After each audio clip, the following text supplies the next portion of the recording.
Oh, yesterday was terrible. I know. I didn't know who to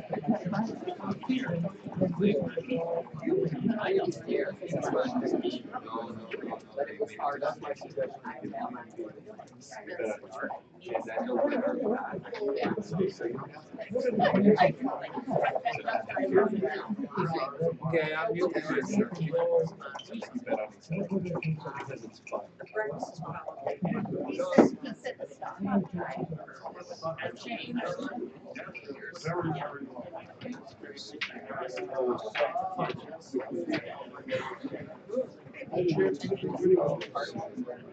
Now I cannot hear you, Larry, again.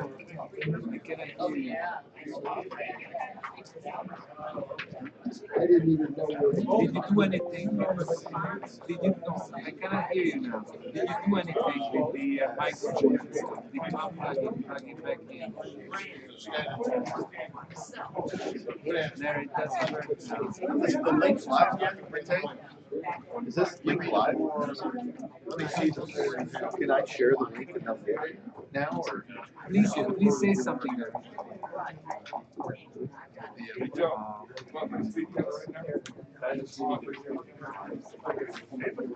Yeah, the USB Link will work.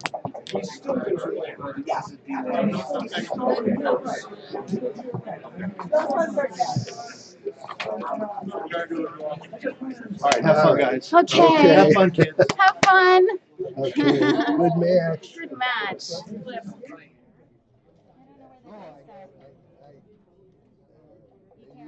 They used my dice. Oh, okay.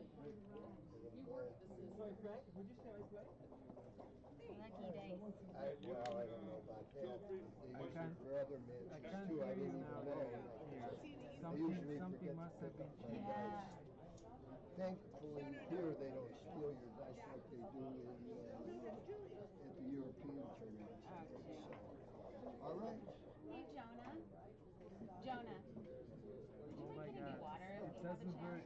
I can't hear you again. What did you change something, Larry? I can't hear you. Oh yeah, I'm right. You want to drive them for us both? I'll be white, you're black. Okay. Yeah, and I know the deal with this. I got to agree with this. Okay, Larry, what if we establish, we stop this and we start a new one, Just take okay? it off of pause. Again. You send me a new invite, okay?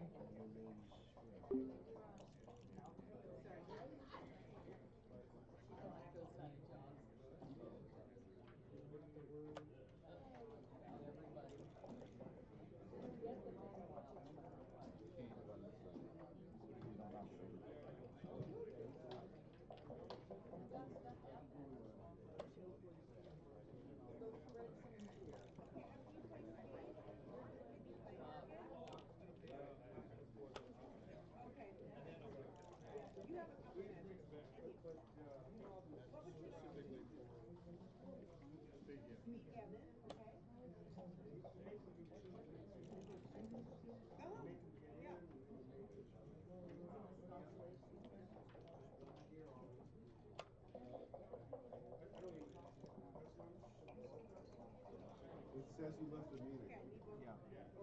So please invite me again. Okay. And then if it works, then we just don't change anything because now I couldn't hear you.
Okay, I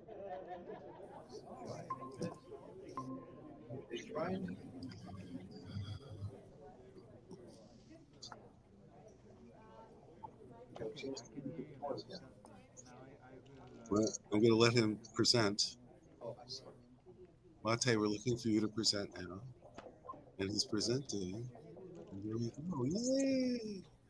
Hi, welcome. It's Larry Schiller, voice of Backgammon. I'm joined by Phil Simborg, who's a backgammon goat in many areas. And we are looking at the board, but we are not seeing the actual board in play. Mate, just FYI. So the presentation is just on the black checkers. We can see the camera with Kara and Herb, but not the actual board. So I'm just going to check with Mate and let him know. And I'm going to leave Phil Simborg to entertain you while we get the board figured out, which we will shortly. Do we know if we're streaming? You are live. You are live, Phil. Checking my iPhone to see what it looks like to our viewers. Sorry for the technical problems. Nice to have Larry Schiller back after a hiatus of a few years. But today we are seeing the finals of the fighters bracket, which means that both of these players have lost once. And we have my really good old friend Herb Roman from Chicago, and he and I played duet, doubles, and everything. We've traveled all over the world together for many years. He's played backgammon 40 or 50 years, and it's really fun. Here he is playing Kara Schultz, a lady who's only played for 4 years. To my knowledge, Herb never took a lesson in his life, and Kara's been taking lessons for 3 years from Jonah Seawald, and obviously he's done a fantastic job with her. She's a real up-and-comer and one of the better not only women players in the world. She's really showing herself to be a very classy player overall. And she's been, I think, in the women's division, she's been in the finals recently, or at least semifinals. I'd have to check that. But she's been really made a name for herself. I always bill Herb Roman as the best player in the world that's never won a major tournament. And it's true. He has played so many majors and he's never quite won. But if you look at his PRs and you look at his performance, his recorded matches, and there are many, he's way up there. He should have won many tournaments by now. So he sort of fizzles on Sunday is all I could figure out. Today's Sunday. But No fizzling for Phil, because Phil had an enriching breakfast. Yes. With our special waitress, Lula. So I think Herb is primed. And he not only is, of course, you got to have good luck. The best player in the world needs good luck to win. But Herb got good luck before the tournament started, because what started out as bad luck with his room not having the right bed size and then not having the right climate control and then having someone else in the room that he was supposed to be in, he ended up with a suite. So he's been living the high life at the Hilton LAX. And let's talk some backgammon. Look at this. This is a classic. Yeah, Kara definitely should not have taken this cue versus Prime. Of course, I didn't see when she took it. Maybe it was a take, but he's in big trouble now. He's going to get gammon here, maybe 15% or 20%. And Herb knows this. With one checker up, usually around 3% gammons, but those extra checkers on the outside really add to it quite a bit. And with 2 checkers, it's 40%. Is that right? That's right. 40% all right. Closed board. So, so those other 3 checkers hanging out there are additional. Yeah, somewhere in between that 8 and 40. Yeah. So Herb is playing aggressively, but he has to be careful because Kara has a great board. He doesn't want to get hit, so his primary goal still is to bear off without leaving a shot. If he gets lucky with some gammons, that's great. You say she has a great board. Pat Gibson, welcome with the politically correct commentary from the runner of the tournament. I said I shouldn't say she had a great board. I mean, wow. All right, double fours. That's that would be helpful for Herb here to ensure the win. But he's got 5-1, so The game's not over. Kara needs to come in. She needs to stay out. Oh, she came in. Well, she stayed out. She could come back and win the game. Well, if I were her, I'd rather be in the odds of getting the shot and hitting it and winning compared to getting in and getting off the gammon. All right, You're so happy you came in. got 5 rolls. So even with a 2-1, still the favorite to avoid the gammon. Notice they're playing a 9-point match. In the finals, what's it going to be, Patrick? 11? 11 points. Oh, it's So the only winner of 11 this now. match is going to play Ted Chi later this afternoon. What time? You know what time? Scheduled for 2 o'clock Pacific time. Pacific time. And it will be exciting with either one of these players and Ted. Nobody's going to be a strong favorite or underdog. Oh, double twos! This could be a gammon. Oh, this is not looking good. She needs doubles. And she got it. How about that? Clutch. That's your fault. There you go. How about that? She got the process. All right, this is great. We've got this is the perfect blend. You know, I love sushi, and I always talk about ikura with quail egg as the perfect complement of foods: sea of the land, land, food of the sea, food of the land, and new birth of the sea and new birth of the land. Well, we've got that here in backgammon because Carr is an up-and-coming player. We've got Herb Roman, who, as Phil mentioned, has never won a major tournament, but certainly should have. Yeah. And we're here, you know, with this classic tournament. It's just like sushi. It's good sushi. All right, we've got. And by the way, Phil, I appreciate the commentary where you're not going into great, boring depth on each of these moves that are, you know, we're picking out the most interesting ones. Well, you don't give me time. All right, well, I'll shut up now. You're not giving me enough time to be boring. I need time to be boring. All right, let's talk about what's happening here on the board. When you're winning 2-0 in a match to 9, you don't change your strategy at all. Your take points, your gammon values, your basic strategy is not really going to change until you see maybe a 4 cube. Until then, you're going to play this game pretty much like you would a money game. That was a very, very, very strong roll for her right there. That 6-5 gives him a major, major edge in this It's game. almost as strong as double 5s for Kara. Well, it's all about the race, and she does know how to count the race. Jonah did a really good job with her. Jonah Seawald is Kara's teacher. Yep. And somehow Phil, you weren't, but you know, it's okay. Let's do the count. All There right. are 1 or 2 good players out there that I didn't count. Right.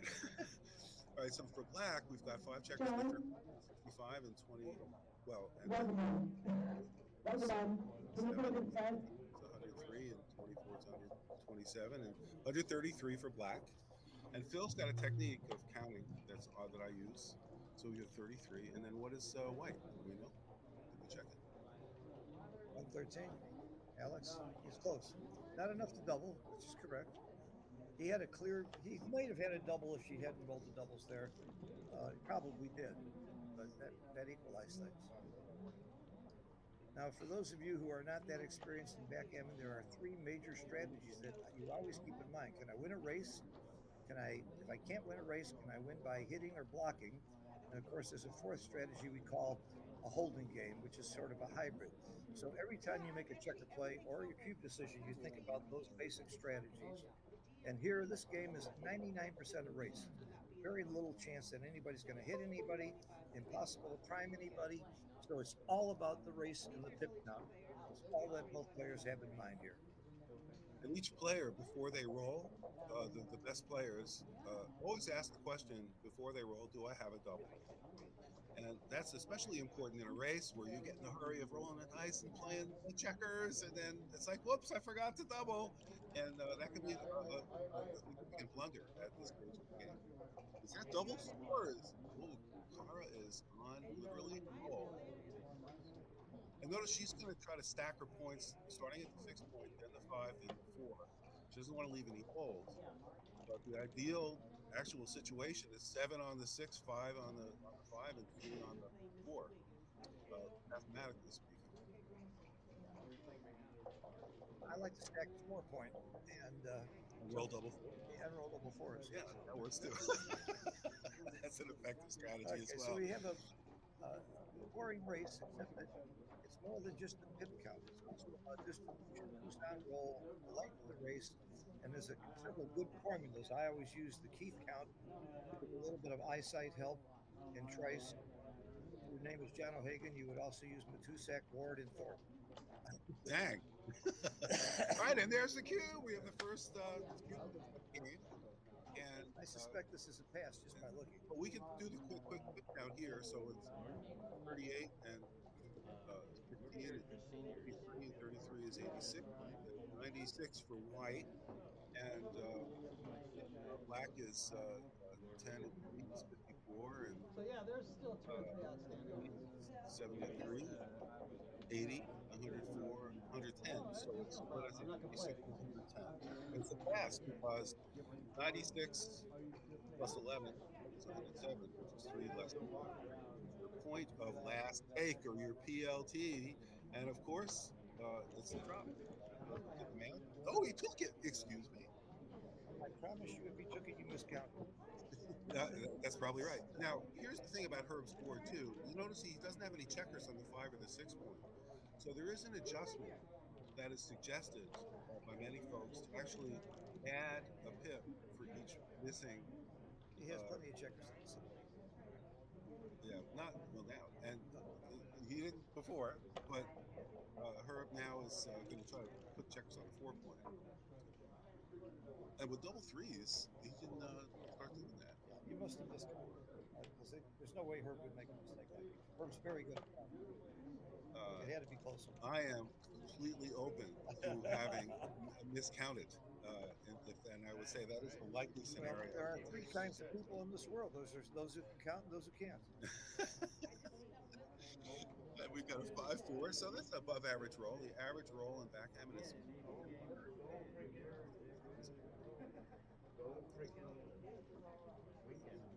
And mine is better than that. And look, he's stacking them up the right way. 6-4, nice roll for Mar. He is a huge favorite to win this, unless. Yeah, if Leary's count was right, this is a very bad take. And he's not rolling badly. I mean, he's rolling 9s. Yeah. You know, she rolled a 10. You may have been right. Maybe he Well, made a mistake. there's a first time for everything. There's a reason. Maybe Herb has never won a big. Because he counts in base 11. All I can tell you is I played Herb thousands of times in my life, and he's better than me. He's a great player. And he's a really nice guy.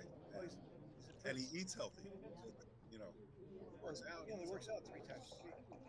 Well, you play tennis 5 times and pickleball twice a week. That's right. Phil is. But I don't work out as hard as Herb. You would never know. Phil is 94. Look at him. He looks 50. It's great. 5. All right, this is pretty much over. I mean, it's going to take a miracle and a half. No, it's not a miracle. Well, 11 against 8 is pretty tough. You see these wins all the time. It's true, actually. And that's the thing, right? You Herb never probably give has up. 15% here. That's not a miracle. Maybe 12%.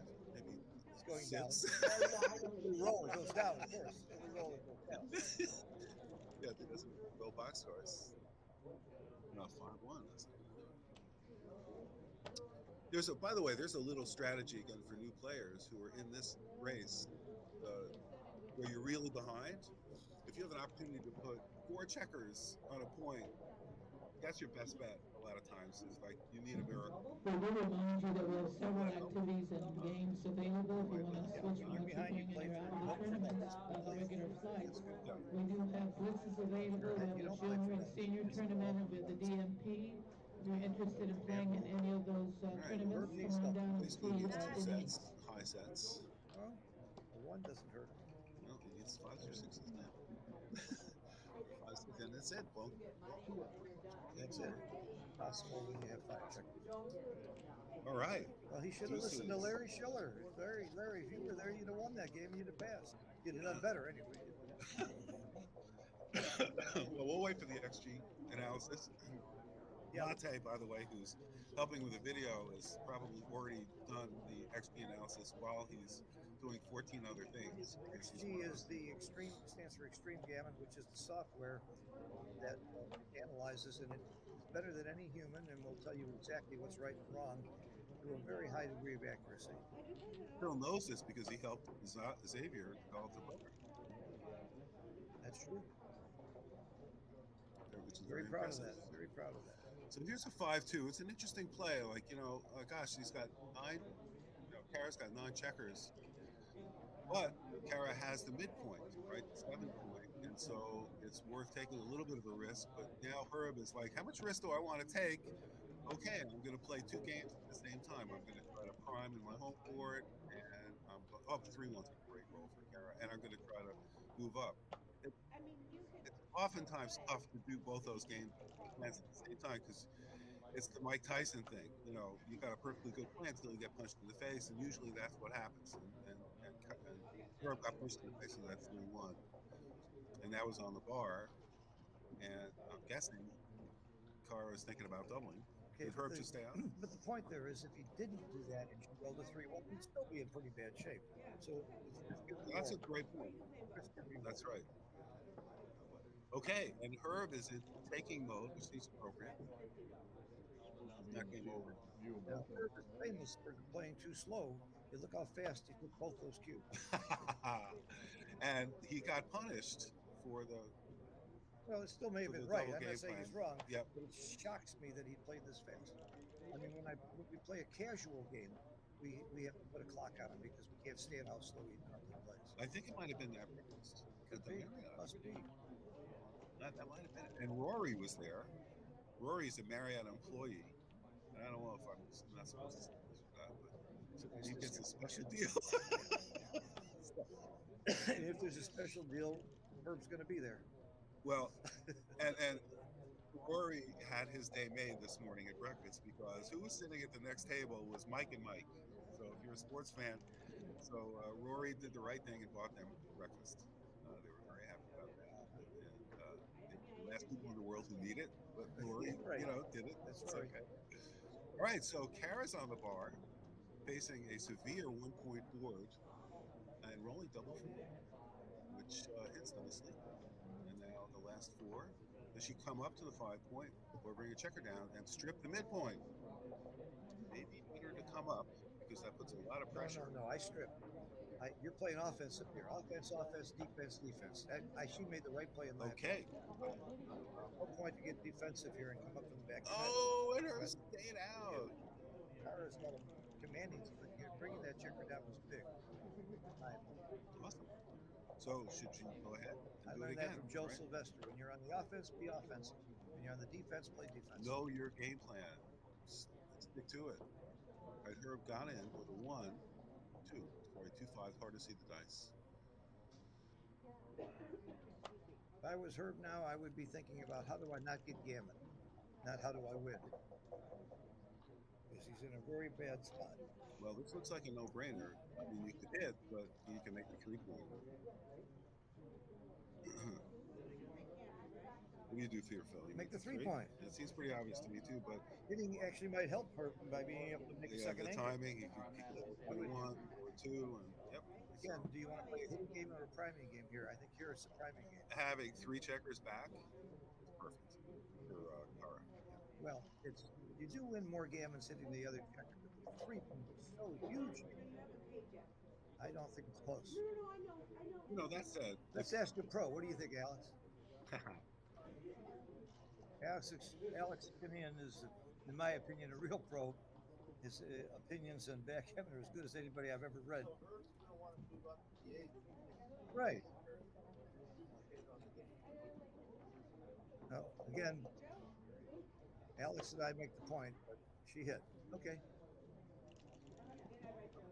I'm not saying it's wrong. He rolled the double 1, so he's got the double anchor. Yeah. Oh my gosh, He might he hit hit 2. 2. I would hit 2.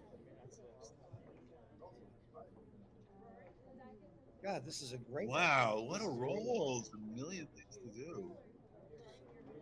In between, hit and still make another anchor, but I think hitting twice, he's got plenty of time to make the second anchor if he hits 2. I like this play. Wow.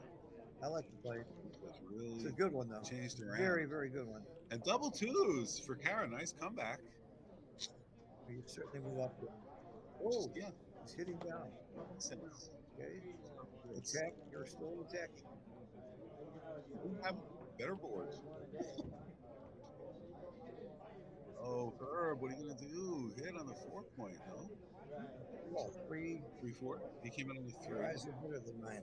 and now we've got a 4 to play. What do you think, Alex? Can you hit? I'm hitting. We have 2 hits. I'm hitting, hoping to get another checker back to anchor. Alex doesn't like hitting. Doesn't like the roll. Alex wants to roll again. I like All right. the hit very much. Yeah, the hit looks good. What do we have? Sometimes A they 4 dance. 5? Sometimes they dance. Oh, that's a great roll. 4 5. Cover. Yeah, looks good. I like those words, hit and cover. It has a symmetry to it. Yeah, that's good. I like that. I like that a lot. Alex likes the double tiger. That's good. Yeah.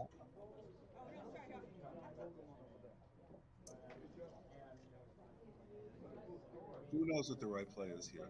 Mate, how are we? Oh, yeah, I just wanted to check this was really good. I've never had a better day. I can't say that, actually. A better day would be, I'd like to be on the other side of the screen. I'd rather be playing. I'd rather be playing than doing the commentary. Nice, Car's looking at the Alex play. We do not want black double double line. Although the timing is Okay, I promise you that terrible. most intermediates wouldn't even think of this. And it is an advanced play, and you got to give Cara credit for even considering it, and it may be right. But I love that she's looking at it instead of just automatically making the other play.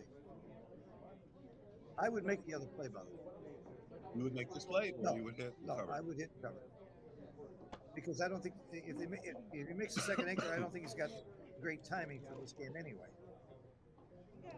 Well, they stayed out. So Oh, it's a beautiful play. now it's a good play. She wants to cover the 3 very badly. 2-1.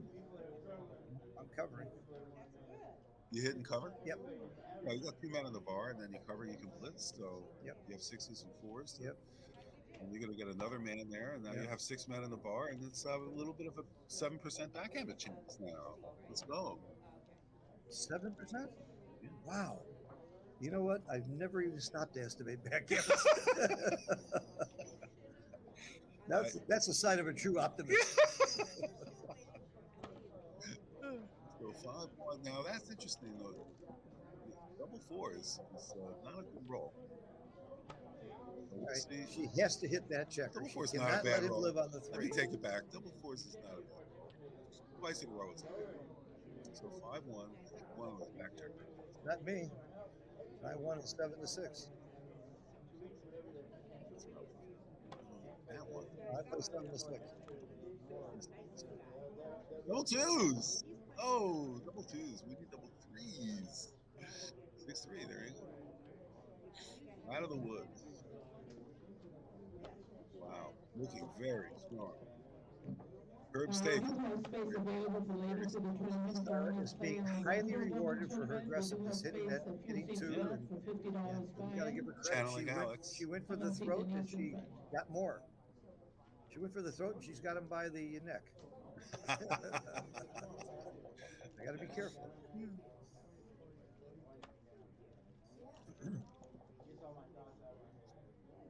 See, she planned for the double 4s. I would bring it in. You want to bring checkers to the high points, although not necessarily when you have this many checkers up. Maybe you want to clear the 6-point. Is that another checker she can pick up? Yeah, Phil? I don't bring. Well, maybe there's another checker to pick up in the corner. Is that a good idea to pick that up? Yeah, you pick up as many as you can here, and you 7 actually on want the to clear. bar. You She's actually- not doing it. You actually don't want checkers on the high points. In my opinion, when you have this many checkers up, Clear you want the to clear from the 6-point. top. Yeah. 7-6, right? Wow, this is. Yeah. Can she win the backgammon? It would bring us to Crawford. She'd be winning 8-2. Yeah. Backgammon is a triple. in her zone or on the bar, she wins triple instead of the double. Now, not clearing the bar point. She got time. With 4 checkers up, with 1 checker up, you start clearing it real fast, or 2 checkers up. But with 4, she's got time. But the key is to bring the checkers into the right places. Yeah. So with 7 to 4, 6 to 5. The last thing you want are checkers on your 2-point and 3-point. You want to keep them. Actually, I want them on my 4-point, maybe 3-point a little bit, but mostly I want them on my 4-point here because I want to clear it from the top. She doesn't want to play 6 to 5. Alex, should she play 6 to 5, 7 to 4, 6 to 5 here? Yeah. She doesn't have to worry about. Oh, it's a 5-1. I thought it was a 3-1. Yeah. You always worry about what happens if I roll double 6s, but here she doesn't have to play them. So then you should be worried about what happens. 5s. Right. What happens if I roll double 5s or double 4s? Because those are the killer rolls. Yeah. And this is double 5s is problematic. Double 5s is a real problem here. But you know, the only way she's not going to get the gammon is to get hit. That's all she has to worry about.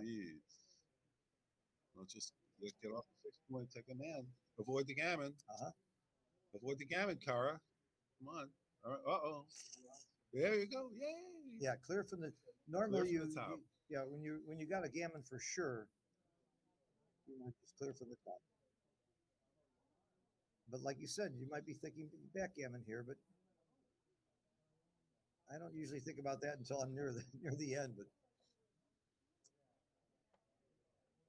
yeah, that I don't like because now she can leave a double shot with a 6-5, and she also leaves a shot with a 5-4. But I really always avoid the double shot if I can.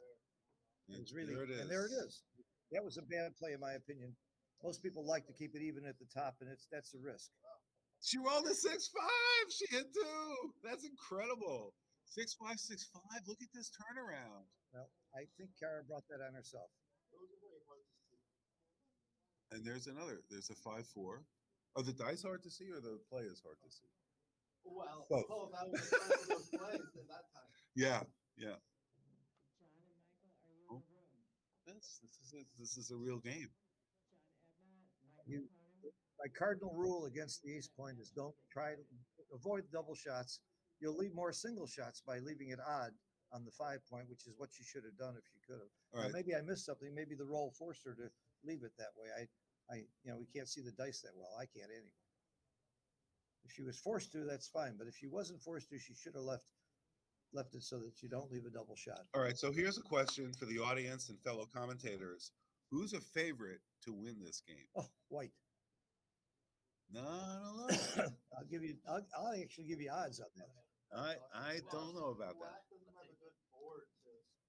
It's a lot of work to contain this game. Well, the trick for black is to get a snake. Plus, who's likely to get gammon? I'll give well, there's no question about that. And white won't get gammon.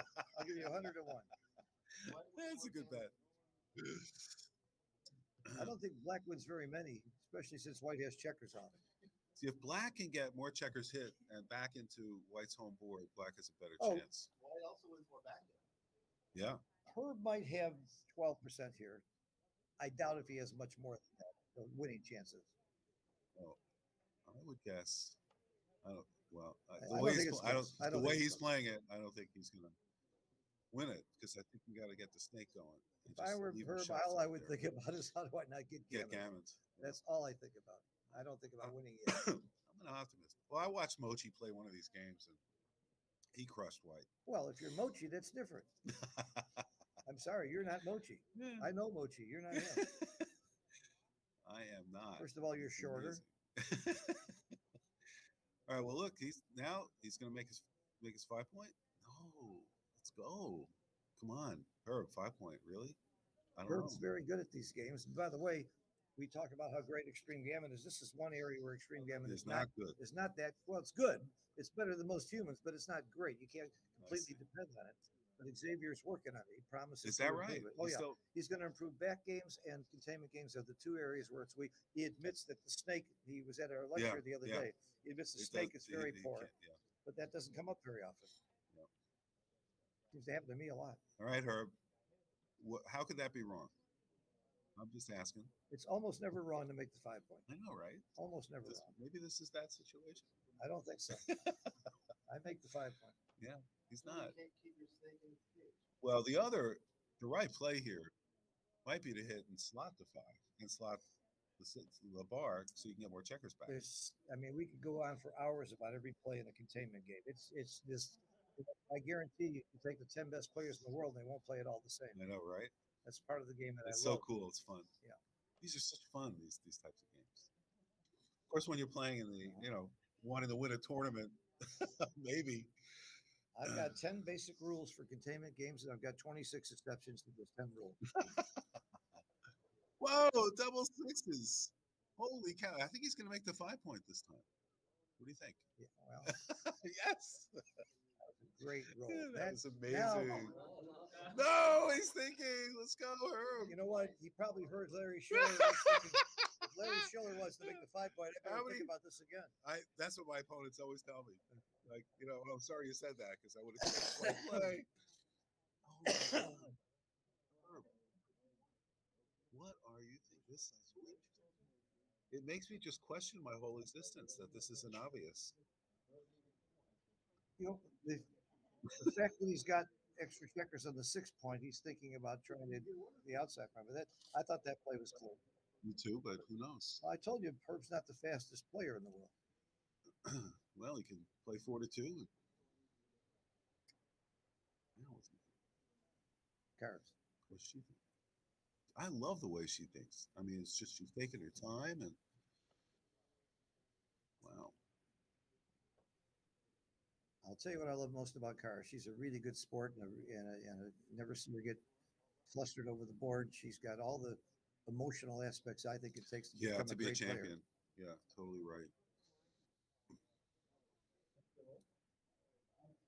So what do we do here? Is anybody up for hitting on the 4 point? Oh yeah. And then does the 5 become pretty obvious at that point? Come out from the front, from the top. Yeah. What other play could there be? You don't come off the 24 point for a long time. You don't want to give your opponent double ones, double twos, and double threes. So there's the 2. I can understand not hitting here, but I would have hit. You just have more contact when you hit if you get hit back, and you have an extra builder. Well, I don't have XG in front of me, but I got John O'Hagan in front of me. Do you hit here, John, with the 2? Herb's got a 2 to play. Yeah. Herb, John O'Hagan hits, and that's good enough for me. John is one of the best players in the world, and one of my mentors. I think a hit is a must here. Oh, plays the 5 He didn't hit. on the ace. He didn't hit. Yeah, putting a checker on the ace point is just against my religion. It's against my religion. Putting a checker on the ace point out of play. It's a point you don't want to make. You don't want to get hit. It's the last place I want to check. I would have split before I'd done that. But hitting was clearly right. And so we can sit here and criticize all we want, but it's a lot easier when you're not over the board. Dang. Great roll. Dang, Herb. Now Herb's back in this game. Wow, that was impressive. All right, who's the favorite now? What has she got? 4 checkers off? Yes. I would say that Herb's the favorite. Now with 2 checkers back, it might even be a recube right now. Yep. With 4 checkers off on this board, I would think strongly about recubing. Yeah. Yep. There might have been a recube in the roll before. I can't be too far off because O'Hagan agrees with me. It's so nice to have it better than XG in front of you. Where's the cube? Now Herb's not even slowing down. Actually, that's not bad getting hit off the ace. That was not where you wanted to checker anyway. It was terrible that he was there. He stays out. 3-2. Look at that. And then we got a Ray Fogerland channeling 2-6 from the bar, 2-4. Aha. That works. The first lessons I ever took were from Kit Woolsey, and the first lesson he ever taught me was Woolsey's law, which says if you're thinking about double, ask yourself what you think your opponent should do. And I would be a little bit earlier. Right now, I would say it's not a double, but a little bit earlier, if I were Kara, I wouldn't know whether to take or I probably would pass. So that's why I think it had to be a double.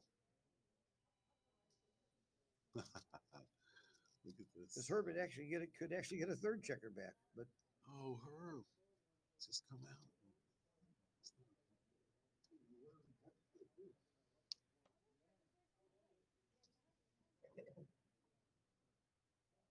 Wow, that's a now you terrible double. roll. Now it's double pass. Wow. Clear pass. The possibility of the third checker. Herb, what are you doing? You play for the gammon? Let's go. He must have forgotten about 4 checkers off. Are we misreading it? Are there 5 checkers off? It doesn't matter. No, 5 might matter. But with 2 back, He's got 2 back. Yeah, gotta be a pass. yeah. I don't know what he's thinking. A huge pass. No, because he's waiting to roll double twos. 4 checkers off. Maybe he's doing what we call a weaver. What's a weaver? A weaver is when you've got a double and a pass, but you want to keep playing, hoping you can suck them into making a bad take later. There's Tom Weaver, who is no That's longer so with us, funny. from a player from Dallas, used to pull that all the time, and he lost a lot of money with that strategy. Oh my gosh. It's not interesting. He's not related to Paul. He's not related to Paul Weaver at all. And there were 2 Tom Weavers. This is the one that most people don't know. But I lived in Dallas and I knew him. The opponent, So, John, what's the play here? Do you slot the what's the goal? double threes? No play is right because it's a double pass. That's why. If you put it in mixed G, they'll say every play is the same. It's I true. just can't believe Herb is not recubing here. This is beyond belief. He's a far better player than this. He's having a brain fart.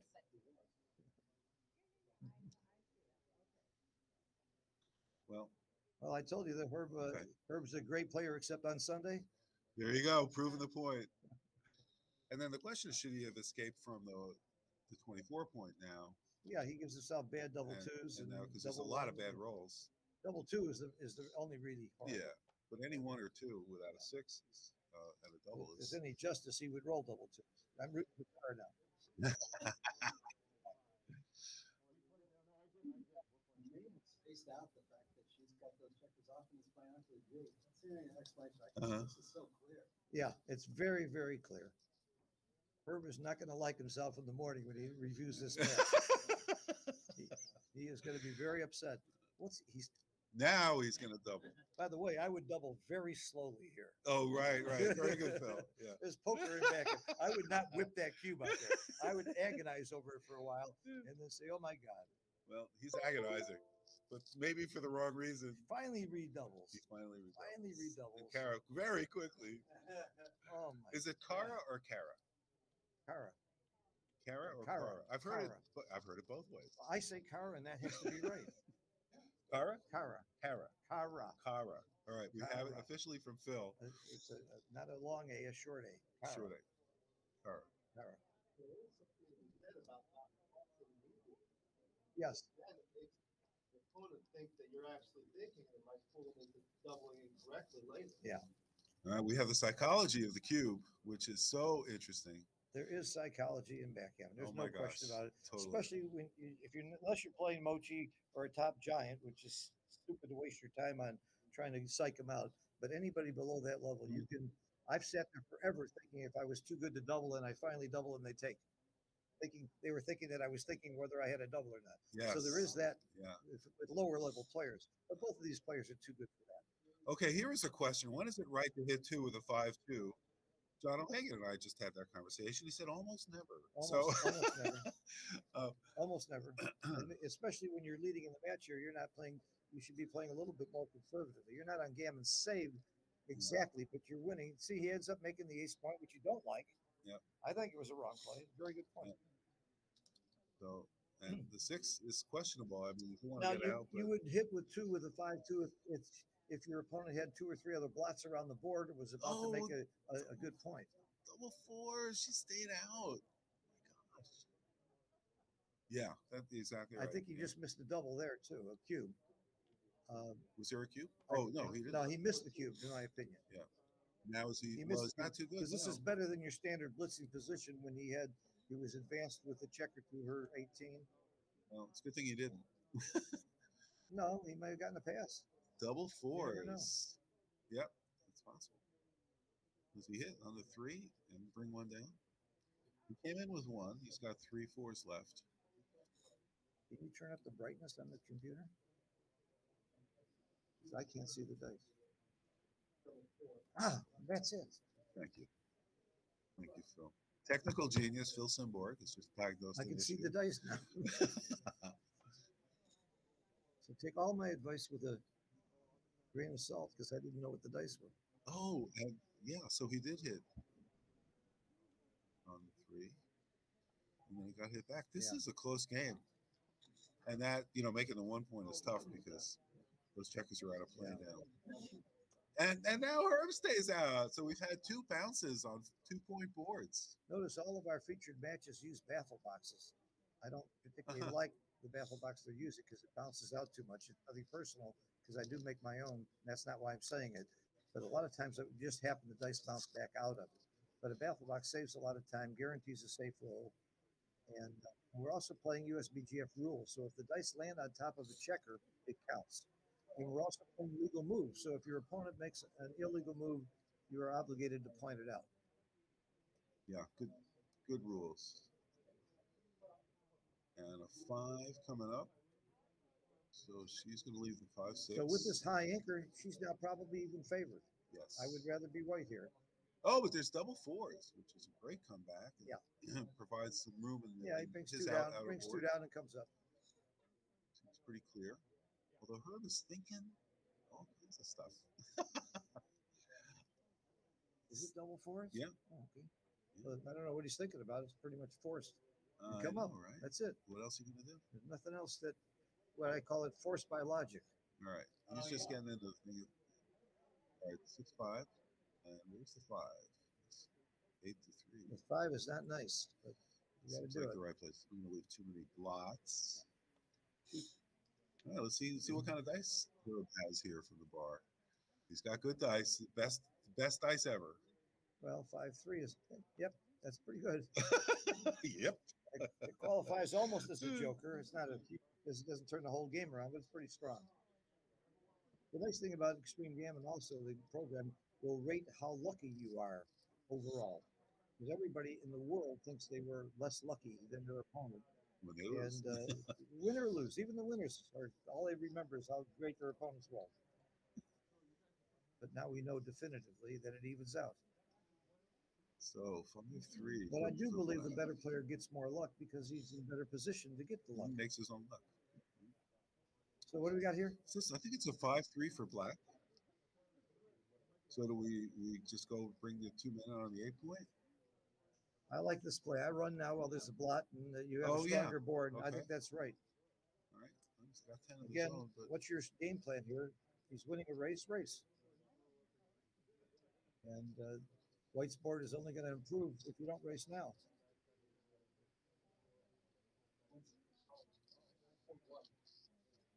Or 1. I'm going to hit and cover. How? There's a couple of ways to do that.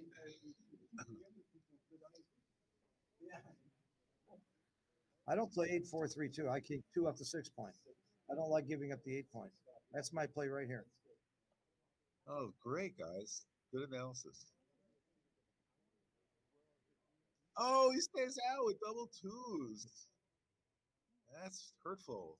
Yeah, she does not have a cube. Though. No cube. She's got to have Her's got a better board. She has to have a 3 or an 8 to cover, and it would not be a double. Oh, okay, good. She did.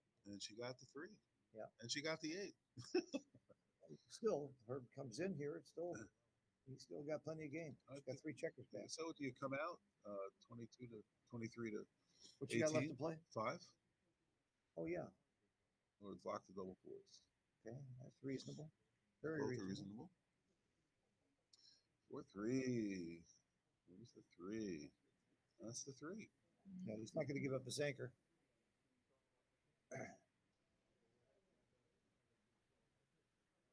Okay, I think it's a 4-2. Not fortuitous, as they say. It's not the one. I would keep it going. Fewer shots if you keep it going, and okay. You don't want to throw a checker to the 1. I like your play. Very good. Yeah, that's not good. Is it 4-2? Oh. Herb. I like it. I like it. Got around borders. Ooh, 2-6 from the par. Come out. I like Kara's pace. She's making good plays without a whole lot of. Yeah, she's got the Buddhist middle going. Yeah, and Yeah. Herb has some obvious plays where he labors over him, but that's Herb's style. He's a plotter. Yeah, we got 5-3. I guess you bring two men out, vacate, just leave them the 1-3-4-3 because the 4-3 is duplicated.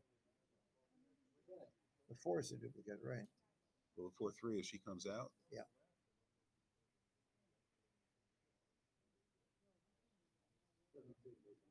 No, I think coming out has to be. She's doing it good. I like that play. And if Herb doesn't perform here, she should. Oh, think double about sixes. She should think about the cube a little bit here. Well, she is. I know it's too easy to take still with the anchor. It's still, it's not a cube. He's down 4-2. I still don't think it's a cube. John O'Hagan, what's the call? Well, it's a good one. All right.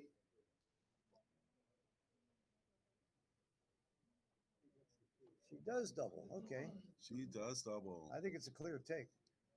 White is far ahead. I think it's a double on it. Just if it was a race, White has enough. Yeah. So John O'Hagan is saying, yeah, Black is behind, but because Black has the anchor on the 4-point, Black is not going to get gammon. Good. And so it's a take because of that. And Herb likes John's advice. Now here's how I knew to take that cube. I wasn't sure of the double. That's Simborg's law. No, that's reverse Wolsey's law. It is. I came up with it. No, reverse. If you're not sure your opponent has a double, then take it. Yeah. Sounds reasonable. If your judgment's off. If your judgment's off, you shouldn't play. I have another theory about. I'm sure this is the right theory about how to win at backgammon or any game. I always play somebody worse. Don't play John O'Hagan as your number one. All right, 4-2. So this is just Yep. Oh, fantastic! Good play. Wow, look at this. Yeah, I told you he shouldn't have taken this. Didn't I say that?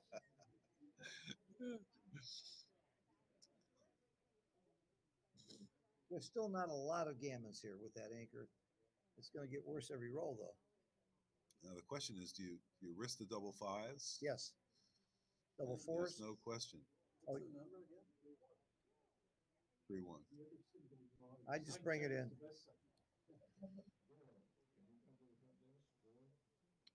Okay. Oh, White's got some work to do to clear this. 4-3. That's right. 4-1, 4-2. Yeah, there was no way to duplicate fours, so I like her 4-6. That's no clear. choice. This is clear. Too bad. Too risky to do anything else. So for gammons. Yeah, but she may leave a direct shot now. A lot of numbers leave a direct shot. And that's one of them. It's not a direct. That's it. Oh, that was a great roll. Oh, double fives. He's happy to get that. That Yeah, that's just that pretty much ensures he doesn't get gammon, and that's important at this score. like Herb is plodding along with his plays one at a time. It's one at a time's the way to do it. That's right. The way I did my marriages. Phil, it's great to have you on the commentary desk, man. That's awesome. I missed you, Larry. While you were away, I said nice things about you. I usually don't do that. Appreciate it. Nice to have you back. Nice to Voice be it back. back. I mean, he really took streaming to a higher level. We owe him a lot for that. And streaming was in its infancy. It was Larry that spent a lot of time and money making it happen. And you were my inspiration, Phil. Well, thank from you. Monte Carlo. Thank you. With falafel. Oh, boy, do I miss falafel. We had some fun times at Monte Carlo. Yep. Falafel, me and Matt Cohen Guy are doing commentary. It was so much fun. It's great. Okay. Well, Herb is. But Monte Carlo was still very exciting. I did commentary last year there, and I still love it. One of my favorite things in the world to do. Yeah, that's great. I'd rather be in the finals, but. So Kara, got even on the high points. Just the guard against But big even doubles. though this would be, you're not against the ace point. It would be okay to be out on the high points here. If you had 3 and 3, you don't leave a shot either. It's Well, only she had when your five. opponent, She had 5 and 3. yeah, So when she your was opponent's guarding. on the ace point, that's when she went down to 2 and 2 on the 6 and 5, and that cost her the game. And actually, she had a gammon. Oh, that locked last up. game, yeah. She had a gammon locked up. It may be a backgammon. It was like an 8-point swing to do that. That's right. And again, I could be wrong. Maybe the roll forced her to leave 2 and 2. Maybe I'm being, because I don't remember the roll. All I remember is 6-5, 6-5, right? Yeah. Not liking the position. So Herb's thinking, should I just run both? Because when am I going to get a shot? But the rule, by and large, here is if your opponent has 8 or fewer checkers, who's bearing off, you want to run. Is that fair? Depends on where they are, Depends on where where yours they are, are. and what the score is. But you're close. I don't have that as a firm rule. A lot of it depends on where the stars are that day. That's right. All right, Herb is ready. Nope. Herb's saying, well, I get gammon if I do that. Maybe I should bring that checker down. So this is the decision here for players is weighing the probability of a hit and There's being no ready. roll that leaves a shot. This roll, though, and the next roll you're going to be uncomfortable. I think you want to go ahead and there's still, you can't think of a roll here that leaves a shot for Carr next time. I get out of there. I don't waste a pip. And this is worth running. And even if you wait and get a shot, then you have to hit it, and then you still have to win from there. So it's a clear running situation. Yeah. Or you can apply the a checker rule. Either way. 4-1. Well, I learned something new. I didn't have an 8-checker rule. Well, it's probably not I something. posted on my Facebook page today, you teach best what you most need to learn. And isn't that true? I've been teaching for 25 years, and every single time I give 2 lessons a day on average, and every time I give a lesson, I learn something new. Oh, that's interesting. It's a fascinating game, backgammon. There's nothing like it. I think it's the best game in the world by far. And Herb avoids the gammon. Yeah, normal people give up here. Oh, he did. Look at that. Nobody ever accused Herb of being normal. Okay, they're taking a break. It's 4-4 and match to 9. And that's a smart thing to do.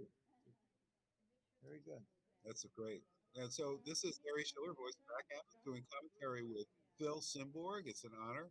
We have an audience here as well at the LAX Hilton for the California State Backgammon Championship. We're taking a short break.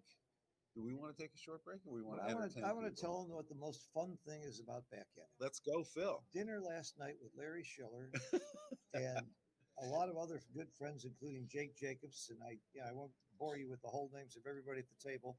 Everybody at the table was interesting, had something fun and interesting to say about the history of backgammon. Of course, there's nobody like than Jake Jacobs because his memory's impeccable. That was amazing. Yeah, Steve Sachs, Frank Talbot. I mean, it was really, that's the fun for me. I love the dinner breaks and being out with good friends. And we don't just talk about backgammon. It isn't just boring. We talk about physics, philosophy, science. We avoid politics because there's some idiots out there that don't think like I do. But we had an interesting memory talk last night. You were talking about Joshua Foer from the New York Times. That's right. Entered the moonwalking with Einstein Olympia. On Mars and the Memory Olympics. And Jake Jacobs has one of the best memories. And remember, I recounted a time 35 years ago. I was in Acapulco with Jake, and he was telling the story about why he disappeared and why we couldn't find him. Mary and Paul Franks and Stu Katz and some other friends. And in the middle of the story, I said, Jake, what color shirt were you wearing? He said, red. I mean, no hesitation. No hesitation at all. I mean, there's nothing like Jake. He's the best storyteller in the history of backgammon, in my opinion. And I had never met Jake before yesterday. Amazing. Before he crushed me in our match. He's been out of the game for quite a few years. He was living in Thailand and then Singapore, living in Singapore for many years. But he's now in Phoenix, and he's so happy to have him back. He's quite a great guy, great character. He's written a couple of amazing books too.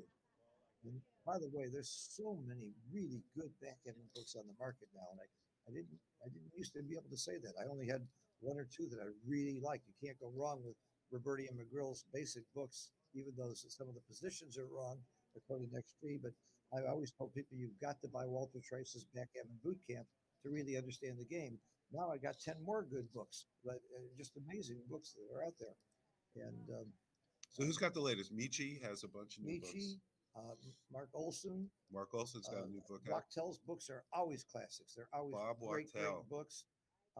Who's Nick, here? Nick Glaser has written Nick a great Glaser book on match play. Mochi's got a new book coming out with Mark Olson. I can't wait to read that. I haven't read it yet. Roberti's got a new book out. Let's go. I mean, there's so many really good authors out there. I love James Vogel's book with the Giants and the quiz. It's amazing, and probably the most intelligent, deep book for open players that you must read is Dirk Schieman's book on backgammon. It's really It's been a pleasure to see you again. nice to see you. Great to see you. Thanks for coming by. Okay. Bye bye. Safe trip. Yeah, I mean, I hope I didn't miss somebody. Oh yeah, let's see. Zednik wrote a new book too, also on how to think about the game and the strategy and so on. Now, all these are on Amazon. Is that the best I place to? think you can get them all on Amazon, but I'll put in a little plug. Go to the Backgammon Learning Center. Oh, or Backgammon Learning Center.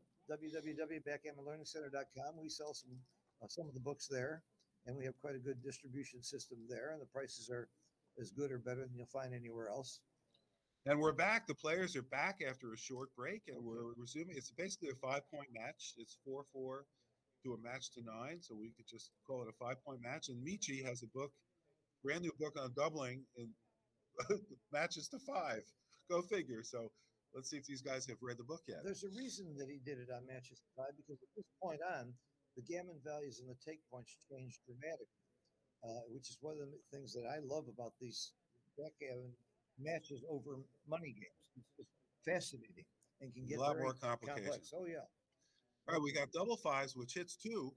So that's the question. Is that what Kara is going to do?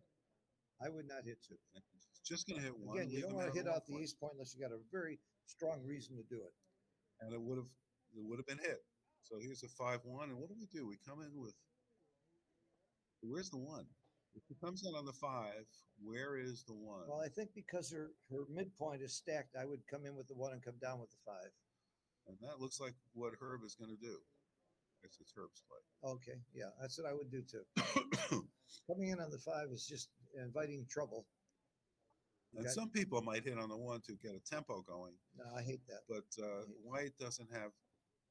Kara has some good possibilities, but her checkers are spaced a little bit too far apart. So it's a nice roll, 6-1, and she would have hit if Herb had hit her on the 1 point. 3-2. I think you must split. The question is, do you split with the 3 or the 2? Yeah, so if you split with the 2, at least you're not under the gun of the 6. Yeah, I would do that. 3 down and 2 up. And it freezes the checkers on the 7 and 8 point because there's 2 checkers on each of those points. That screams at me to split. Double 2s. Nice roll. 4 points a must, and then you go from there. Yeah, so do you make the 5, or do you bring one down and? I like making the 5. 10-8. I like making the 5 because you strip your or midpoint that. this way, and I think the 5's much more valuable right now. 2, 5, 4, 5 hits, but that's I can't wait to look at that in the computer. I would have made the 5 there. Yeah, me too, but who knows, right? I mean, this way you have so many ways to make that, but now they're out. It was a nice roll. Oh, great roll. Wow. Double 6s for Herb. Well, with a 5-1 or a 6-1 or double 3s, it's looking pretty solid. 5-point prime. It's going to be tough. I think this play is clear. That would be my play. There's not much of a choice there. Yeah. Not even John O'Higgins would come up with something different. So 2-5, so we can come up to the edge of the prime. He's got to. He can't sit back there. He's thinking about it, though. Well, even if you get pointed on and your opponent has to break the 7 and 8 point or 8 point to point on you, you've got some return shots there, and that prime is is too solid not to come up, in my opinion. And he does. So far. Yeah. But like I said, Herb doesn't do things fast. I was shocked at the beginning of the match how quickly he took both cubes. Yes. Yeah. It's not like Herb. Yes, there is a 5 to play. What do you think? You have to hit on the ace, right? What do you do, Phil? Hit on the ace. I mean, come up and hit on the ace. You're going to try and fight to get out of there and hope you're in trouble anyway. This is one of those times where I think you do that. You don't want to let her hit with a 3. Here's or the 7. neat thing about backgammon. Or It's not a matter of is the play good or not. It's better or worse than the alternatives. And then also think about the cube, where you take the cube. If you'd hit on the ace, does she have a double? She might be afraid to double. He came down. Oh, he had a spare in the middle. Yeah, he came down. I thought he only had 2. Does that change your play? Well, maybe. John may not have hit on the ace then. We'll see. Maybe. Well, are you taking this cube is the real question, Mr. O'Hagan. I'm tempted to pass. The gammon value after you turn the cube is 0.655. Now, how do I know that? Am I a genius? No. I just learned it from John. And I take his word for it. Oh, yeah. 5 away, 5 away. John forgot.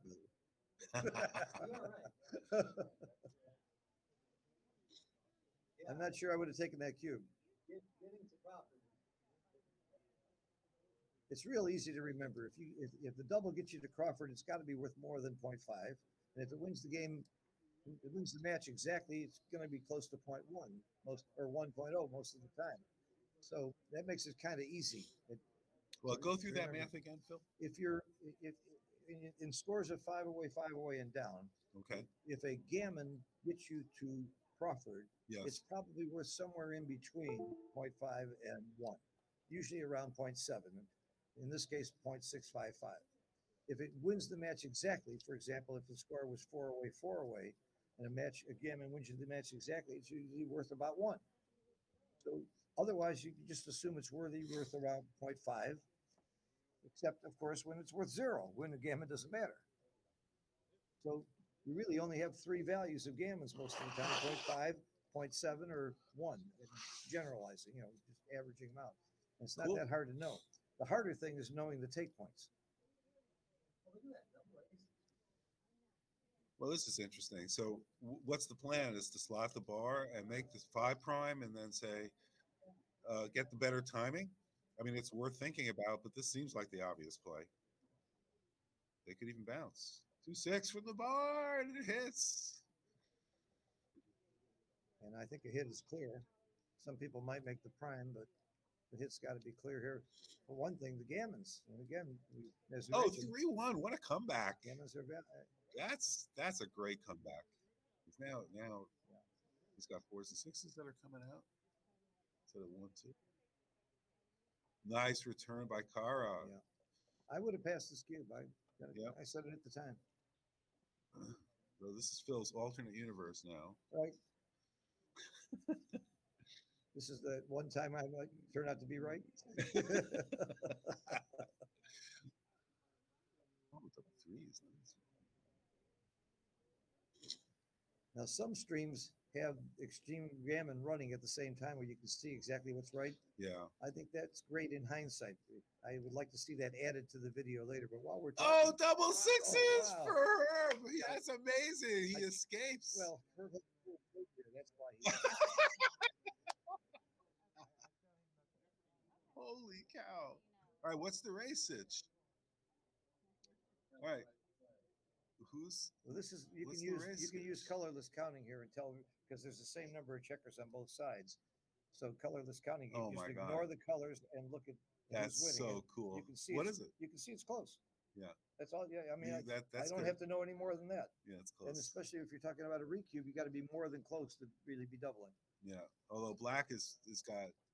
Now the recube take point here is 25% at 5 away, 5 away. So your opponent can take or pass at 25%. And that's why you would double a little bit faster. You recube a little bit faster than you would in a money game. But that's the key thing to know at these kinds of situations.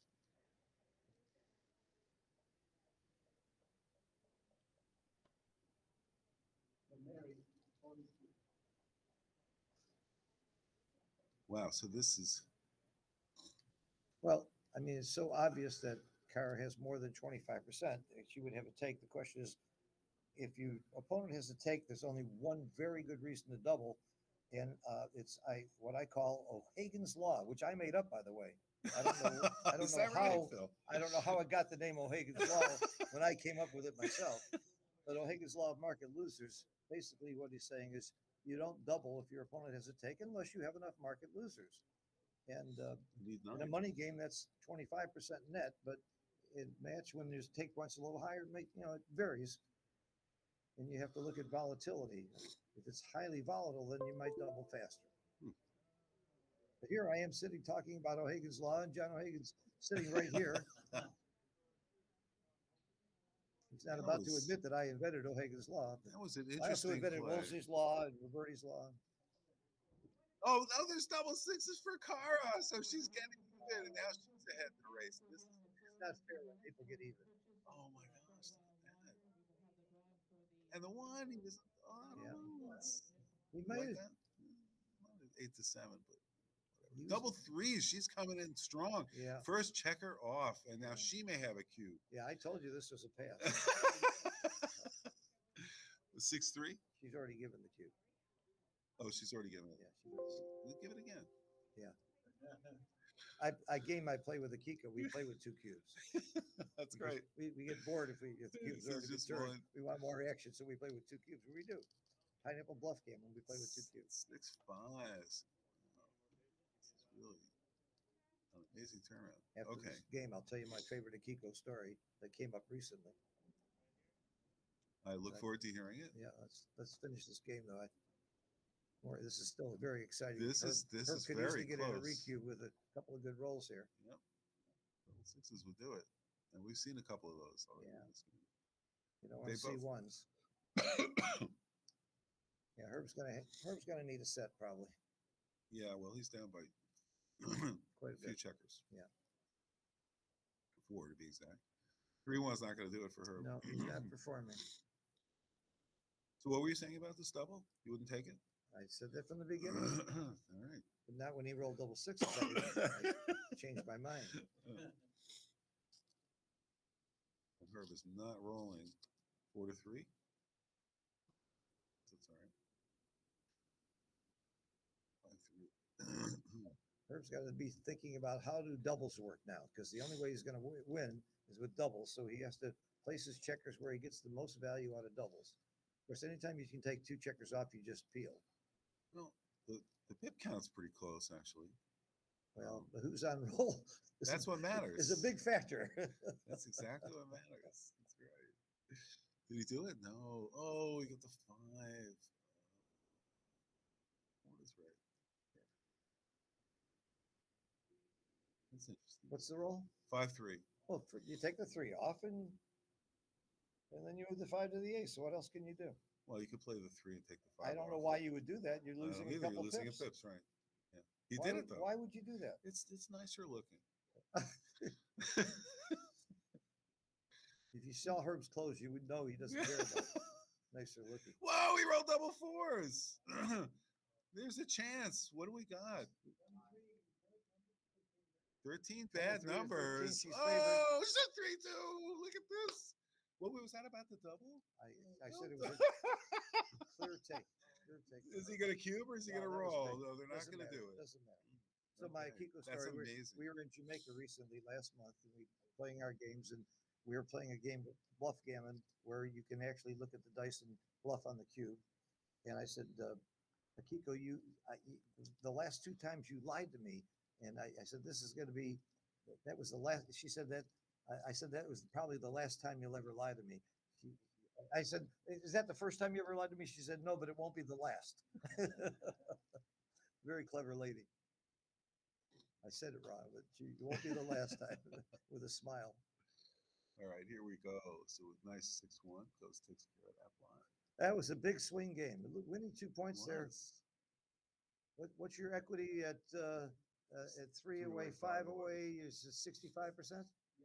So you're 65% favorite, and that means that if you had lost, you would be 35%. So it's like a 30% swing and the chances of winning the match.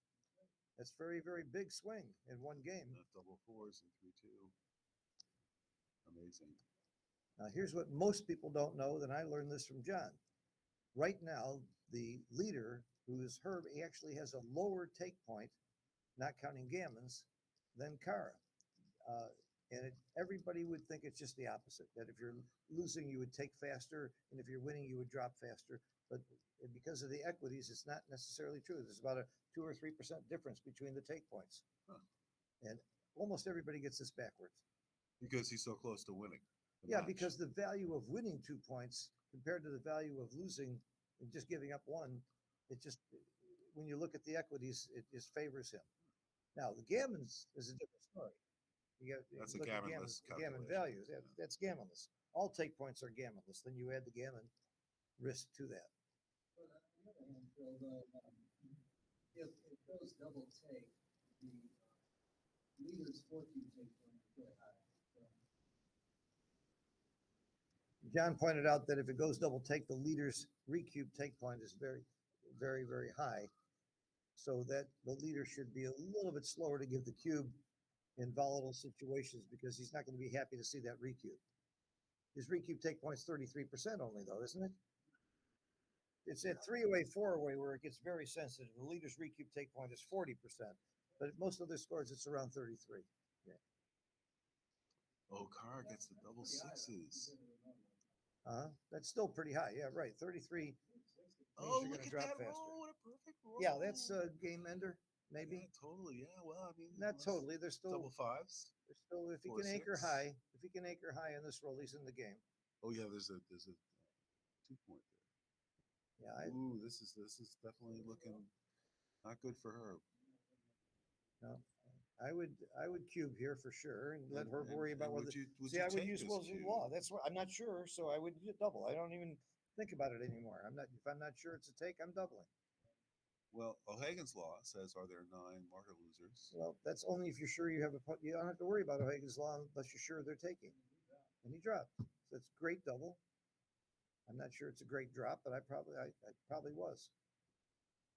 Wow, great. Okay, so now you always look at the away score. It's 4-away, 3-away. This is the score I was talking about. If Herb were to give the cube, his recube take point is 40%. So I'm very slow to give the cube here if I'm leading in the match. Generally, 3-away is pretty slow. Yeah, it's very slow. And especially as the trailer, when you give the cube to somebody at 3-away, you're not going to see a recube very often. So she should be much faster to cube. Fours. Wow, so she's got a very strong position. Oh, double fours is always a great roll, and she played it very well, of course. Double sixes. Oh my gosh, 2, 3, 4, bring them all down. Yeah. So this is a fast game. We're off to the races. We're both driving Teslas here. Again, come back at 2:00 Pacific to see the winner of this match playing Ted Chi in the finals. Yes, that's right. Wow. Ooh, 4-1. So now is this a cube? That's enough. How many bad numbers? As the trailer, I would double here. I would double if I were Kara. I'm not sure about the take, so I would double. You've got a safe position. I think he takes. I think it's a double take. And John O'Hagan agrees with me. So we don't need to put in an XG. No, John O'Hagan and Simborg say double take. What do you need XG for? And if XG's wrong, you do. If XG's wrong, then what you do is what I learned from Neil Casro. Say, roll it out. And then if the rollout says you're wrong, you say, yeah, the settings are wrong. Well, no question. Double sixes is a market loser. That's one. Good double. I love this double. And look, he snaps it up. Yeah, Herb did not. We agree with both. I think they both did the right thing. Yeah. Bring 2 down. It'll be a cold day in hell before Herb recubes. It's going to be right towards the end of the game, maybe before he has a recube, or until he's got a super solid position. Now, Herb can win the game with a gammon. He can win the match with a gammon, but what about Kara? She can too. So the gammon value is very high here for Kara. And not as high for her because it's not efficient. If he just wins the game, he gets to Crawford, and that's a pretty big advantage Oh, there. look at that roll. She's got the 6 prime. Yeah. So only double ones is Yeah. going to break that now. Yeah, Herb should have passed this cue.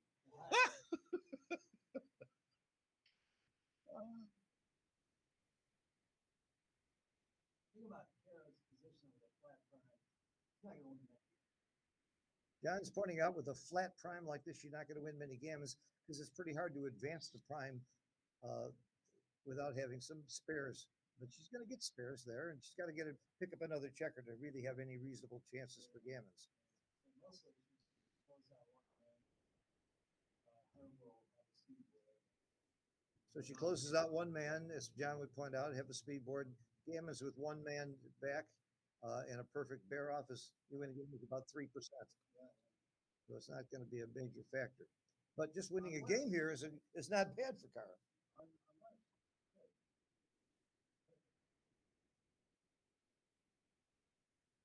And also, Herb can win the thing. Something awkward. I hope it's good. Well, 6-2 is interesting. Yeah, it's not. Well, this is the situation. And here is Candace. There's that second background. Candace, our wonderful tournament director who cares about everybody. I don't know how you go through life caring about everybody. I have enough trouble caring for myself. Bad shot for her. 6-3. Yep, terrible. Now I think blitz. I see people try to hold their primes too long. Now you should be playing a blitzing game. Go after that 3-point. Go after more checkers. Well, this hits 2. Yeah. What's the roll? 6-2. 6-2. Hit Hitting 2? I would hit 2. Let's go. I love it. Let's have some fun. Hit 2 and win the whole match. That's right. Hit both.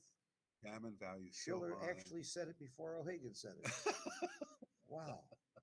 I was reading his lips. Oh, no, go for blood. Go for blood, Kara. No. You know, it's such a typical mistake to make to fall in love with your prime. Because primes are so pretty. And years ago, the Americans proved that playing the pretty game, I guess, no, it was the Europeans that didn't. It was the Americans that wanted to play pure, and the Europeans proved that you go for blood. The Europeans did Jim Pascoe. Here's another opportunity to go for blood. She's going with the 5. This is a little easier. But she's not going for the complete blood. Yeah. Which is okay because then Herb's going to break his board. So she can pick up a 3rd checker.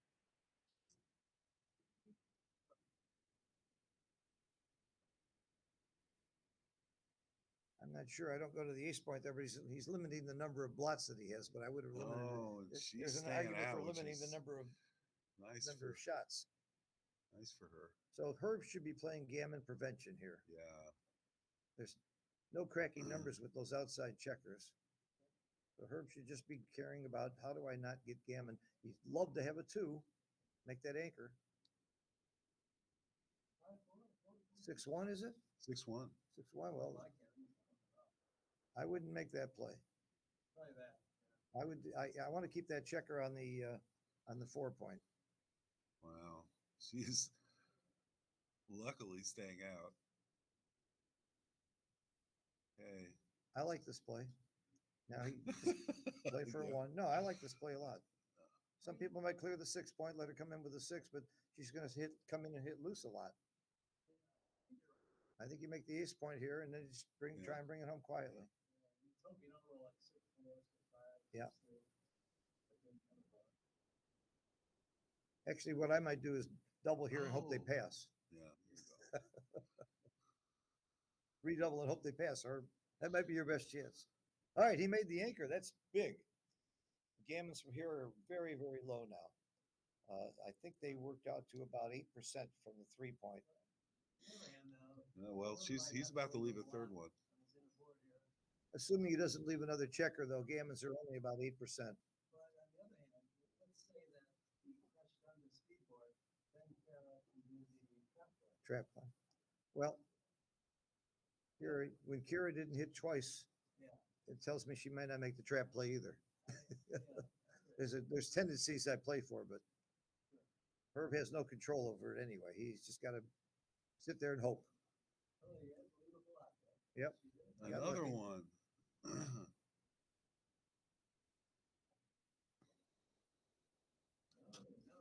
Yep.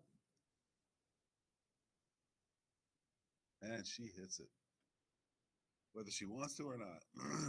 She wants to, believe me. She wants to. All right, let's see the trap play. Let's go. What I love about this game is you can't generalize about the personalities and caricatures of the players. I mean, I know really top backgammon players that seem to be ruthless, and then you got Kara, who's very kind and gentle, and John O'Hagan, another person I can consider a very kind and gentle person, and still one of the top players in the world. So over the board, he's really a bastard.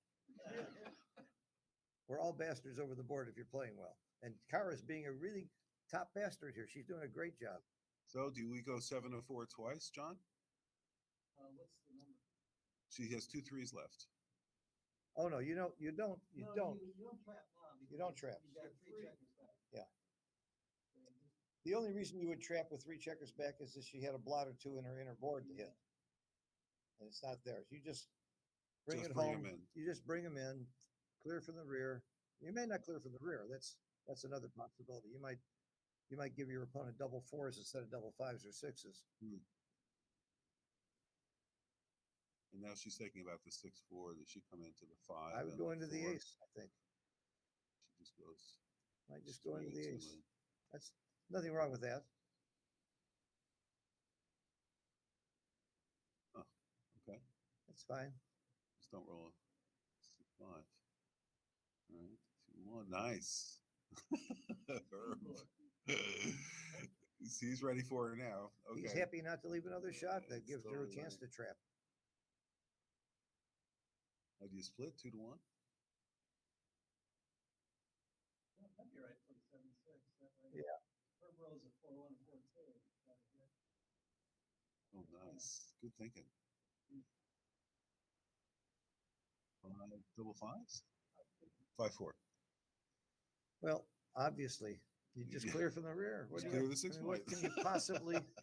What can you possibly think about here? Yeah. Forced by logic.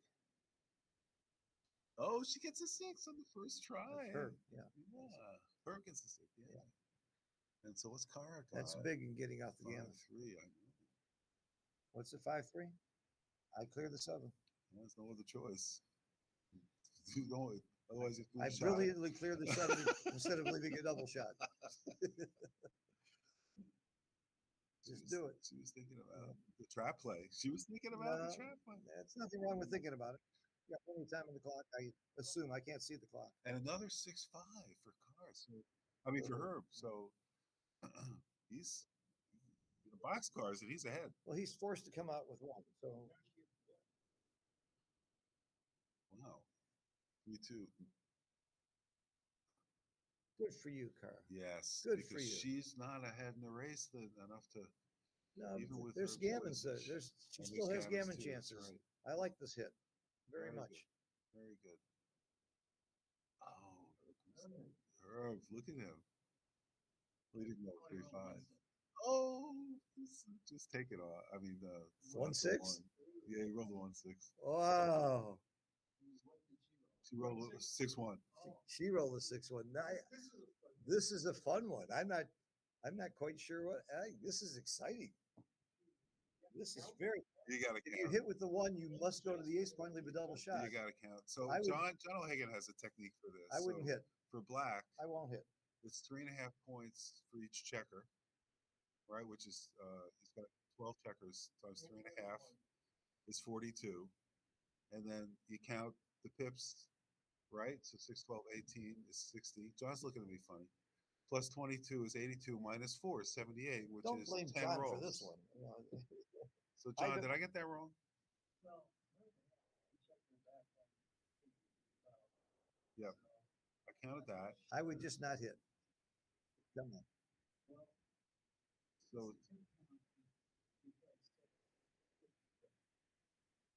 the effective pip count's 78, I think. Oh, wow. Wow. Could be right. I can't say she's wrong. I wouldn't have done it.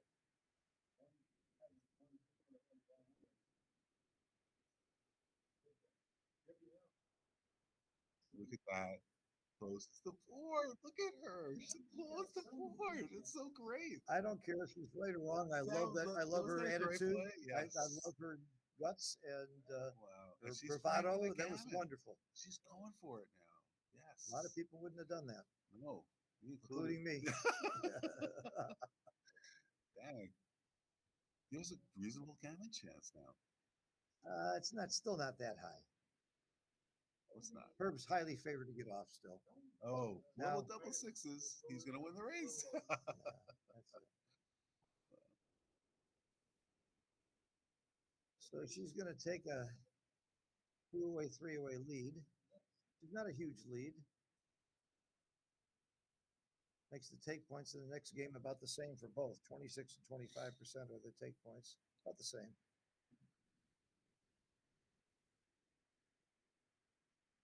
But good for Kara for taking Nick, whether it's right or not. I pat her on the back for making a gutsy play with that 1-6. That was fun. But That we really was didn't fun. like her non-double hit where she kept her prime earlier in the game.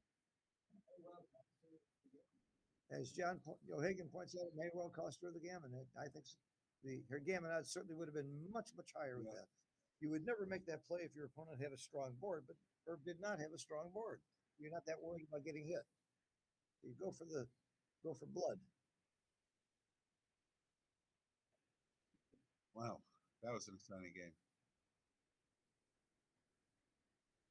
Is this 60-40? 60-40 is the equity. Knowing the match equities are easy if you just look at Extreme Gammon or Neil Kasanoff's tables, which is what Extreme Gammon uses. You played the game out thousands of times, and you find out that with the score, Kara will win the match 60% of the time, given equal players. I'm not about to say that they're not. I really don't know Kara's game as well as I know Herb's. All right. Herb was trying to steal Kyra's 6-1, but he relented. When you play with a baffle box, you roll both checkers. You roll both dice, and the white dice belongs to the white checkers, and the black to the black checkers. And that's a rule that I invented years ago. Oh, that's interesting. So it's let's go. Yep. Right, so She had a it's 2-1 opening and didn't slot. He rolled 6-1 and he rolled 2-1. He rolled 6-1 and he rolled 2-1, and he should have slotted. Yeah. Especially at this point. Yeah. Interesting. And then she rolled 5-5 and You got to like Kara's position here a lot. Oh, nice roll. Good play. Keep hitting. You're blitzing. Yeah. You don't have enough checkers in the zone to complete the blitz, but you got no better alternative right now. Now you got to stop thinking about blitzing so much. You got an anchor. Now you think anchor. Wow, she could do it one more time. Is it 1-3? Yeah. Yeah. She's gonna do it one more time. Because Hitting he's is rolled fun. 5. I mean, Dean Munch taught me hitting is fun. That's part of the real fun of the game. So don't give up a hit when you get, especially if you have your opponent outboarded. And by the way, once you make your double sixes. Once you make your ace or deuce point, you really want to play a hitting game. That's your game plan. Double sixes does not hit or cover. It hits. Where? Oh, in the outfield it Yeah. hits. Yeah, I was thinking the home board, but Yeah. it does in the outfield. And so just we have one more. Either probably 15-7. So John O'Hagan makes the 18 point, which means your opponent's 7 point. I agree with all this. I'm not sure this is wrong because you're on the. I like her still playing aggressive here. If Herb doesn't roll a 3, I'm going for the blitz. wow, nice Oh, roll. Through the great board. roll for her. That was huge. He doesn't roll a 3 there. This match could have been over with, So with a full blitz without a cube. 5-1. Terrible roll.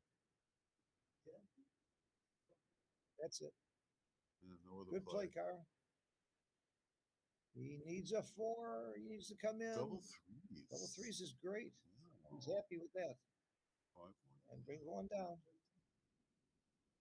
Now she's really kind of building Yeah. John say she's paying the price of staying back on the ace point, and I would have paid the same price. And she's playing the I like her price play. for. I might have brought one out, but I certainly I wouldn't have brought two. I wouldn't have brought the two out. I would have brought one out. There was a slim chance of the woods. All right. Well, now do you play 13 to 7 to duplicate the ones? Is that the play? It looks like it's Cara's play. I like it.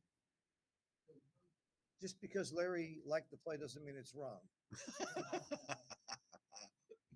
I have a reputation to support Phil.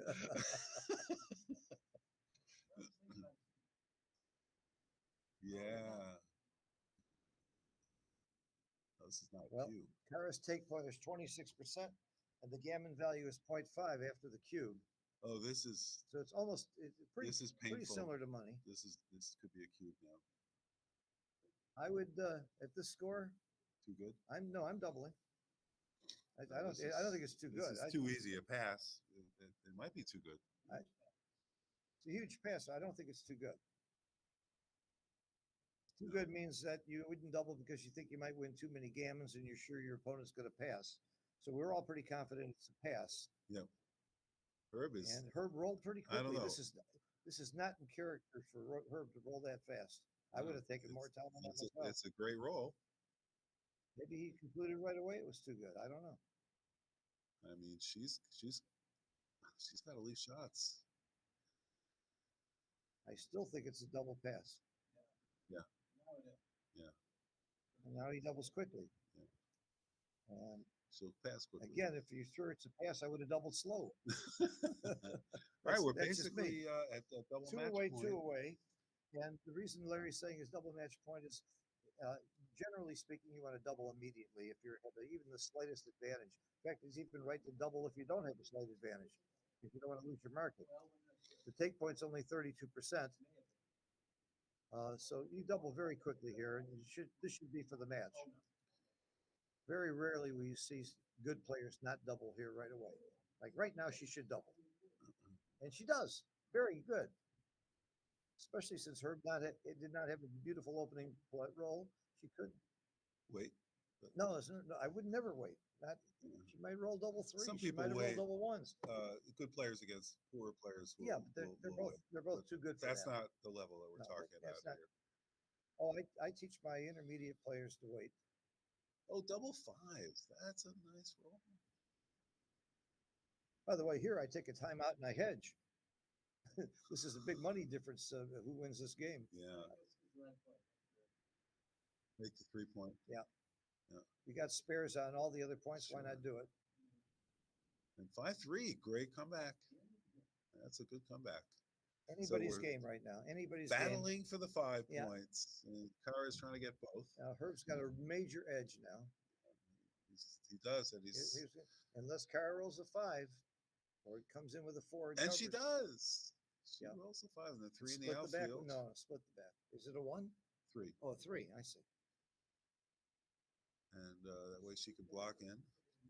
If Herb I'm not sure that's the right 3. I'm not sure I come off the don't come off the 24 there. I don't like a 1-5 game. I hate it. There's double. And fours. I would have been clobbered.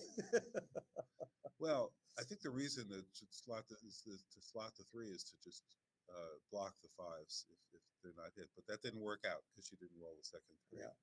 But a 6-4 did cover it from the 5 point. So I see her look at it.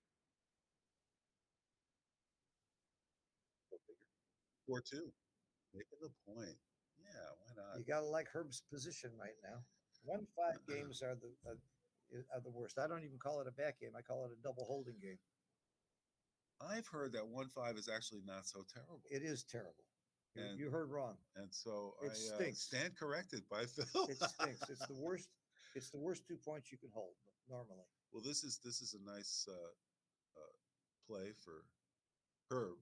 He can hit and safety a checker or cover a checker. Either way, he's going to leave 2 blots, but I think you just keep running 18 foot. And that leaves fewer numbers. Well, you duplicate the 3s.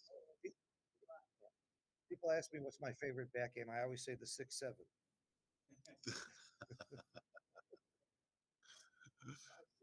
5-4. Yeah. Come out. Can't hurt. Get the timing.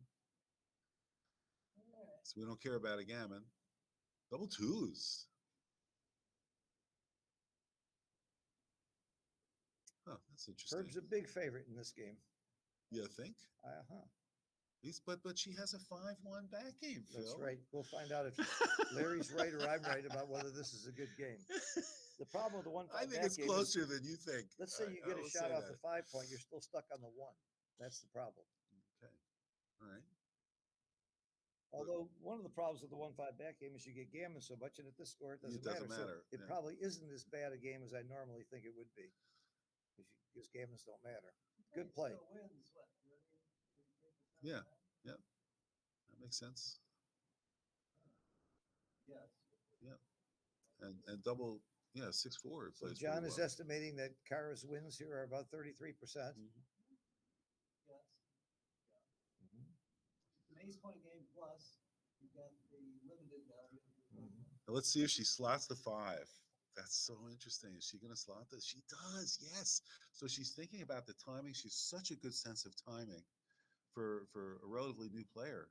That's amazing. That's really fantastic. Yeah, she's been playing for 4 years. That's I've been playing for unbelievable. 77 years. No, that's a lie. I've been playing for 71 years. And should Herb hit here because he's She setting probably up her plays better timing. than me. No, that's a John. Do you Makes hit? me mad. I didn't see the number. It was a 2-6, but I think it's 2-6. Yeah, I think hitting is fine because what Phil said, the 1-5 game. Well, She's got the time. She's got a nice timing and she's got a nice board. I think the 1-5 game is a great game here. Put herself into a wonderful position actually to have a decent chance at this game.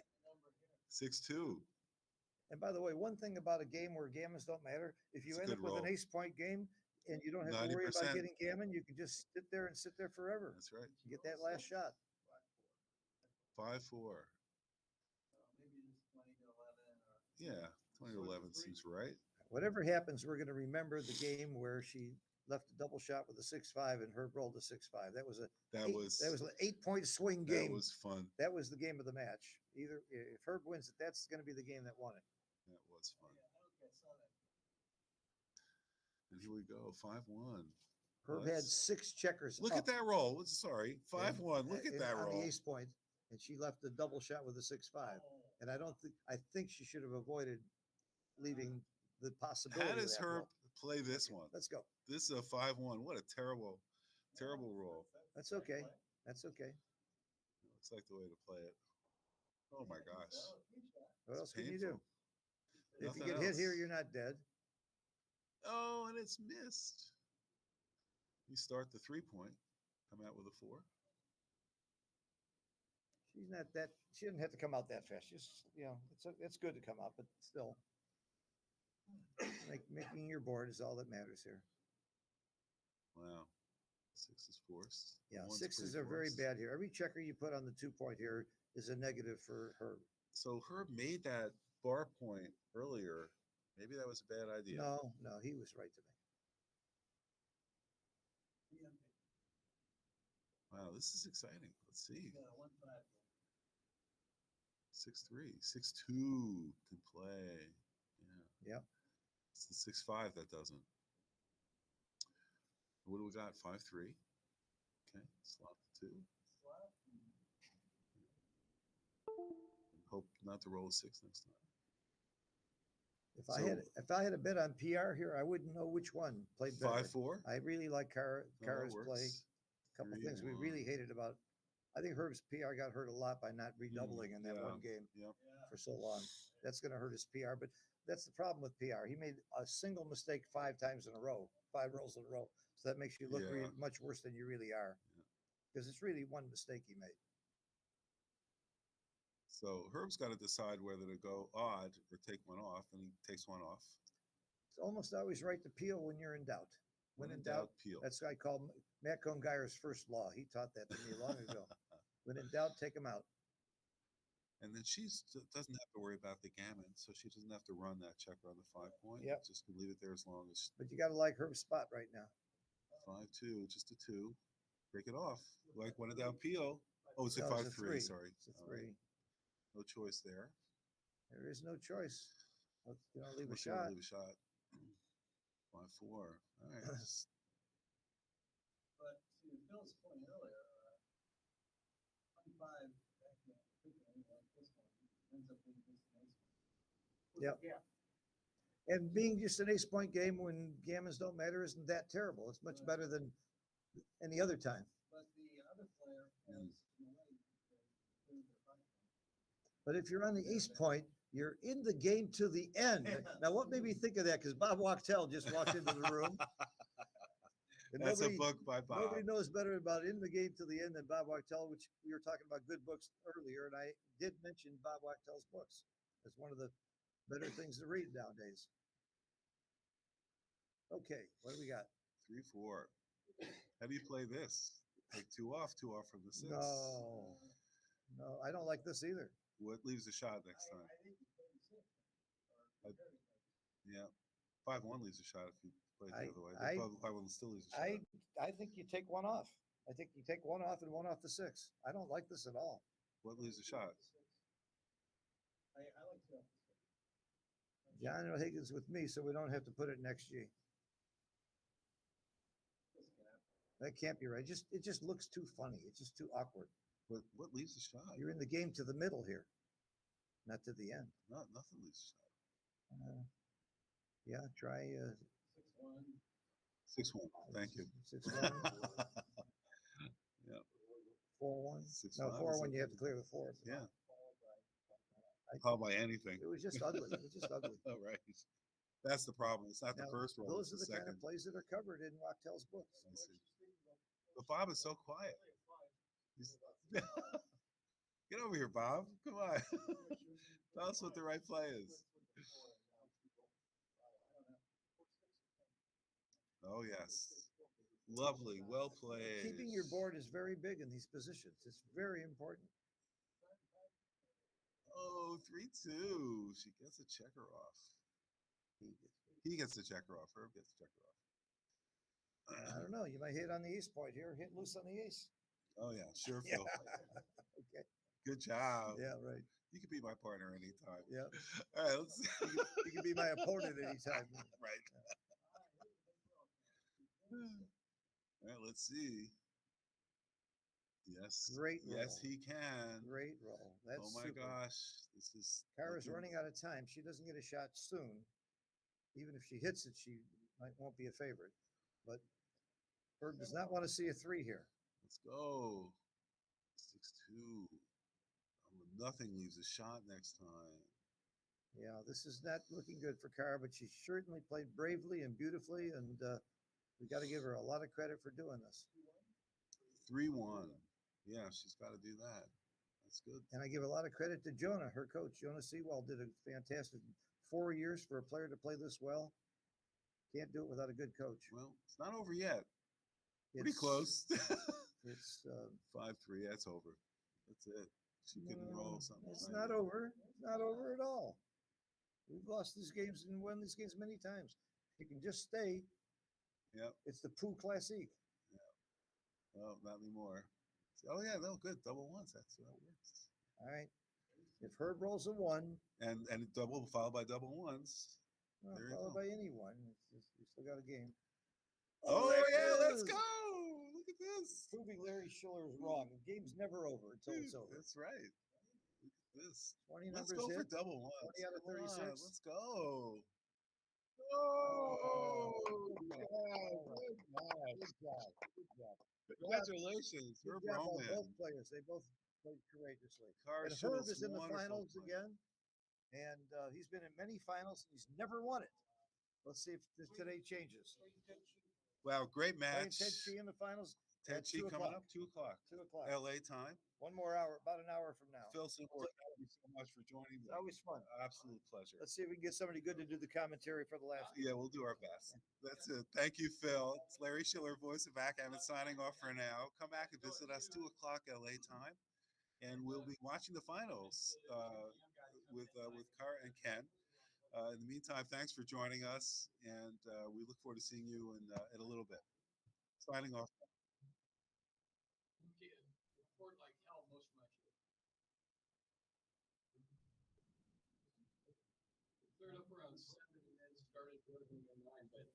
like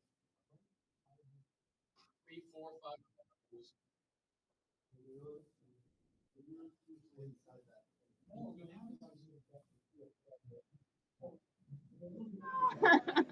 I got a strategy. You have the cash. Yeah. Great job. Great job. No, No, you that's didn't. okay.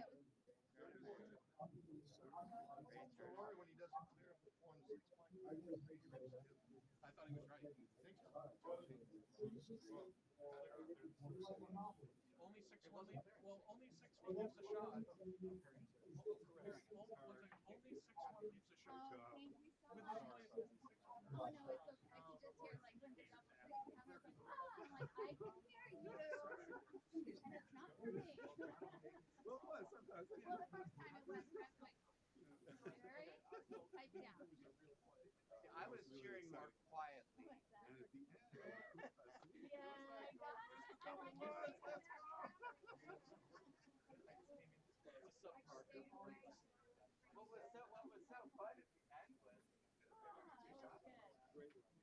that was that's a famous position. Yeah, I know.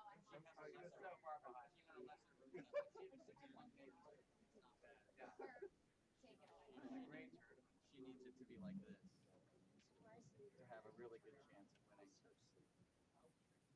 Well, he took those doubles real fast. Right? Well, I was watching it. I honestly, thank you so much. Well,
Ladies, this is the last chance to sign up for Wonder Woman if you have not yet.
Hey, Monte, how did it work out? It's okay? But for some strange reason, I cannot turn this um, off and it won't hear you. I don't- Oh, so when I talk that- loud, she can hear me. That's what I talked to her, Yeah, and she said she can hear me on your speakers. yeah. Her my problem. So I did her that and I'm trying to keep it down. no, Though. no, it's okay because it happens to her and we're gonna get this time. Yeah. And then later I will use my computer and not someone else's. So the other thing I was thinking about, I can rebroadcast this on OBS. But I don't think it will be strong enough. Not the computer and not the net. I wonder if I could. There's a way for me to check the Wi-Fi, right? But Larry, please, it's in 1 hour. Yeah. So we don't want to. We don't want to mess anything up. I really don't want to. If it works now. Right. So And we'll I'm keep it so working. happy it wasn't. I was. And it wasn't that. It's something else. I really cannot tell. I know, right? I feel. And it's too bad because this microphone was working before, and it's such a nice mic. But the sound is okay for me and Phil.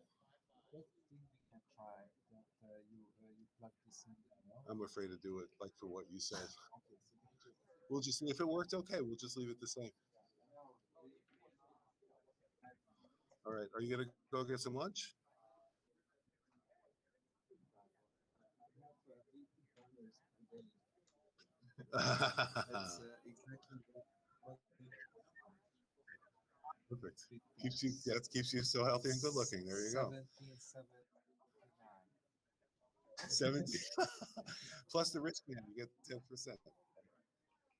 I don't show it.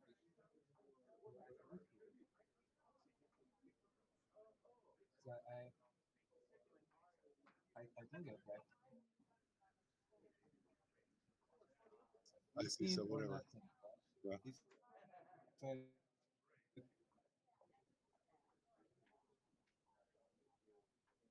get above 80, then it's okay. Hey, this is good. Look at the Wi-Fi. Oh, that's not great. I would love to. I Yeah. don't want to do anything. Don't push it. No.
All right, we have a winner in the advanced division. The first place finisher was Kevin Powell. Kevin, congratulations. And the second person was our dear friend David Mulford.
I think it's money. Oh, I think it's 80.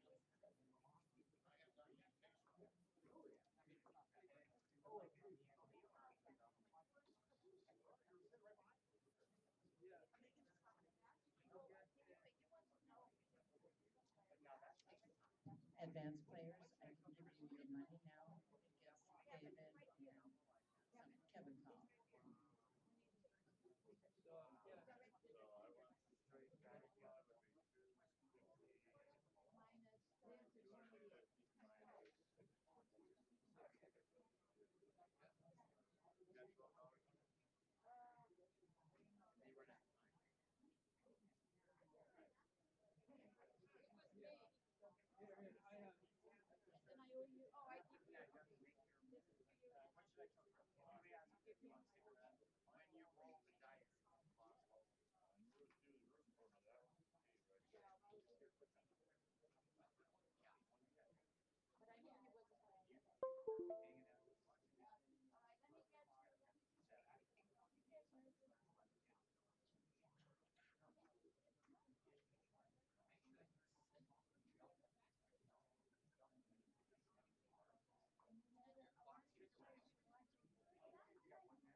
The one bracket is drawn.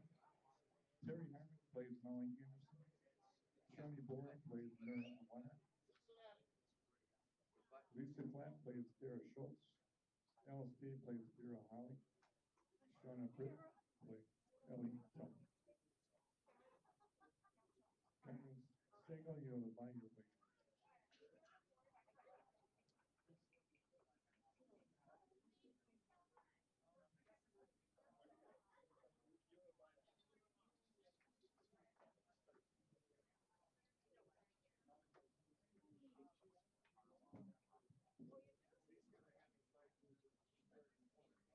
Joe Roth, can you come to the front, please? Joe Roth.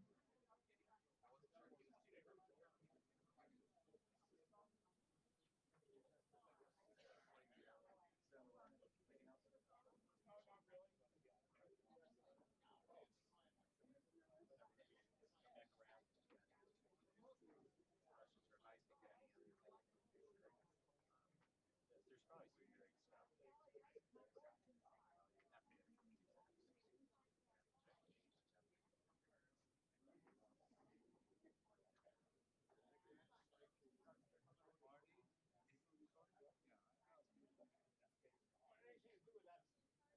the next, we'll have more interaction. The next major step will be we'll have a chance to read it.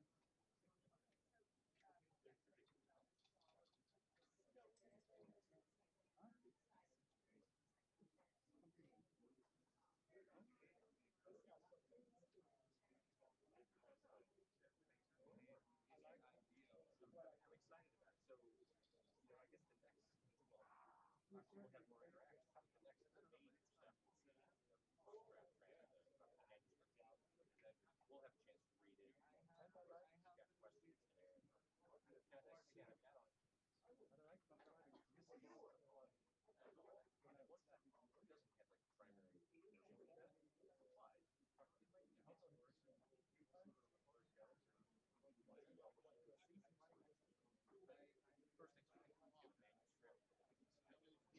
early self-published and I'll get some advice. I'm actually working on just sports decisions.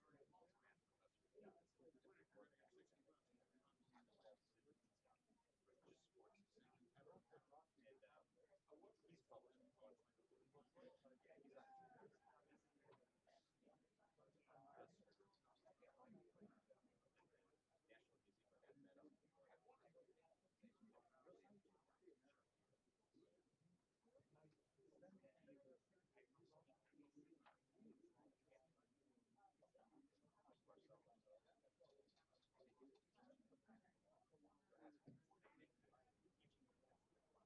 Will and Apollo, are you guys playing your blitz bracket right now? Good, thank you, I got it.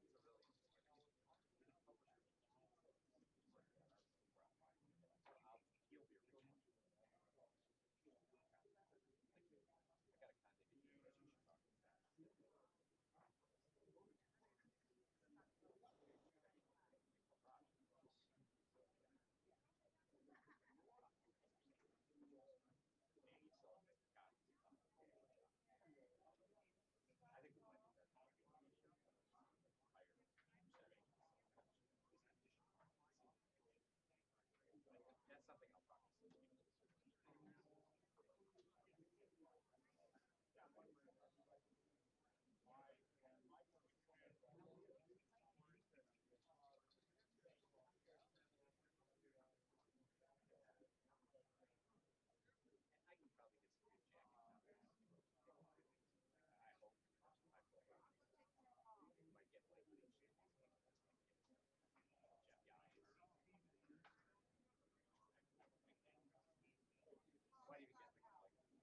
Ladies, Wonder Woman is 7 points.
No one saw it. Only I noticed. But it's kind of a essentially kind of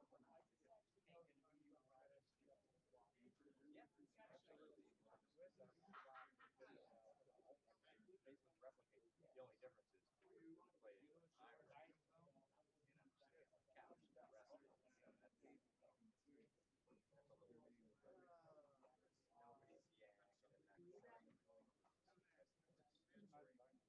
what do you think if you play? Say you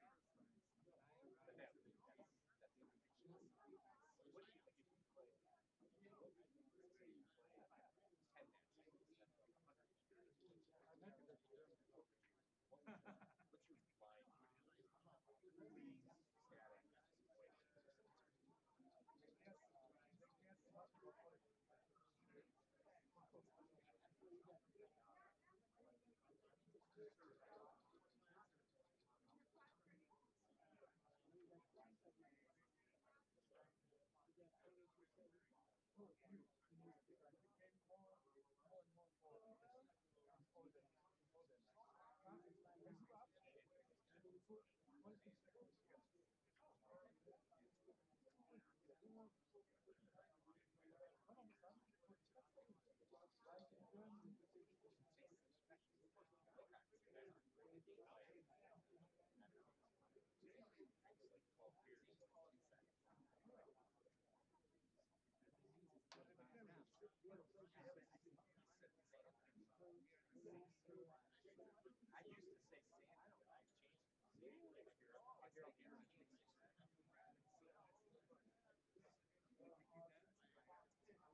static I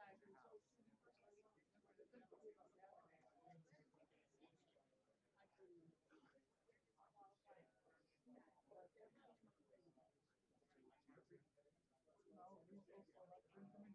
I hear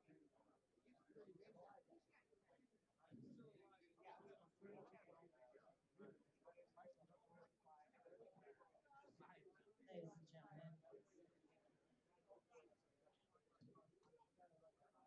we thank you so much for being here.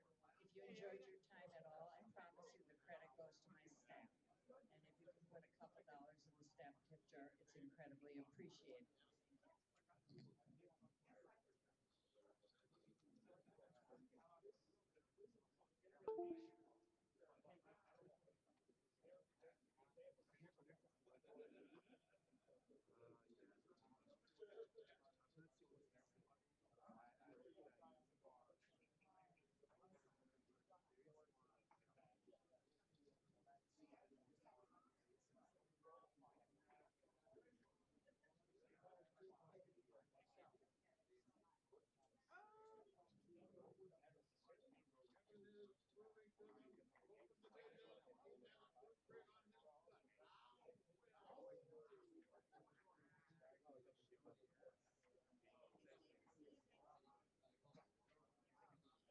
We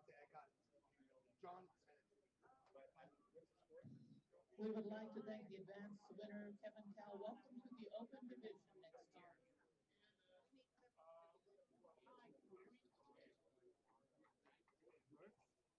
So is the issue basically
now you got You look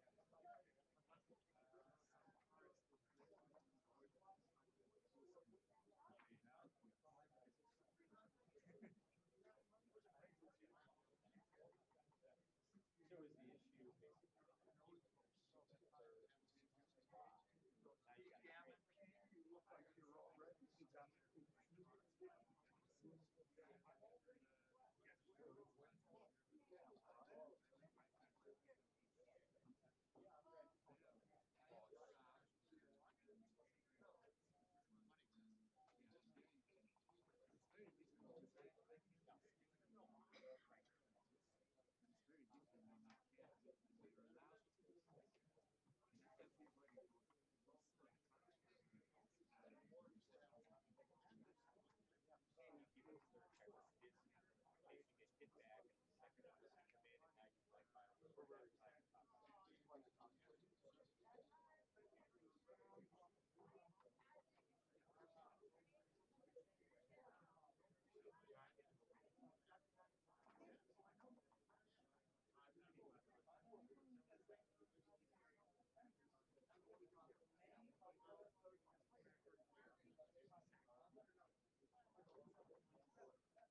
come in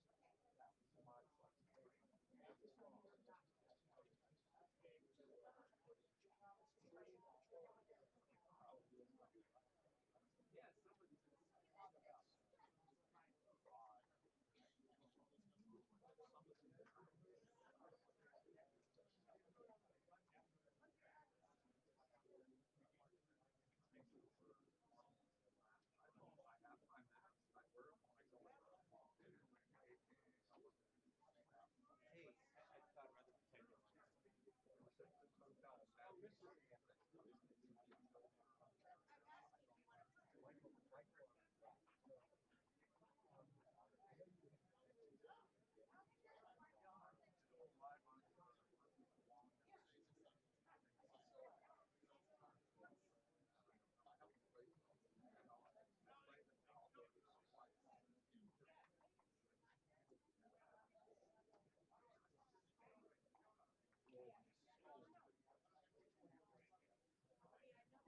Oh, you didn't know that? Okay, well, okay.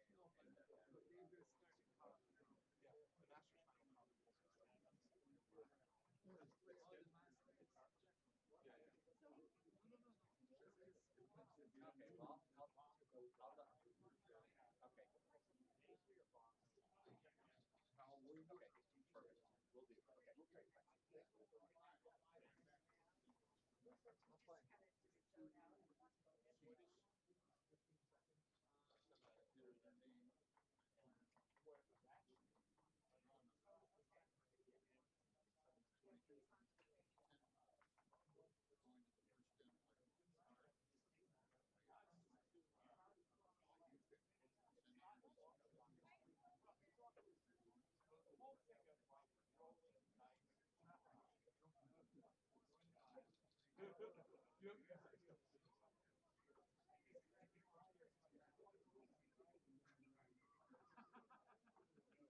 Butchie wasn't scared.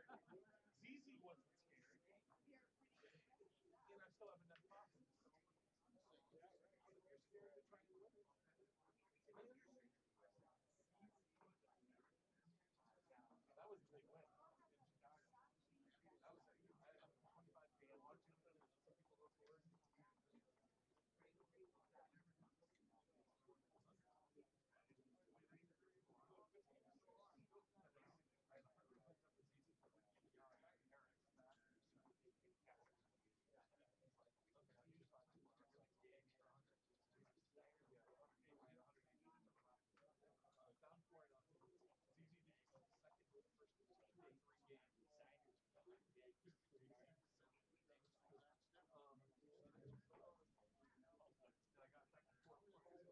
people record. Down 4-0. ZZ did second for the first 3 games. And I got back to 4. And they're like 45 stars.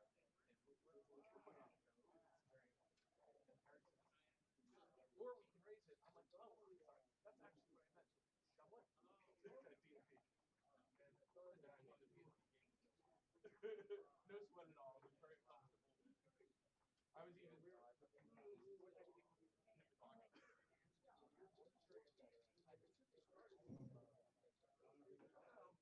I'm faster. I don't know. There was a guy I used to give it up. I don't know if I can work late. I was hiking. I would do it. And total.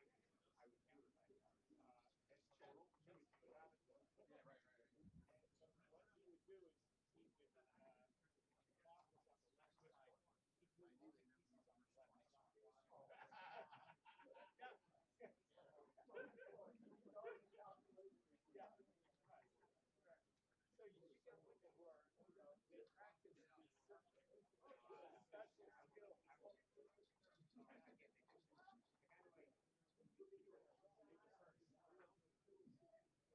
Gord, can you come to the front, please?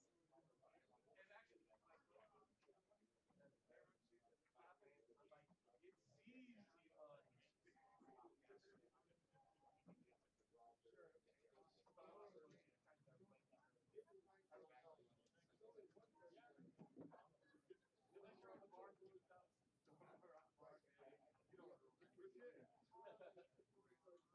on sure.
Better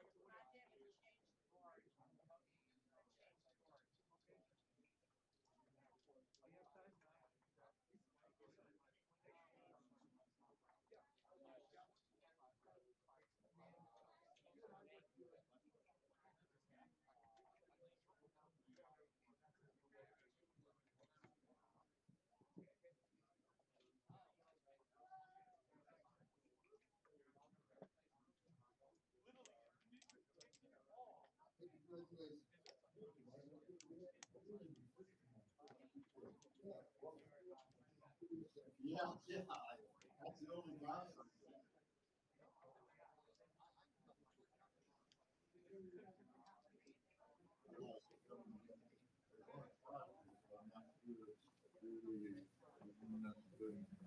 Setting up. Now they're back and pretty cold.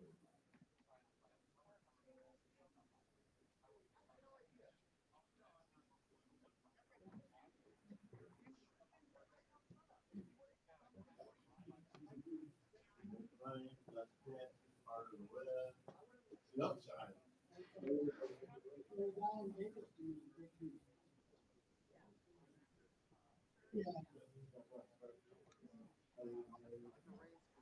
Sachs to me And the Masters is at 4. It's right after. It's right after this year. They've said they may have to start it early because one of the guys has to leave. Okay.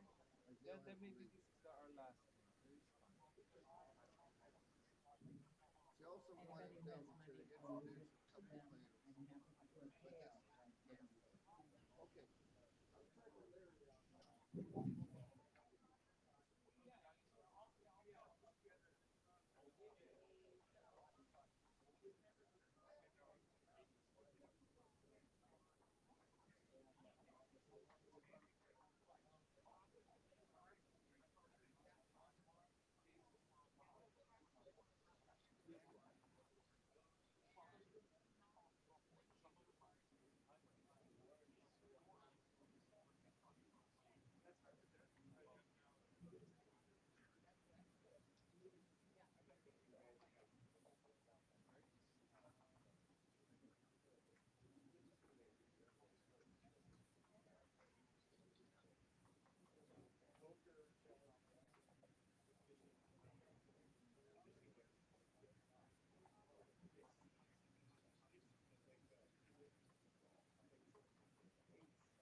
And you don't need 2 chairs, right? No, I don't need the chairs.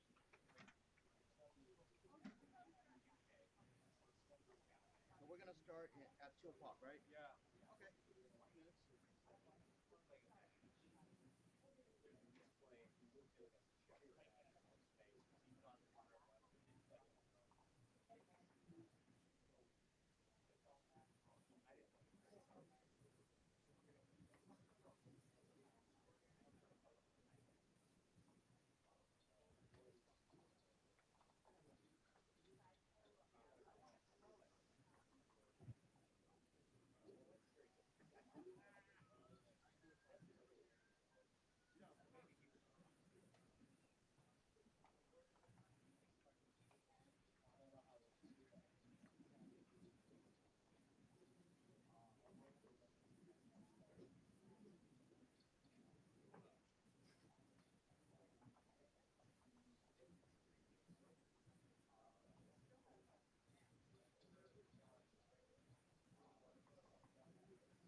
playoff blitz draw over 22 qualified players.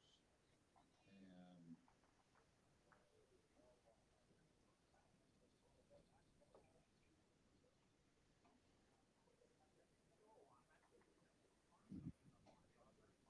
all right, the blitz match playoffs, of course, are 5 points.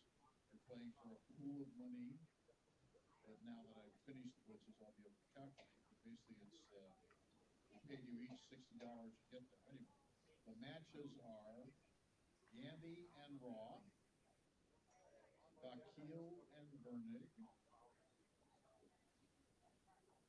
Reeves and Hodis,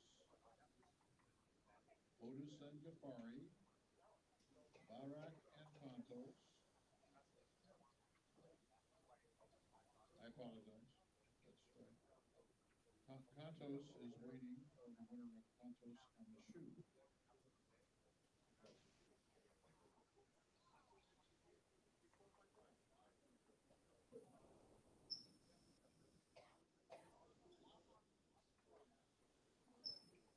Robinson, you play Ted Chi. Farzan, you play Patrick Keene. Savan, you also play Patrick Keene. Long, you play Bill Chibnick. Chibnick and Long. And believe it or not, Long, you play Tuck. If you have questions, come up to the front. We have the bracket up here.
Laura Gandy, are you in the room? Laura Gandy. Okay, we're going to forfeit your blitz match.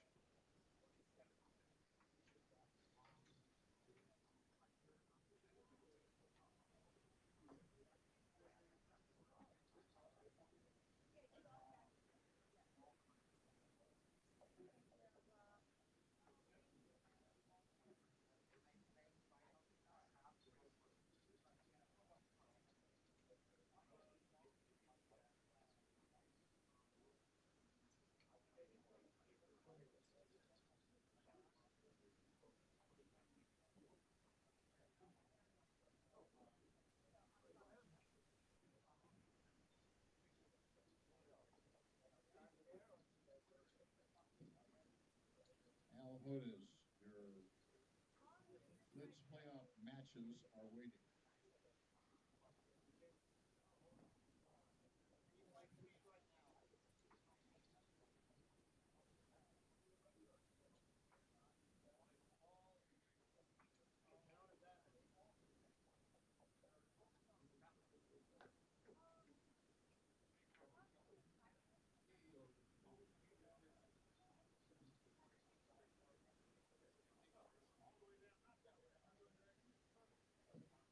Alex Farzan, are you in the room? Alex Farzan, your match is waiting.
I'm doing payouts again. If somebody wishes to be paid out, please come to the front. Julian?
Todd, can you come to the front? Todd?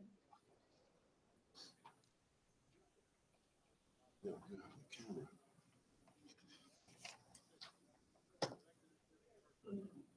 What's the score? What's the score? Is it already 8-0? Is this an 8-peter?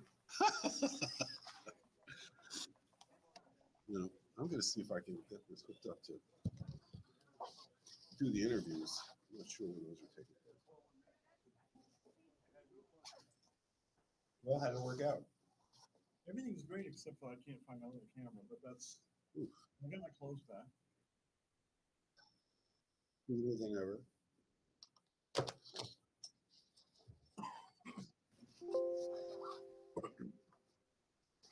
Which chair do you want me to sit in? You have the one, yeah, that's fine. Or the one in the middle.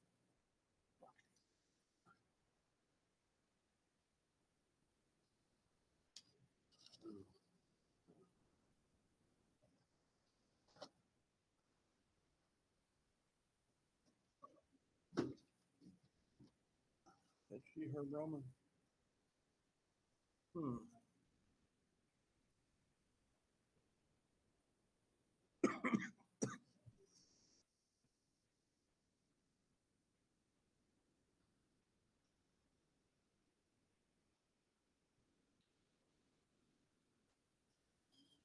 think we've heard pull that out. Was he losing? We definitely questioned the double stakes and plays.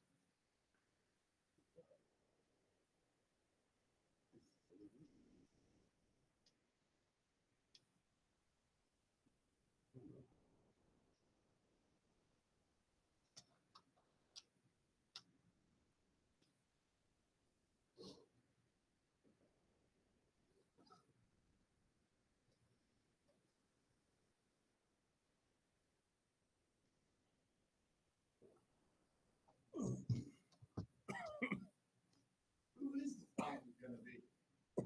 Bert and Ted. Oh, Ted. Oh, okay.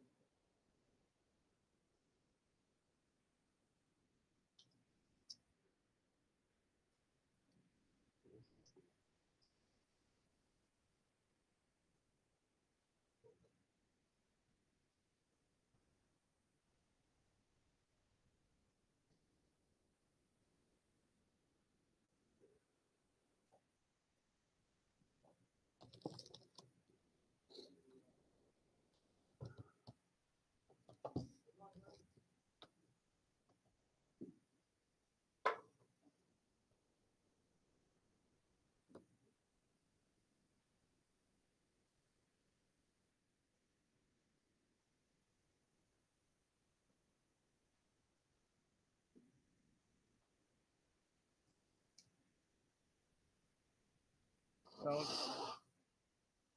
you're going to have the final coming up? We do.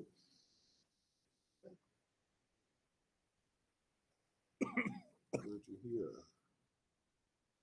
There, I haven't seen you in a long time. I know, excellent. Thank you. Well, I have news, but you know. Thank you, Julius. My pleasure. It's personal stuff, but all's good news. Thank you so Right, much. Oh my right. God, that is the biggest latte I've ever seen. I got the biggest one I could get. Where do you live? I moved to Conroe, Texas. Conroe? Conroe. Conroe, where's that? That's about an hour north of Houston. And it's in the middle of fuck nowhere, but it's Where were you before? Connecticut. What made you move there? No state income tax, and my son graduated from high school, and I wanted to move to a foreign country. Close enough. Now, where are you? Out here, here in LA. Yeah. He is my best friend. Aw.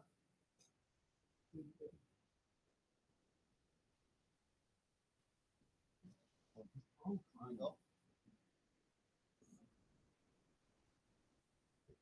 Oh, okay. Yeah, I just got one of these cameras. They're nice. They're simple.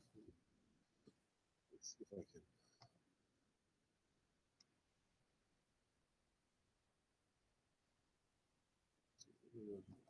Is this going to be pointing to you?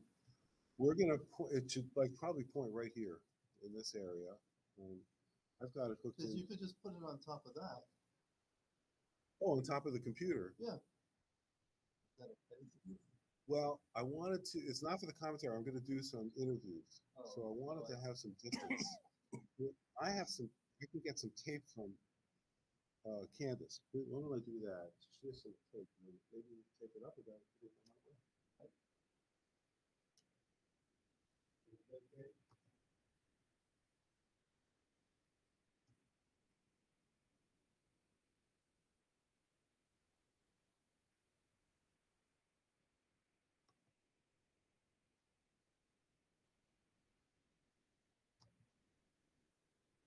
You have a game tomorrow? Or is Hans or is Jock? Jock can't do it. I know that, yeah. He's going to go to Joe's. Oh, well, maybe I'll just go. No, I got to give a lesson tomorrow.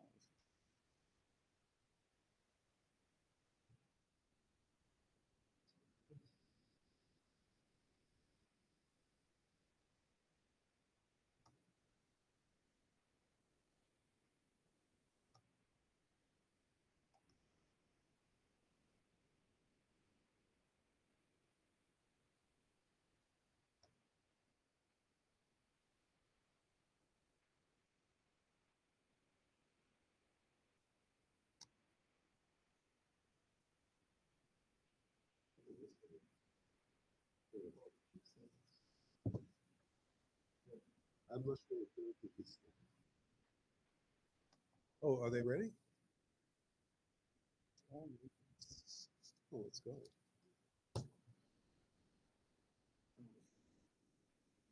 Well, welcome. It is the finals. Ted Shee and Herb Roman at the USBGF ABT tournament, California State Championship. I have the pleasure and honor of having as the expert commentator Steve Sachs, who has won this tournament more times than any other human, but not this year. He's decided to share the winner podium now with Ted or Herb in the finals. And we just finished a very exciting match with Herb and Kara, which Herb pulled out at basically DMP. But Steve, welcome, and thank you for blessing us with your presence here. It's one of the best players in the world, and it's an honor to have you. So we got two competitors here. Herb Roman, who most recently in February came in second in San Antonio to John O'Hagan. Herb famously is, according to Phil Simberg, is the best player never to win an ABT tournament. That might all change today. He's let's see. Well, he's hitting. Was that a 9 that he rolled? And so he's on his way. Yeah. Ted Shee, his competitor, beat me in the second round, and on his way, he's played quite a few different tough players, including Kara Schultz, who he beat in the finals in the winners bracket. And Ted is a former United States Open champion. I was just looking up to see what year it was, but it was probably around 10 years ago. So we got a 22-20, 22-18 back game, which is not really a back game. It's kind of a modified holding game. And Herb's winning chances are reasonable here, but he doesn't have many market losers or even any market losers. So he shouldn't double. What's he got there? 4-2? 4-2. My friend John Alexander used to always say when a 4-2 was rolled, fortuitous. The late, great John Alexander. Oh. The first California State champion, by the way, when Patrick changed it from Gammon Associates to California State. Well, that was interesting. 13-11 might have been a play, but just to have the 6 there. You give yourself a better chance to clear the midpoint with a 5-2. Yes. Yeah. Well, it does have that checker sitting out. Oh, 2-1. That's interesting. So you do not want to make the midpoint here. I mean, the 12 point, because they just have all 6 outfits points that are difficult to clear. So he correctly plays for flexibility. That's a great point, too, especially for beginners to say sometimes it's a little uglier, but sometimes ugly is better. And in this case, the criteria is, as Steve said, it's but interestingly, yeah, Larry, he gives himself a bad double 6, but sometimes you just can't prevent. Look at this. Oh, he's going to play 2-1 very comfortably. Oh, what was a? Didn't see it was a deuce. 5-2. Okay. Yeah. Yep. Make the point. All right, Ted rolls double twos, and it's maybe time to count. It's not clear cut that he should move all the way up. He might consider just, I don't know what he does. He's kind of out of timing no matter what he does. This isn't bad if the race is reasonable, but now Herb can play past Ted with a lot of numbers. So possibly should have just kept the 22 point. Well, the question is, what is the race sitch? So let's see if we do a quick pip count. So it's 106 for black, 127. So it's 21 pips minus what he rolled here. No, he's not going to do that. He's just surveying the count situation. So it's 13 pips after the play. He's a little bit inconvenient because he can't move those checkers off of the 16 point because they're blocked. So, and if he moves to the 18 point, that's kind of like compressing his holding points too close together, but he might not have a better move. If he just holds both anchors and doesn't move, he's got to break and slide his ace point, which will make his containment capability a little bit weaker. And he's given it a lot of thought. I guess the pip count is important.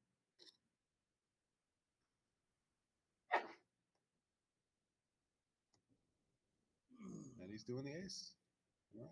That's reasonable. But he raced around a little bit of timing here. Oh, this is very good roll. He can break the 11 point. When you're ahead a lot in the race, well, it's a 5-3, I think. Yeah. So your objective is not to block, but it's like to clear points, and that's an excellent roll. And now he might just want to think about doubling here. Let's see what the race is. So to 115, 50, 58, 88, 98. He should double here. What is it? How much does White have? 90. So 17 pips. Yep. I mean, even with the. But Ted's not going to be able to hold that anchor very long. In this case, he's actually going to give it up. Just you can set it. Is he slotted? Is Herb slotted? It looks like it. Yeah, then he could just. He could have made the 5 point, right? Yeah, it's like you're. It's pretty safe, and you're putting pressure on the. You're paying off to a few numbers, but. See, the problem with just bringing two down like that is that he takes the pressure off of Herb. Herb can just play a checker off the midpoint, and then if Ted hit it, then he would have two blots on his board. But now he's going to cover, presumably. Did he not roll it over that could cover? Seems hard to believe. Yeah, 4-3. Okay. Did not. No, that's all right. Keep checker in play. Kimon is here. Kimon, the great New York champion from Europe. And there's the interview shortly. 6-2. All right, well, there's only one reasonable play here. 74, 40, 80, 90, 91, 88. So it's 14 pips. Probably a small double. I guess if he safety to checker off the midpoint and didn't get hit, he'd lose his market. But he has some bad numbers, 6-2. Now double fours actually leaves a shot. Oh, good call. That's interesting. What do you roll? 6-1. Yeah, so he's duplicated his ones. And I mean, there's some. He doesn't have any blots in his board. He's got some market losers. Although 6 leaves a shot, 6-1 and 6-6 don't leave a shot. But and he rolled a 3-1. Ace 3, and then he's going to play 4-1, and then just cube the next roll. Yeah, I mean, Herb does not. Ted does not have any numbers hit back. Yeah, this is not too good. It's double pass. Okay. Easy enough. These guys are very efficient. Maybe playing a little too quickly. It can be anytime you get to the finals, it's really exciting. And you might just go too fast, which is, I tell all my students, take your time. I mean, not everybody is Michael Niagara who can play down to 7 seconds and never time out. Is that Michael's claim to fame? He could do that. Oh, he's like James Bond, 007. He looks like him a little bit. 7 seconds left. And just boom, he just never times out. We've got an interview coming up with Kimon Papakritopoulos shortly. So I think, can we wait for the break, Kimon, or are you have a plane to catch? Okay.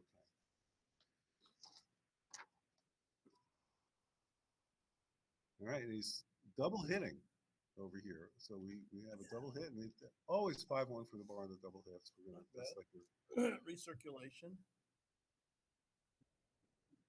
Six off the bar. Reasonable. Duplicating fours. Fours to hit. Fours to anchor. 5-1. Pretty weak. Split 8 and 23 and just be patient.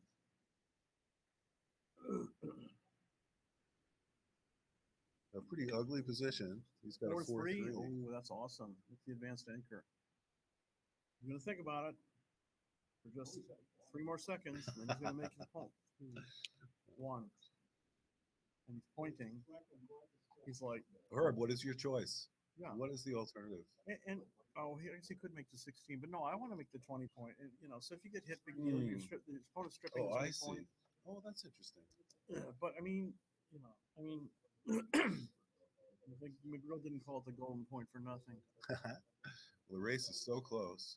6-2. It's not your best. I would just double slot behind him. That's fine.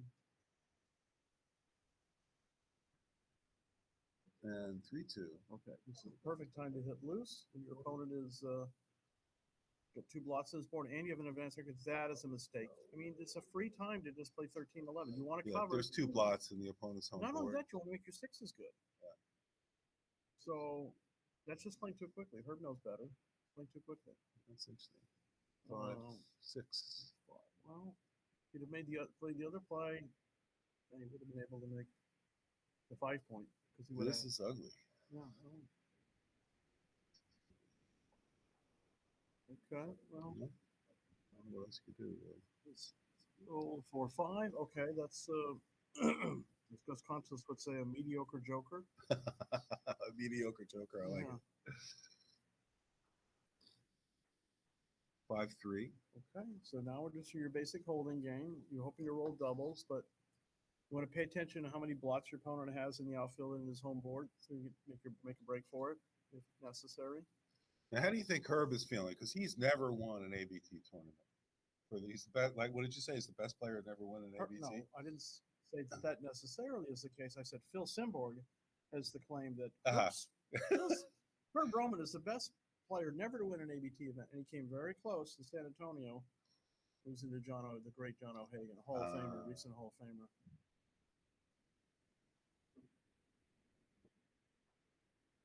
Oh, okay. So 4-3.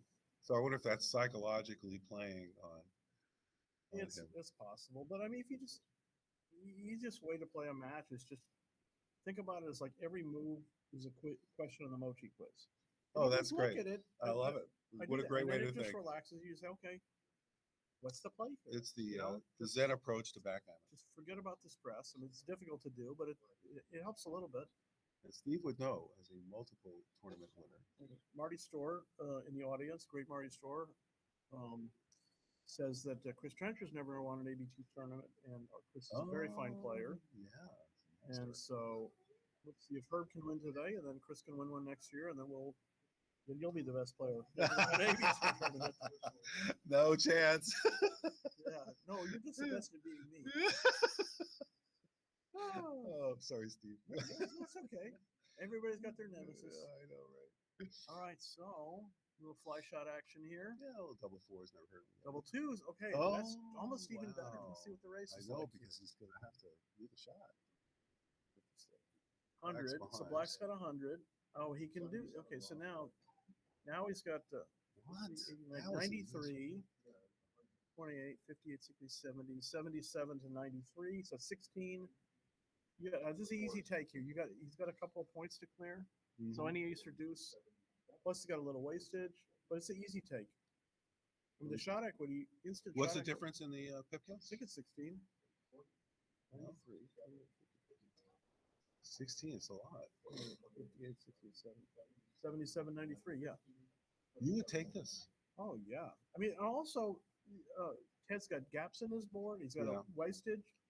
So maybe 3 or 4. He took it. It's a super, super easy take. Oh, that's so interesting. But it's enough volatility to double, I think. Okay, that's interesting. I may or may not do that. That's reasonable. 5-2. You could make your ace point here. So just a little safety thing, right? Okay, 3-2. How about that? Okay. I don't think I would go that far. I mean, you may need. You want that? You just play right? 42. It's not a big deal. 4-1. 4-1. Okay, Herb brings it in. He's got a 1-0 lead. He's the only one that can win by shutout. Should we play 2-1? Not that likely. Let's see what number we got here. Oh, 4-2. Look at that. He's still rolling the ones and the twos. Wow. Herb's got a free piece of timing. 6-2. He's got a free piece of timing which he uses to close the board, and now pressure's on Ted. Ted's the one that could leave a shot. Oh, but he doesn't. Safety's with 5-4. And he's got a little bit of an advantage in the race, but he's also got wasted. Yeah, wasted for the gap will fill in probably. 6-2. Ah, interesting. You almost think about playing 6-4 now, because now you can roll like small and then a gap miss with a 5, as opposed to the 2-1 miss. I probably would do that with the lead he had. It's more likely to roll the 5. So that's fair. It would have been a little better if he'd played different. But anyway, he's going to play the. Oh, that's weird. Oh, that's totally wrong. Now you miss with 85 except for 65 and double fives. And that could be the critical. That's right. You need that extra checker. He's odd right now. So what he leaves, only one checker on the. Well, he did. How about double ones? Okay, that's very efficient. Paul McGrew used to always tell me, like, yeah, double aces in the payoff. Very efficient. 2, 3. Okay. So it's now, weird he played the 3 there. You think he played the 3 off the 5 point? Which he eventually does. Okay, so let's see. He's off in 1, 2, Makes 3, sense. 4, 5, 6, maybe 7 rolls. 2, 3, 4, 5. So Herb needs a double. And he got 6, 2. Yeah. So it's effectively a 5-roll position, but Herb's got the gap here, which is a little. Well, he's got to miss twice. No, he just got 10 checkers left. Oh, he didn't miss at all. So barring. Look at that. This looks 4, like 5, a cube. Here we go. Pass, a redouble simple pass. Amazing. Nice take, Herb. Roman. Oh my gosh. Claims a second point. I don't think there's much. Like I said, it was a great double. Great take. There wasn't much. I mean, maybe Ted made a few checker play inefficiencies, but there wasn't much he could have done. He had to double when he doubled. It was a take. He just lost. Absolutely. Well, we have our 3 interview victims, lined up in the front row. We've got Kimon Papachristopoulos, Frank Frigo, and Jake Jacobs, and we're looking forward to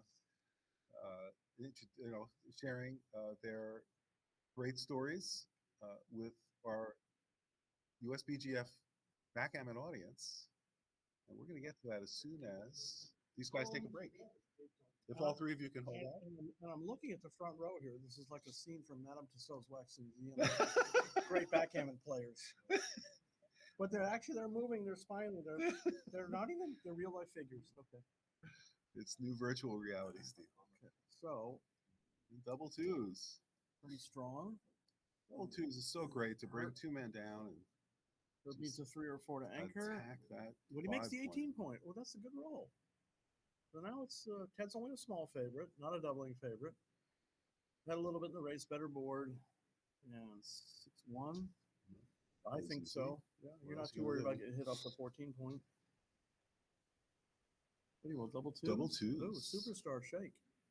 You can hit another. Put a second checker on the bar. Seems like a no-brainer. I mean, there is some risk involved. There's counter jokers, double 1, double 3 to hit back, but it's worth it for the tempo. And you can always regain the 18 point. Double 2 hits too. I don't think it's like definitive, but it's a play I'd make. Yeah. What do we got here? 1-4. Okay, no cube. No cube now, especially up 3-0. It plays pretty quickly. It's a really good roll. And make the 18 point again. Remake the 18 point. Only leaving a few indirect return shots, deuces are duplicated. And if he makes the 14, it's a big mistake. But he made the 18. That's the right way to go. Okay. 1-6. Well, that's an inconvenient truth. I'll probably just come out to the 18. There's not much of a attack that Herb's got going. 4-2. Now that's a good roll, or fair anyway. Play safely. Okay, 6-4. That's a really excellent shake. Let's see. 10, 12, 15. I probably just come out to Just come out to the 18. I mean, this is not too bad. You do have a better board. Your opponent could leave a shot on 6-1 and 6-5 or 5-1. Yeah. But, you know. And there you go. But now you have a blot in your board, and it's like not that easy to hit and have no risk involved. Well, at least for the time being, he's got the better board. Yeah, I suppose it's okay, the play that he made. That's interesting. So he left a few extra numbers, and he made the distribution of his board a little bit worse. Okay, I like this play. You've got you're ahead a little bit in the race. You make a better board, and your opponent's got a blot in it, which he needs to cover, and he did cover. Cover with a 4-2. You're going to cover twice for the same point. 6. Okay. Well, I don't know. Seriously, you run from the midpoint. Yeah, then you might have a few awkward numbers. Yeah. 2-1. Yeah, I might have stayed back. They're all playing so fast for me to think about. I know. These players are fast. Look at this, 6-1. Okay, Yeah, only gets to play the 1 pip. That's it. It's funny. Herb with the 5-4. It's been 30 years playing pretty slowly. Now he's making up for lost time. He's making it up for it. He's gone relativistic. In his late 90s. I once took a redouble on Tuesday night. I was worried about catching like Highland. Very good, Jake. Double sixes. Okay, that's not all that good. I mean, it is 12 pips, That's amazing. Now if you roll 6-1 in your next shake, leave a double shot. Oh, look at that. So you remix, very classy. Remix a couple of points in his board. He gives up the 6 point in the process, but that's not that big a deal. He's not going to do it. 4-2. Oh, this is ugly. Yeah, but I'm not breaking my 6 points, so I'm just going to leave the deuce shot. Yeah. Your opponent's missing your 6. Slot the ace point. You have aces and 3s and 8s to cover. And, you know. And you got a lot of return shots. And again, Ted's got a very weak 6-1. If he rolls it, either one. Yeah. Oh, yeah, 3-2. Well, yeah. I mean, your opponent's pretty weak. I like that. Safety up. You don't have to necessarily cover the blot on your 3-point to win. He missed. Okay, 110, 62, 7. He's doing the count. 11, 20. So he's up 10 pips, but he doesn't have any covers, although Black's board is very weak. And Ted's down 3-0. I mean, maybe if he's down 4-0, he might want to double, but anytime your opponent needs like 8 points or more to win, then they can be pretty efficient. Okay, that's just setting up to just for a double pass. Let's get here. 6-3. Okay, wow, great shot by Herb. This might be his day. He rolls a hit 3-1, hits and covers, and now Ted's got a blot in jeopardy on the 16 point or his own. Oh wow, but he safeties. Okay, duplicates the ones. Yeah, so now Herb's got 5s and 1s to hit, but we're close to a cube, especially considering he's stripped on the midpoint and he's stripped on his 6 point. And he rolls an ace-3. Well, I would duplicate. I would just hit and then play to the 18 to 15, get duplicating 5s and 3s. I mean, it's some risk involved, but I don't. No, that's pretty, I don't think pretty playing smart. safe is the right idea. Your opponent only has 4 numbers to hit you back, and if they don't hit you back, you wouldn't have a cube, but you'd be in decent shape. The duplication's powerful, and he finds it. All he's got to do is hit the clock, and it's his. That's your play. Steve says her. Okay, there's a big roll coming up here. What do you roll? Oh, I did roll the duplicated number, 5-3. Oh, what do you want for Christmas or Hanukkah? I mean, you get to pick one of each, Reasonable. Make the anchor a hit, and the other blot's in jeopardy. Oh, what is 3? Double 3-2. 3-2, okay. Oh my gosh. We're back to a static position. This is like Joker. I know, from a multiple blot position, now we're like only down to 1 blot. Incredible. Of course, he's going to play off the midpoint, leave a 6 shot. Okay. Verb. It's probably a slight underdog, but especially after 5-1, it's pretty lame. Shake. Nothing to do to slot the wrong bar. kind of 6. Okay, and the roll was a double ace. This isn't terrible. You can remake the 6 point. I'm happy to do that. Leave the shot. I mean, it's like you Yeah. finally get the 6 point back that you gave up, maybe correctly a long time ago, but I mean, Well, it's a landing spot for your sixes, so there is that. I know, but once you remake the 6 point, then the guy can hit you. If he doesn't hit, you're in great shape. And if he does hit you, he's got a weak board. You have an anchor. So this is a very surprising move. Okay, you had the XG feed. Oh, he hasn't put this dice up there. Oh, no confirms. Okay. And if he's right, then I learned something. 4-2. Oh, that's awful. Well, no, I know he still has a spare piece to play. So I was so happy to make that 6 point. I think we will 5-4. That's a good shot. We're going to the midpoint. Oh shit. I think it's so small. Okay, now I can see it. 5-4. Okay. Oh, superstar shake here. And now you're going to come out to the 18, probably just lift and leave him only double sixes. And then he doesn't come in. I think you just have a cube out. 87, 90, 54, 77, 88, 90. Yeah, you'd be up 7 pips. Oh, this is completely the wrong idea unless you're playing for the gammon. Huh. I mean, this would leave 6-1. It duplicates 6-1. You know, maybe if he is playing for the gammon. If he's not playing for the gammon, I'm not sure about that. If he just doubles here, I think the last play was a mistake. So, I mean, you took the risk. Why not go ahead and go for to it? gain the equity? I mean, I think he was just maybe concerned that if he came in with a 6, he wanted better coverage, but it had just come out and then, like, I don't know. So, what do you think is the psychology now of the players here? Do you seeing anybody responding to the pressure in a good way or a bad way? They're both playing really quickly, which is not good. I can't exactly see the clock and how much time's left, but you just need to take your time. You know, there's a lot of times I'll play really quickly and say, "Oh, this is obvious. This is obvious," and then later I look at like, "Oh, why didn't I just look at that move?" Well, because I didn't take the time. So, okay, double aces. Okay, well, if it was a 3-1, he'd want to hit, but with double aces, going to make the 5 and the 7 at most reasonable scores. Okay, right play, Herb.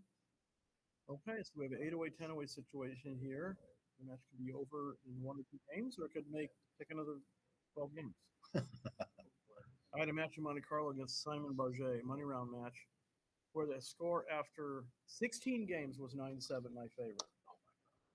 It was all 1-point games. How I painful. told Simon after the match was over, I said, I think I might have missed some doubles. Like 6 of them. Yeah. But can you imagine that? 16 1-point games? That's strange. And we were charging the spectators by the game. That explains it. There we go. Yeah. 6-2. Yeah. This duplicates 4s, but there's a lack of connectivity. I think I'd risk the extra shots and just go to the 22 and the 17. Mm-hmm. And plus, he's giving Herb good 4s, which he's not really entitled to because the back checkers don't hit with a 4. 6-5. Okay, that's all right. You know, escapes the He checking. could hit. Good. And still stacking up there. It's close call. 5-3. That's a pretty good roll. Puts active builders on almost every point. Yeah. And 6-3. Let's see what the race is. 130 for black. 139. So you probably he should have run. I mean, he's got the race lead.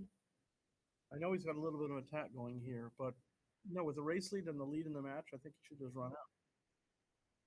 What's that countered him on? Okay, Joker City. Now, probably should just be double pass if he doesn't come in. Came in with the ace-5. Well, it's not a double pass. Probably not even a double, actually. He doesn't stop to think about it. 6-4. Ooh, makes the bar point. No, bar point's already made, so we can just bring builders in to the 5 and 9. And if 2-6 that doesn't do anything constructive here, Herb could think about doubling. 2-1. So he moves up. He probably just double based on better boardage, a little bit of a race lead. But he didn't stop to think about it, and that's the biggest mistake. Why don't you just stop to think about it? Maybe Herb is thinking really fast. That hey, it could be like that new processor from Intel. What? He's doubling. Why double? Maybe roll two. Yeah. I mean, it's yeah. So it might have been a missed double in a slightly too good situation. And going from 3 to 4 doesn't help you all that much. Right, right. It's only 7 points. Might as well play for it. Well, wow. he had some bad numbers, but it was an easy point. Yeah, but he could have been won 4 points there. What is this, 5-3? Okay. No, down to the basics. Can you hit? Can you make a point? Can you escape? Okay, fair enough.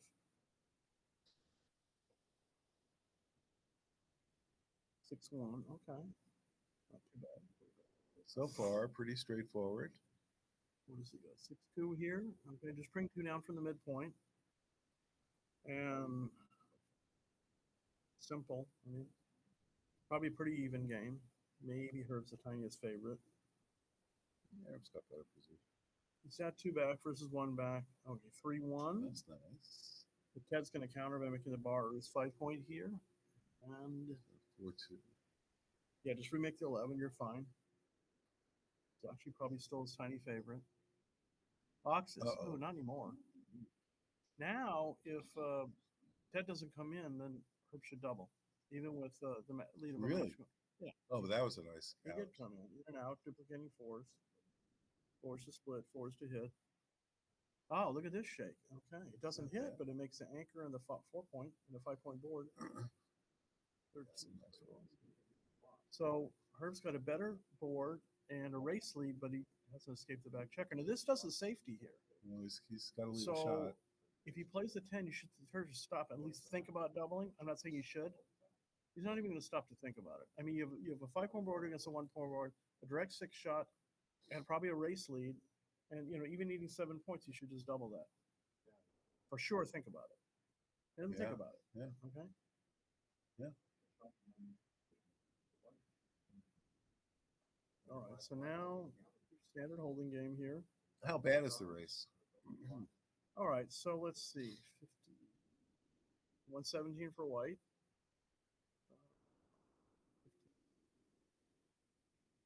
104. It's like 101. So yeah. He's up by 15 or 16 pips then. And I just rolled double 5s, and now. Finally, Ted's ahead a little bit here. Yeah. Great shake. He's a small favorite. I mean, Herb's not getting out with too many numbers, but if he does, if you roll 6-5, of course you can run with 2, but 6-4, even just probably, I'm not sure. 15. Oh yeah, he might just make the 3 point. Yeah, which is reasonable. Because he's only up like 4 pips, and this gives you a better chance to make the 5 point. I like this play. It's not like he was up 15. Oh, look at this, and what a great play he made, because 6-5 would have come out with both checkers. Yes, well, still might. Fantastic move by Ted. Yeah, he might. I did that play that day against Simborg.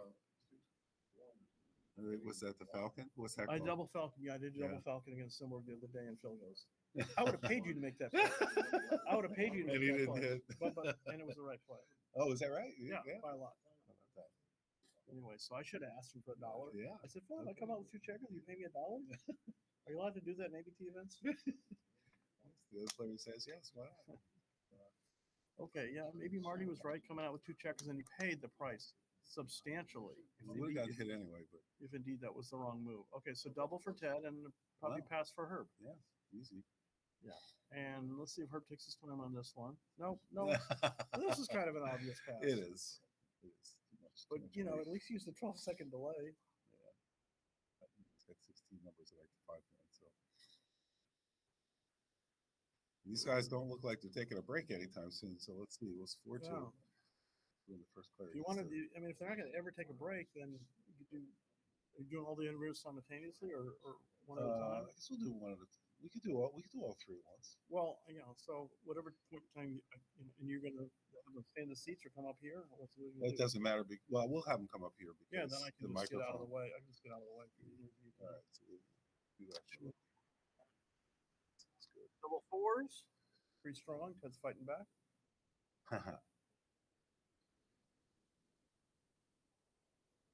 What do we got here? All right. No reason to panic on the cube under any circumstances here. 6-1. Okay, Ted's got a substantial advantage. Advanced anchor, 4 prime. And Herb's got a checker trap back there. What did he roll? 3, 4, 4, 3. I'm up. No, I'd probably step up at the races anywhere because Ted's stripped on all those points. Yeah. Make the 3 point. Okay, so let's see what the race is. 46, 21, 31, 35 for white. 65, 25, 35, 42. So 7 pips, but he rolled a 5. So Ted's up 2 pips. You know, it's a little unvolatile. This could be enough to turn it into a cube. Oh, he's got a nice looking board. He's trapped back Yeah, I there. mean, unless you got the advanced. Oh, but this is a pretty good shake here. You just make the bar point. I mean, you'd like to make the 10, but where are the rest of them? You have to make the bar point, and then Ted might be a little shy of a cube here. He's shy of a cube. Yeah, this is a good shot here. So if Herb doesn't hit, Ted's going to probably double. I'm almost certain of good numbers. Double fours or 4. Wow, 4, 5 escapes. Perfect. Avoiding the cube for at least one shake. Yeah. 6-4. And what did he roll? Oh, 5-4 misses. So Herb escapes. The great escape by Herb Roman. And I thought it was Steve McQueen, but the remake is with Herb Roman. Okay, so probably slot the deuce point here. Counting. 40 to 70. 111 for white after they play.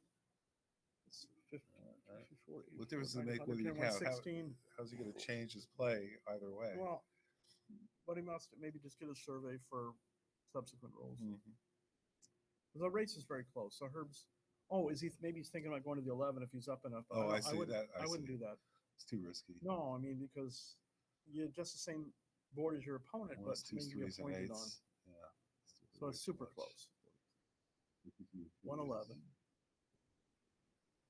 And 16. So black is down 5 pips and on roll. So it's practically an even almost game. Exactly even. Yeah, I mean, probably black's the tiniest favorite because white might not get out, but. Yeah, I know, right? He's got. The dice finally worked? Double ones. All right. So, 1, 2. I mean, if he was down enough in the race, he could make the 11 point, but I think the race is close. You just. Give him the double 6s. Yeah. All right. Super close game. You know, just. Herb could.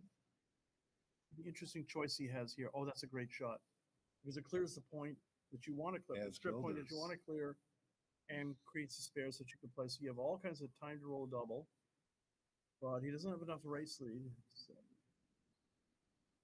Okay, so just make the deuce point. Don't worry about it's a little bit awkward, but don't worry about it. You could always break your inside your board if you have to.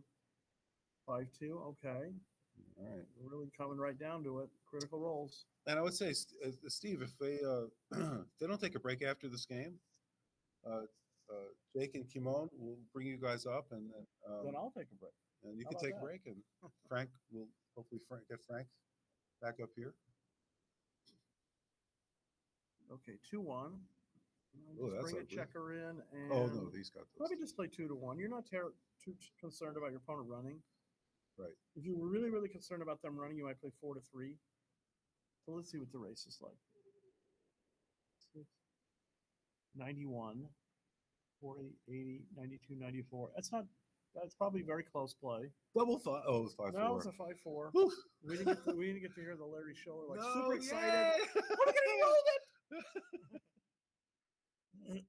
oh my opportunity. That's it. Another 5-4. Okay, that's decent. Wow. Remix the point in his board, and timing is an issue for both of them. Timing is everything. You can play 2 to the ace point, still have a free 6 to play without breaking your board. Right, because if he runs and then you hit, he becomes a favorite, the one who's hitting. Because then I'll have 13 chances versus 18. And what did he roll? 5-1, and it looks like. Oh, no, I mean, it's not. I see. He was just temporarily thinking about cubing. So make the ace point here. Maintain your builder. Oh, this doesn't make sense. You lose a builder. Yeah, no. Yeah. Let's go. Now, if he rolls like a 6-5, he would have wished he had that extra builder. Plus, some of his numbers will play better. Like 5-3 would have played maybe better. I don't know. Yeah, but he played fast. Well, I'm not leaving the shot here. No. Terrible. But what do we got here? 3-1. Oh, yeah, I'm coming out. No, don't break your board. Just come out. Come out and confront your opponent. Yeah. I mean, maybe it's 40, 70, 71, 20, 38, 48, 58, 68. I don't know. Maybe he was right. That's an interesting position. Well, now you don't want. Now, who's got the? This is Herb's roll. He's thinking about Cuban. Yeah, but no. I'd be thinking about Dominican right now, but not Cuban. That's the Steve. Channeling Phil Simple here. It's good. That was a big compliment. I'll accept that. And he's going to roll it. I mean, with the lead, especially with the lead, I wait there. But Herb took the time. Right? Yeah, finally. He took the time. It's got to play 3-2, right? No, maybe not. No, that's 2-1. That went 4-3. I wouldn't like left the shot, not broken his 5-point, just left off the 20-point earlier. Yeah. This is no double. Oh, that's funny. He didn't stop to think about this one. 5-2. Yeah, just hit and bring it in, and just you leave his 4 shot, and that's it. See, and if he doesn't hit, it's game over. Yeah. If he does hit, then does he do just it? Double. Oh, he gets it! Look at this. Interesting. If he's going to come back with double sixes now. If Herb stays out here, would no, he didn't. So there's no. Now let's see whether it's a cube or not. No, it's way too probably got to come out. Oh, why are you wasting the builder there? No, come out, Herb. That's interesting. It wasn't interesting. It was just wrong. Okay, so now head's in a very good spot to just cube here. Very few numbers he can stay in the game with. Lights out, game over, double pass. He's going to think about it at least for a few seconds. I can see his arm is like slowly approaching the cube there, trying to get a read on his opponent. Yeah. Is he going to drop? Might he take it? That's funny. He's taking his time. He's going to double this. It's 30, 50, 59. He does double. That's an easy pass. Herb's going to disgustedly toss the cube off to the side of the board. Let's watch. I didn't see that. No, I would just know, like dismissively flicking the cube off to the side. What a gentleman. More so than I would be. He's been ready to do an interview? He does yoga. Yeah, let's go. Okay, let's bring him in. Let's these future Hall of Famers in. Come on, Jake and Kimon. What are you guys? Come on up here. We and there looks like they may take a break, and we're going to take this opportunity. I want to thank Steve Sachs for his expert commentary, and I don't want to say unexpected because he's got a great sense of humor, but wonderful sense of humor as well. So, and now we have the great honor to welcome Jake Jacobs and Kimon Papachristopoulos. And if I mispronounced that in any way, let me know. Okay. How are you? Great to see you. Good to see you. And Jake, great to see you again after you crushing me in the Open today or yesterday. So, Kimon, let me start with you. You're on the Giants list. You, I think you were ranked 21 in 2019 on the Giants list. If that's right, he's modest. He's from Germany, and you won back-to-back New York Metro tournaments in 2018 and 2019. Does that sound about right? Back-to-back is right. I don't remember Exactly. Yes. Well, it's great to have you here. So, how do you like being at this tournament, and how does it compare to European tournaments? Well, I enjoyed coming here. I arrived early on Tuesday already and could do some sightseeing, which was nice. I went to Santa Monica Pier. Awesome. That was awesome. And tournament is well organized. Isn't it? Amazing. Yeah, nice people. Candace and Pat do a marvelous job. We hope to see you back in the future. Thank you. We really appreciate you being here. And let me introduce Jake Jacobs to our audience. Hi, everyone. Requires no introduction. Jake has been around for many, many years. He's a prolific author and storyteller. And they actually found his Chouette papers in the tomb of Tutankhamun. So Jake has a long and wonderful history. Fun fact, you are the author of The Battered Butterfly. The Battered Butterfly, yes. Which is a Filipino murder mystery. That's interesting. Tell us how you came about writing that in your spare time. Well, I often, if I'm writing something, I imagine I'm writing a letter home and, saying, hey, I went to this crazy place because I did that. I used to write, these letters home and say, I was here, I was there, I had this food, I met this person, they were, incredibly weird. And so back in 1989, I went to the Philippines for the first of many, many, many times. And So I was there with a guy named Marty Itzkowitz. And the hero of the novel was named Lefty Markowitz. Oh, there you go. So that was your inspiration. Marty was a character. I actually toned him down for the. Do I speak Tagalog? No, I can say pakibigyan mo ako ng tubig na malamig, which means please give me an ice water. And I will just say to our Filipino audience, magandang umaga. So there you go. Well, it's great to have both you guys here. And what's been your experience with this tournament, Jake? I know this is when you've been to. Well, certainly I've been to the tournament back in the old days, but I moved back here from Singapore 2 years ago, and I've done 2 tournaments since I moved back. Both of them here, one last June, this one in December. All right, so you like it. You came back. You're coming back. You love this tournament. Oh, yeah. And we want to say thank you to Candace and to Pat for running and for John Perner, the president of the USBGF, and then Frank Talbot is helping to run, and the CC and the other staff. And my apologies to anyone I've left out. Who is it? Gene, who's running the tournament board. Yes. Awesome job for them. And any last comments about the backgammon world and your plans for the future? See everybody in New York. I will go to New York. You will be excellent, Kimon. We'll see you there. Recommend everybody to visit Los Angeles as well. Excellent, great. What about Germany? What's going on in Germany? Are there tournaments we should be aware of there? You find plenty of tournaments in Paris backgammon calendar. Yes. And the 2 major tournaments are German Open, which is held in July, August, and after that, a tournament called Lions Cup in a very nice town, which is worth.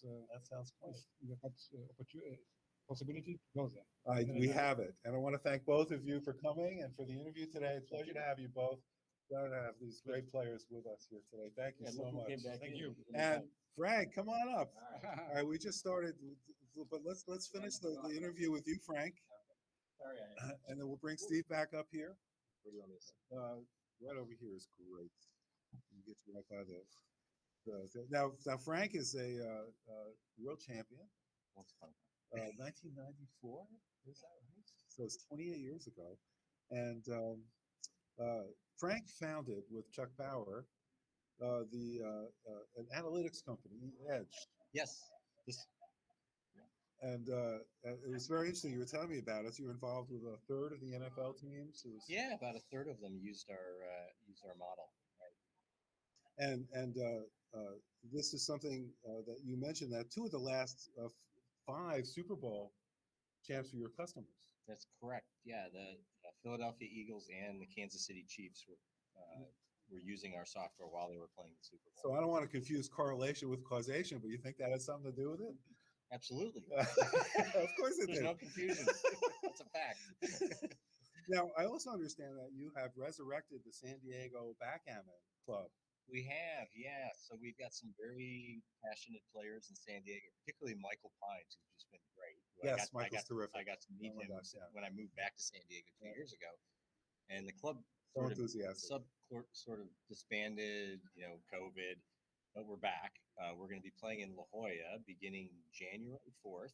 Okay. Every Wednesday. We will probably eventually do monthly tournaments, and who knows, maybe even an annual event down the line a bit. But we're playing in La Jolla at Hennessy's Tavern. You can find out everything you want at SanDiegoBackgammon.com. San Diego. Very nice website. We just launched it this week. Oh, that's great. Yeah. Yeah, terrific. And how have you enjoyed this tournament? Great. It's perfect for me because I can just come up from San Diego now that I live back in California, and I really love Candace's passion and drive for promoting this and bringing people into it. So it's a really nice event, and I want to continue to support it. And it's a good tournament for me. I didn't quite get all the way. Her knocked me out late last night, but it was a good run. And yeah, Will we see you in New York?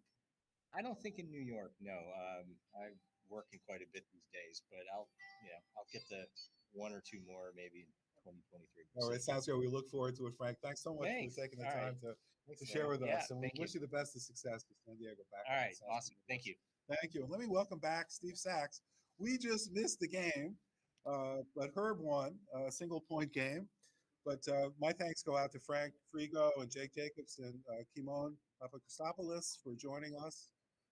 Giants of backgammon. We're so lucky to have them here and share their experiences with us and good wishes. So to them in their next tournaments. And welcome back, Steve. How many games did we miss? 2 games? 1 game? I think it was just 1 game, like exactly 1 game. Okay, quick game. And it's like they haven't set up another the board game. properly. No, this is like double pass. I think it's not an too impossible good, but it's solution, not right? Oh, 5-4. Yeah, that was quick. Wow. Okay. So here we go. So what did the match start? A little bit after 2? A little bit, yeah. What time are we at right now? 2:56. So they've been playing for like 45 minutes. And even with a break, including a break, that they're already like halfway there almost. Yeah, that's amazing.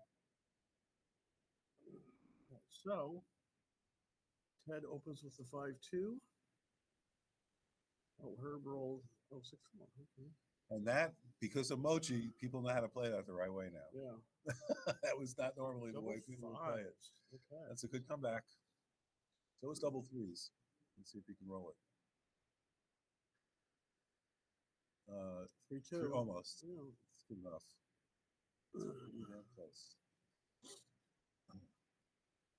Double twos. Enter, make the point. I probably step up to the 21. Oh, good. Yeah, put more Supposed to bring pressure. the builder down. He's so stacked on that. Double aces. Okay, Joker after Joker. Okay, 6-5 in and out. Hamburger. So Ted's a little bit of a favorite here, but Herb's like everybody. They're rolling good numbers. Yeah, they are. Hamburger. Where does that come from? In and out hamburger is like been around since the 40s or 50s, and it's a popular local chain. I think it's like that. I don't mind making the 24 and bringing the builder down. Well, we're listening to you. Yeah, I'm listening to you. Okay. Wow, double fours. What a fantastic nice. shot. Yeah, Just this come is all the like way Joker out. after Joker. Just come all the way Yeah, out. it puts a and lot then of you pressure. And then you just double the next flip. Unless he rolls double. No, this doesn't make any sense. Now you can get blocked in with deuces. You're ahead in the race. You got equivalent board position. That really didn't make sense. He might still have a cube anyway. He's only Yeah, leading great 5-4. point. Let's see. He really did have the cube. Yeah, just the 4 bills make the 5 point. You have 6-1, 6-3, 4-1. That's That 6 was numbers right just- off the bat. Double 5s, 6s. So you got the O'Hagan 9 market loser thing going. So you might as well cube him. And he's thinking. I don't know what I'd do here. I mean, Ted's down a little bit in the score. But 6-4 is not terrible. Mate, how is everything going? Mate Fair. So a guru for streaming. 135. 40. Steve is doing the count. 125.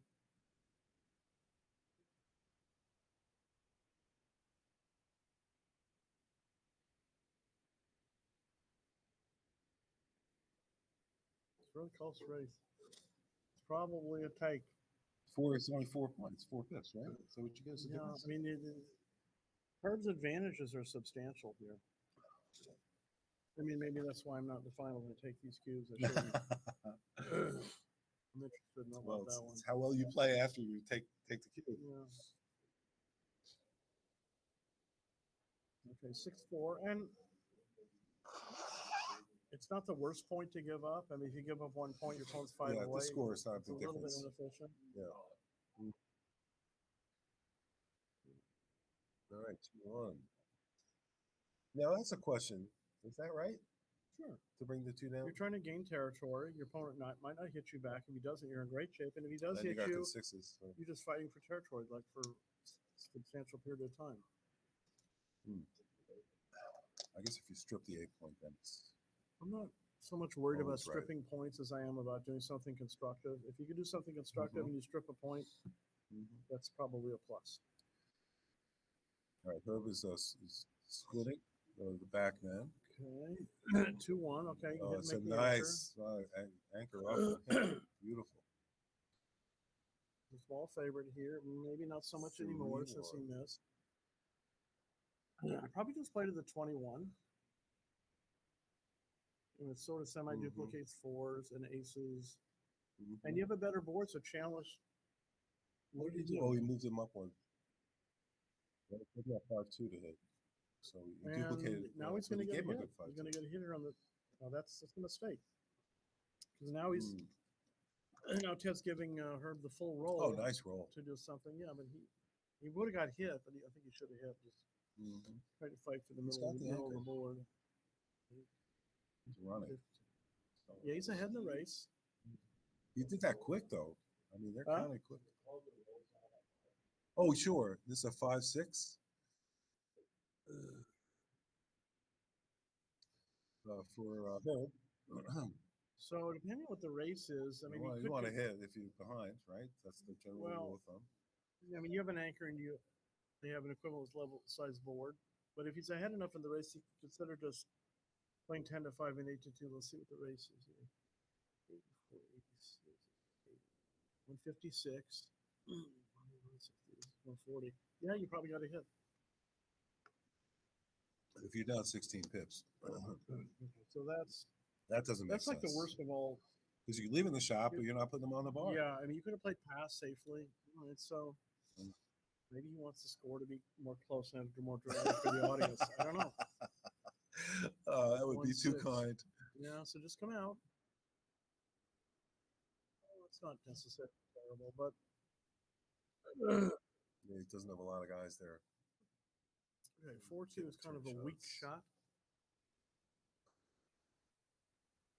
Yeah, it's a terrible roll. Well, he probably has to hit on the ace and just play 13-11. Stops Herb from consolidating his position, and Herb may dance. And Herb's got a blot in his home board. Yeah, all true. So he'll have to hit. Yeah, well, I don't know. Now that when you say it, Steve, it becomes completely obvious that that's the right play. But Ted came to it. Okay, so 4-6, halfway decent. You come in and make your deuce point. Okay, look at that.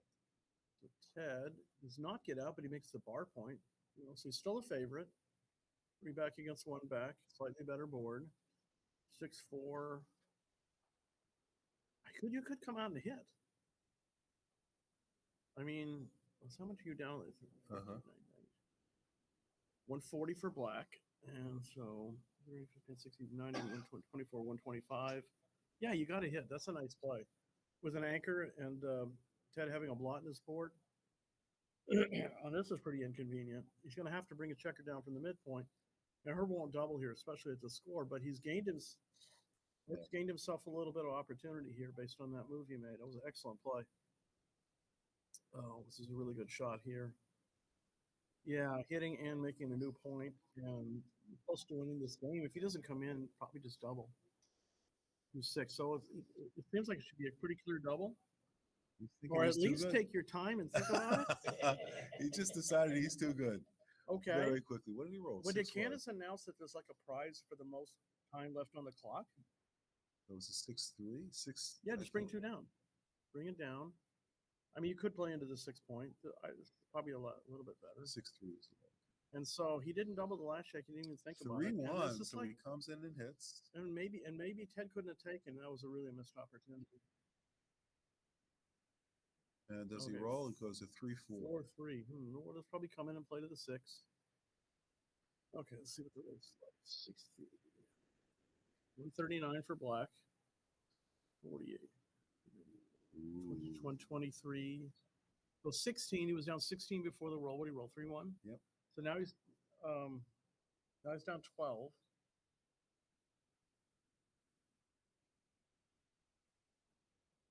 Down. Oh no. Maybe it's the other direction. Oh, this is superstar shake Oh here. my gosh, double fives. Double And he fives. points on him in the whole board. He's got a 5-point board. He's got to play for the gammon. No, double tie. You got three guys behind a 5 prime. And why not just stop to think about it? It's only the finals. It's only I mean, come on. Maybe he'll double now. Unless he's just like on permanent play on. That's so funny. Oh, Now double you can make- threes. No, Watch it's a out. 5-3. You can make Oh, the 5-3. midpoint. 5-3, you just come out and make the midpoint. And you're only fading the double aces. No, this is completely the wrong idea. You want to escape.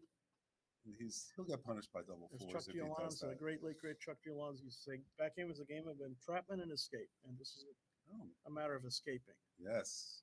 And now he's giving himself a bad double fours. He's I don't know confident what, he's going to. you know, Marty Storr would say, what's your game plan? Where did he roll? Okay. Oh, now we come out? Okay. Play 6 to 4, giving yourself good 4s and 3s, and escaping with 5s. Nice. And also double 3s closes the board. Nice. He's not doing that. And double 4 is a disaster here. So go figure. I know, right? Okay, so now I think he legitimately is playing on, but he transitioned from no double to too good while we were like blinking our eyes.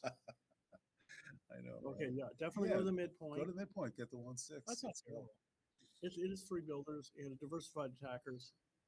And he rolled a 1-5. Ace 5. So you're going to hit and cover here, and it's still a double. So we're going to see what he's been thinking about this whole time. He's just thinking He about. still thinks he's I too haven't good. had lunch yet. I'm hungry. Let's just get this thing over with. Okay, let's just see. Is he going to really roll the double 4s and cry about it for the next 5 years? No, he didn't. Nobody rolled a 5-4. Close. 5-4. Well, yeah. So escape. Now you're just fading 2 cracking numbers. Double 4, 2s. Double 2, double 4. Double 4 is go. really bad. And it's either her Roman head shake. Oh, no, he no. didn't do it. Oh, no, he's not thinking about Yeah, but it. you crack with double ace or double 4. But at least yeah. double ace only cracks 1 point. No, actually, double 4 crack 1 point. I think he made the right play. 2-1. Barely jumping his prime. 1 prime. You cracking me up. Oh my God, I've lost so many games like that. You have no idea. I've lost more games like that than dates that I had in the last 5 The years. dreaded 1-point prime. 4-3. Okay. All right. So that's Yeah, pretty that's good. We're on Good play on. setup. We're That's the legitimate. right setup, by the way. 6-5, and then another checker anywhere. It's We're gonna on be legitimate right. play on territory here. No risk whatsoever. Yeah. I'm not sure if he could have gotten a cube in there. He might not have had. There really wasn't a point. Was It there? looked like it was just he lost his market and back then. and forth. All right. You're in clean play on here. What do we got? 3, 4-3. It's getting a little awkward, but he's still right to play on. Even if his opponent comes in, he should play on. Okay. Look at that. Oops. Whoa, we think that was an illegal play. Oh, that Did was he an roll an illegal ace and play play. a deuce? Yes, he did. Well, it might not make a difference, and I'm sure it was an accident. I am too, but that's. But we noticed that's it. her.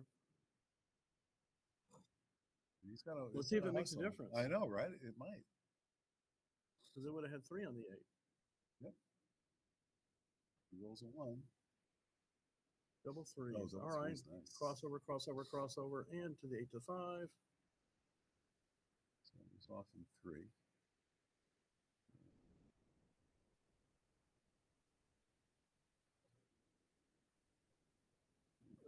So 3-1. Ouch. Mhm. Wow, what a strong shot that is. He rolled the doubles. Oh my gosh. Okay, so here we go. This is not looking good. Okay, so he's going to need, He's going to need these doubles. 4s, 5s, or 6s to get off the gammon. Can't. Well, can he get 3s? No, I know. Can he get 3s if he slot? No. No, he couldn't get 3s. 6-4. Double 4, double 5, double 6. I know. You think you thought he'd be able to get double 2 somehow? Well, 3-2 didn't do it. He wins the gammon. Or Roman. Double gammon. Now 3 away, 7 away. No, 3 away. Yeah, 3 away, 7 away. Okay, so Look at that. and we were criticizing all the time he didn't double, And he wins the gammon. and he wins 2 points. I know, right? What does XG know? When's the last time you've seen like XG sign up and play in a tournament? Never. That's right.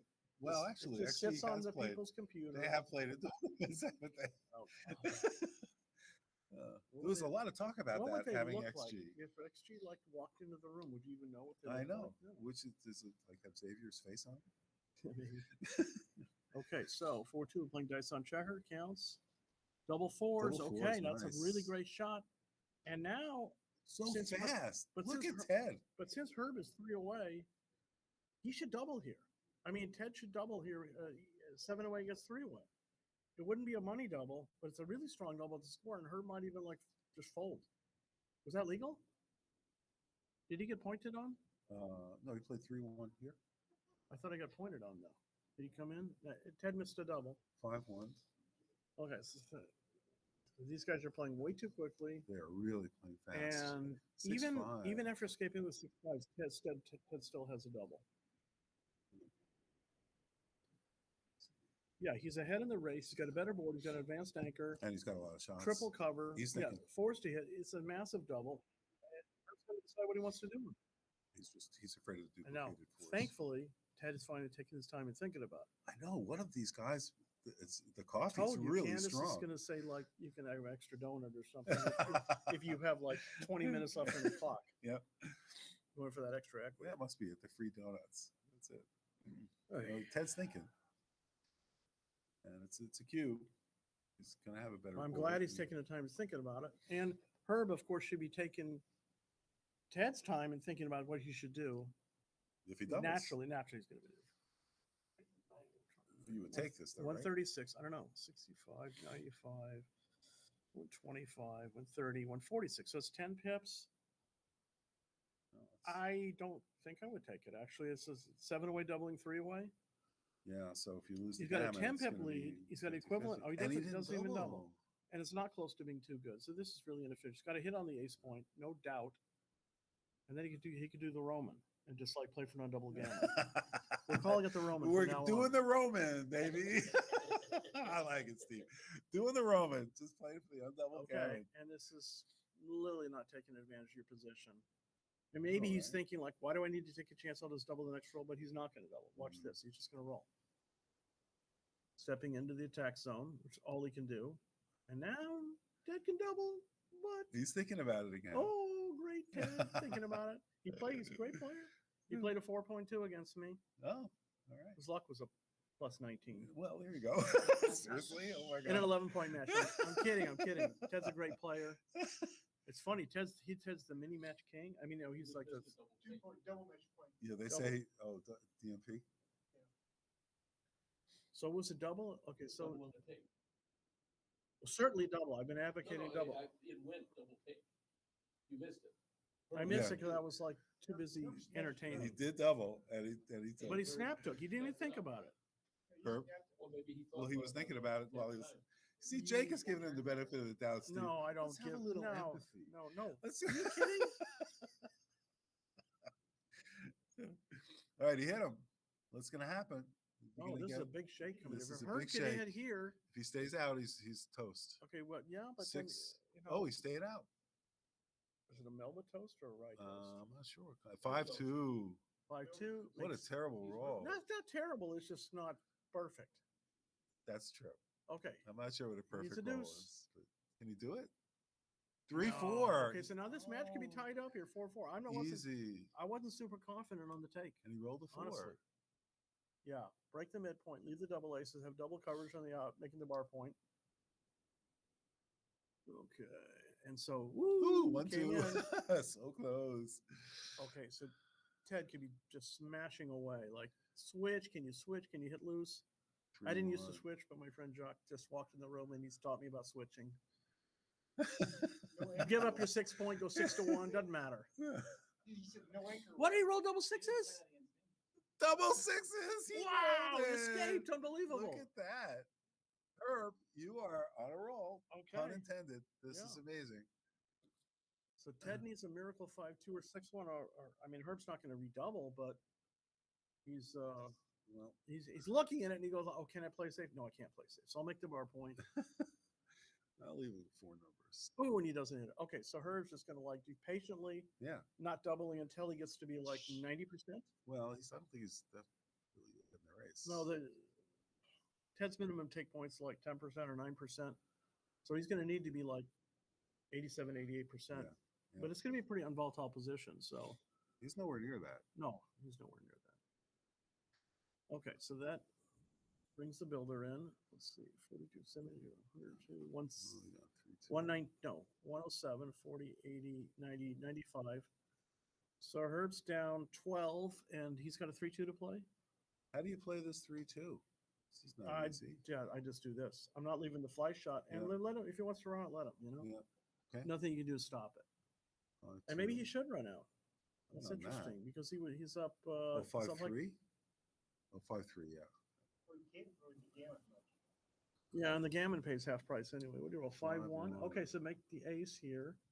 No heroics, not with an 8-4 lead. Don't want to leave a fly shot. Don't want to hit loose.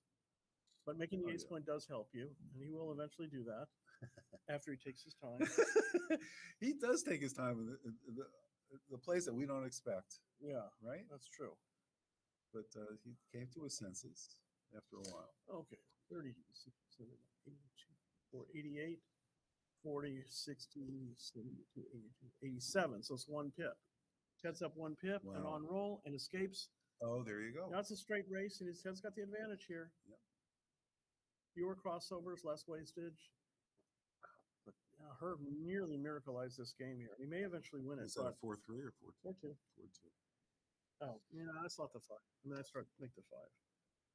Okay, so he brings 6-5. He's definitely outrolling him now. Yeah, I think this is a There's very a double ones. very good chance. Ted narrows the gap to 8-6. Make the 5 point. We got more backgammon to announce. Yes, that's right. 3-way, 5-way. You did know that the finals here is the best 4 out of 7 11-point matches. We're going to be here till midnight. Any of you that booked your flights, forget about it. How much is an Uber from LA to Manhattan? I think $3,500. Channeling the World Cup. There we go. Yeah, really. Oh my gosh. Now he's fighting to avoid the gammon. All right. You are a pessimist. Yeah. We've been in those positions, Steve. Yeah, we've seen it all. All right, 6.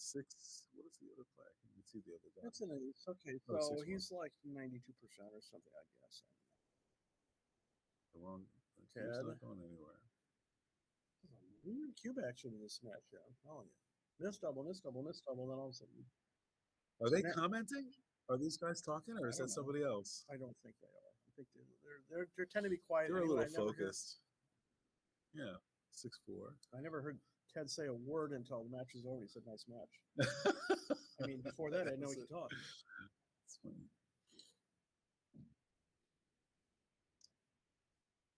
Wow. All right, so. Right. See, double 6s, double 5s. Plus. Oh my God, is that a 2-1? It's up to 96.4%. Double 6s. Down to 0. Okay. Oh, he gives up. Thank you very much. Okay. So it's 8-6. We got 3-away, 5-away. 8-6. What's the side button? Whether they take them to break or not? They're entitled to 2, right? I don't know. All right, so 8-6. So 3-away, 5-away, or 5-away 3, or depending on how you look at it.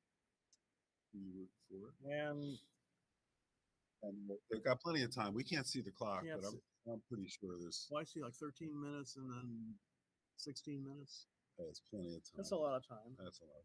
Look at this shake. Wow. Double 3s. Especially 3 away. You're going to make the advanced anchor, make the 10 point. Yeah. Just play nice, It's slow always game. always that way, right? Unless you roll a joker, just play nice 5-2. casual. Well, that's a sucky roll. Yeah, what do you do with it though? You can't well, I guess you can run to the. No, I don't know. I don't know what to do with that. I mean, you probably play a checker down to the 8 move 24-22. You have to leave a bunch of numbers regardless. What about playing to the 14 point? No, but that gives up connectivity, and you're not giving yourself a chance as much to make an advanced anchor. I could do it. I don't know. I wouldn't do it. It would have been my play, but I'm open to it really being a shitty Okay, play. great shot. Oh my gosh. Is that a 5-4? Yeah, he hits Oh it. my He God. plays It's twice. 13-9. Great. And now Herb, I know the way Herb's been playing, he's been pretty cautious with the cube, and especially in this situation. I think he'll continue to be pretty cautious with the cube. Go for that undouble gammon. The Roman as the Roman. What do you call it? The Roman. The Roman. The Roman. That's Yeah, it. Just the the Roman. Roman. And so, and that gammon would bring him to Crawford's 5-away. Yeah, Let's see if it happens or not. Ooh, really good shot. Makes the anchor which he needed. Yes. It's in good shape. What is this? 4. Okay, you probably just bring 2 down, make the 9, and then safety.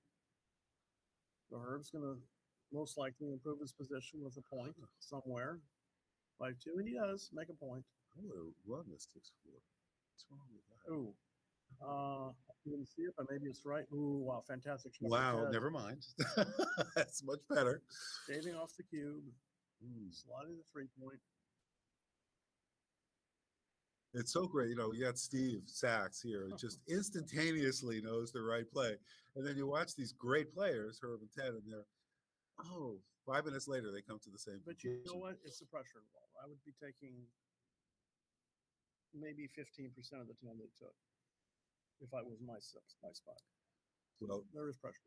There's definitely pressure. You got to hand it to these Okay, folks who are doing 6-4, we can just clear the 10-point. Yeah, he's getting a little stripped here. I mean, he's a little ahead in the race, I think. Yep. So it's trying to get yourself a little bit too awkward.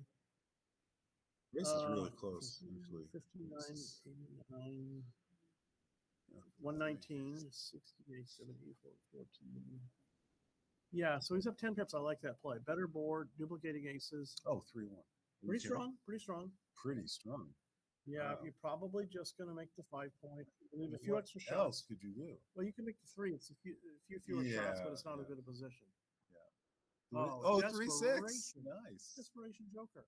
Well, it wasn't a 3-5, but we'll take it. If Earth doesn't come back and hit, then we might see a cube. Yeah. Depends on where he comes in. Oh, 6-1. So it should be a double here. Yeah. Especially at the score. Yeah, Let's see if he'll take his time to think about it. The only thing with Ted is he made the 1 point. But still, so what? But he's got to, I mean, I can understand not doubling because it's a super easy take. You have a better board. You have an advanced anchor for Herb. 3-2. That's decent. If he stays out again, I think we should see the cube here. Let's see if he can have it. 5-6. Let's go.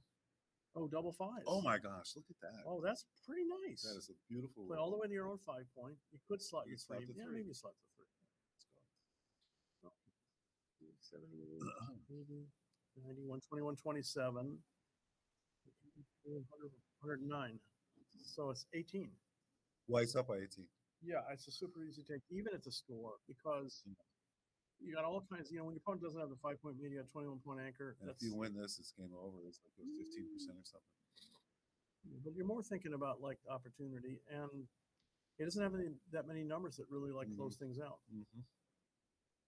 Matter of fact, if Ted rolled a 6-1 and then Herb made the 3-point, he probably still has a take. So I don't even think it's necessarily double.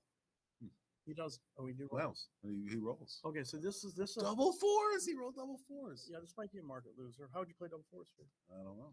How do you play double 4s? I make the 5-point, then bring a checker into the 5 from the midpoint. Hope not to get it with a 7, and then if you bring 3 down, it's awkward. Yeah, I don't think that's awkward. right. No, I can't be right. That's too awkward. I like your play.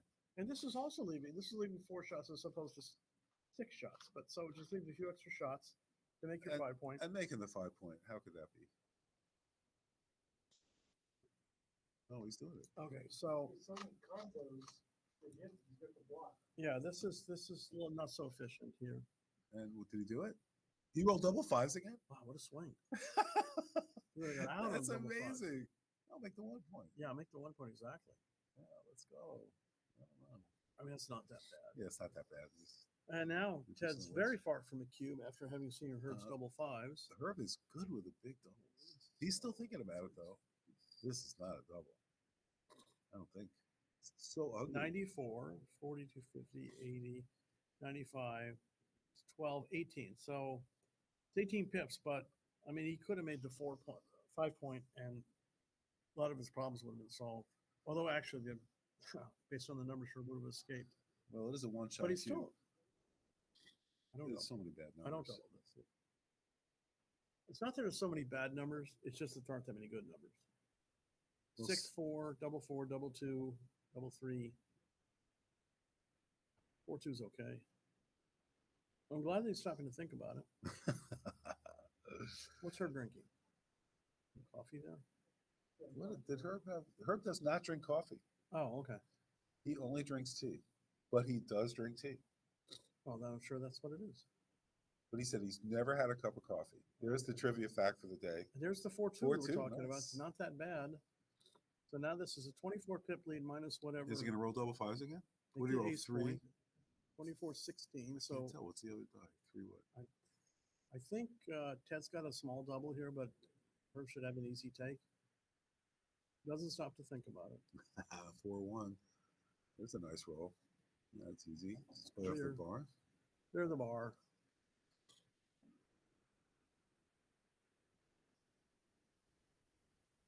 I'm always thinking about it. Okay, good move. There's no shot giving here. Okay, closes the board. Wow, nice roll. All right, 92, 52, 70, 83. 9 plus 7 is 16 minus. Yeah, I think that's fine. Yeah. Herb's out of time, so you want to. Yeah, I mean, it's not that much. Well, that's all right. I mean, it might be right. What's the roll? 6-2. Excuse me. Well, yeah, just bring it in. So what do we got here? 42, 60, 70, 76, 42, 48, 68, 69, 70, 8 pips. An 8 pip lead. Oh, double twos? Yeah, he probably should have been doubling there with an 8 pip lead, a few jokers. Oh, that's a nice roll. Now, what are you looking at? Oh, that's Didn't he play too many? Was there a spare on the? What was the starting position? No, he had a blot on the 2-point. No. Oh. All right. But he missed. I think he missed a cube. And now? Well, it's not his roll. The double pass. I don't think it's too good. Yeah. He's thinking about it. So it'll be 8-7. Not too long. 8-7, 8-8. Not that much of a difference. There's enough. 10%. Well, you can also get free gammon here, and it's just not even close to a take. Yeah. He's thinking, though. Herb is the eternal optimist. He's thinking about this double. So what do we got coming up? New York. We have the Ohio State Backgammon Championships in March. There's a lot going on in the backgammon world. Things are back after the pandemic, even though we're still in the pandemic. Some people. Everybody stays healthy. And he is dropping the cube. Herb. Okay. Dude. Now it's 3 away, 4 away. All right. So now Ted get a little exciting little early cube in there and maybe gammon Herb for the match. So 3 away, 4 away. What's the probability of winning for the closer? I think it's 60%? 58% or something. It's only 58. It's not even 60. I don't know. It is. Yeah. What is it, 57, well, John? John O'Hagan, the official word. If there's a number, ask John. Because John's got the number. He's got your number.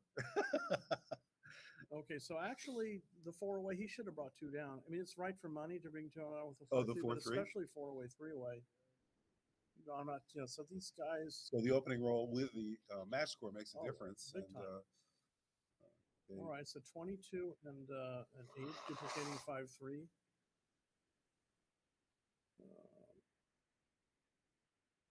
5-2. We're hitting for sure. Double hitting. Reasonable. How could that be wrong? It could be. 3-4. But he's not doubling, especially at this score. Yeah, Ted's got a happy trigger figure at this score. So he can make his ace point in the split. It seems like a natural play. Yeah, it's like opening close to double fives. Okay, so what did Ted roll? 5, Anchors up. 3. Excellent. Okay. And play 13-8. Leave a few indirect shots. 7s and 8s. 12 numbers. And he rolled one of the 12. He got a 7. He hit. So Herb's in a good spot here, but I don't think he has a double. Although he's got a. Oh yeah, I guess to make the 20-point. Awesome shake. Oh, nice roll. Awesome shake for Ted.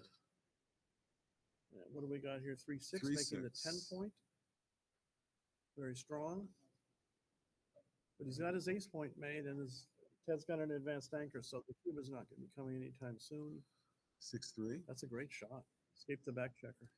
Everybody's just buttoning up. No blots on the board except for the one on the 24 point. Okay, a little bit awkward, but you can bring 2 down. It's not a big deal. Give up the midpoint. Yeah, he's looking around thinking, can I move my back checker forward, but not at any safety. At a free cost. Unless you're going to play 4-2. No way. Okay, so and here we go. Herb's got a very reasonable chance to get that back checker out, and then we'll see how much he's ahead at that point in time and consider the double.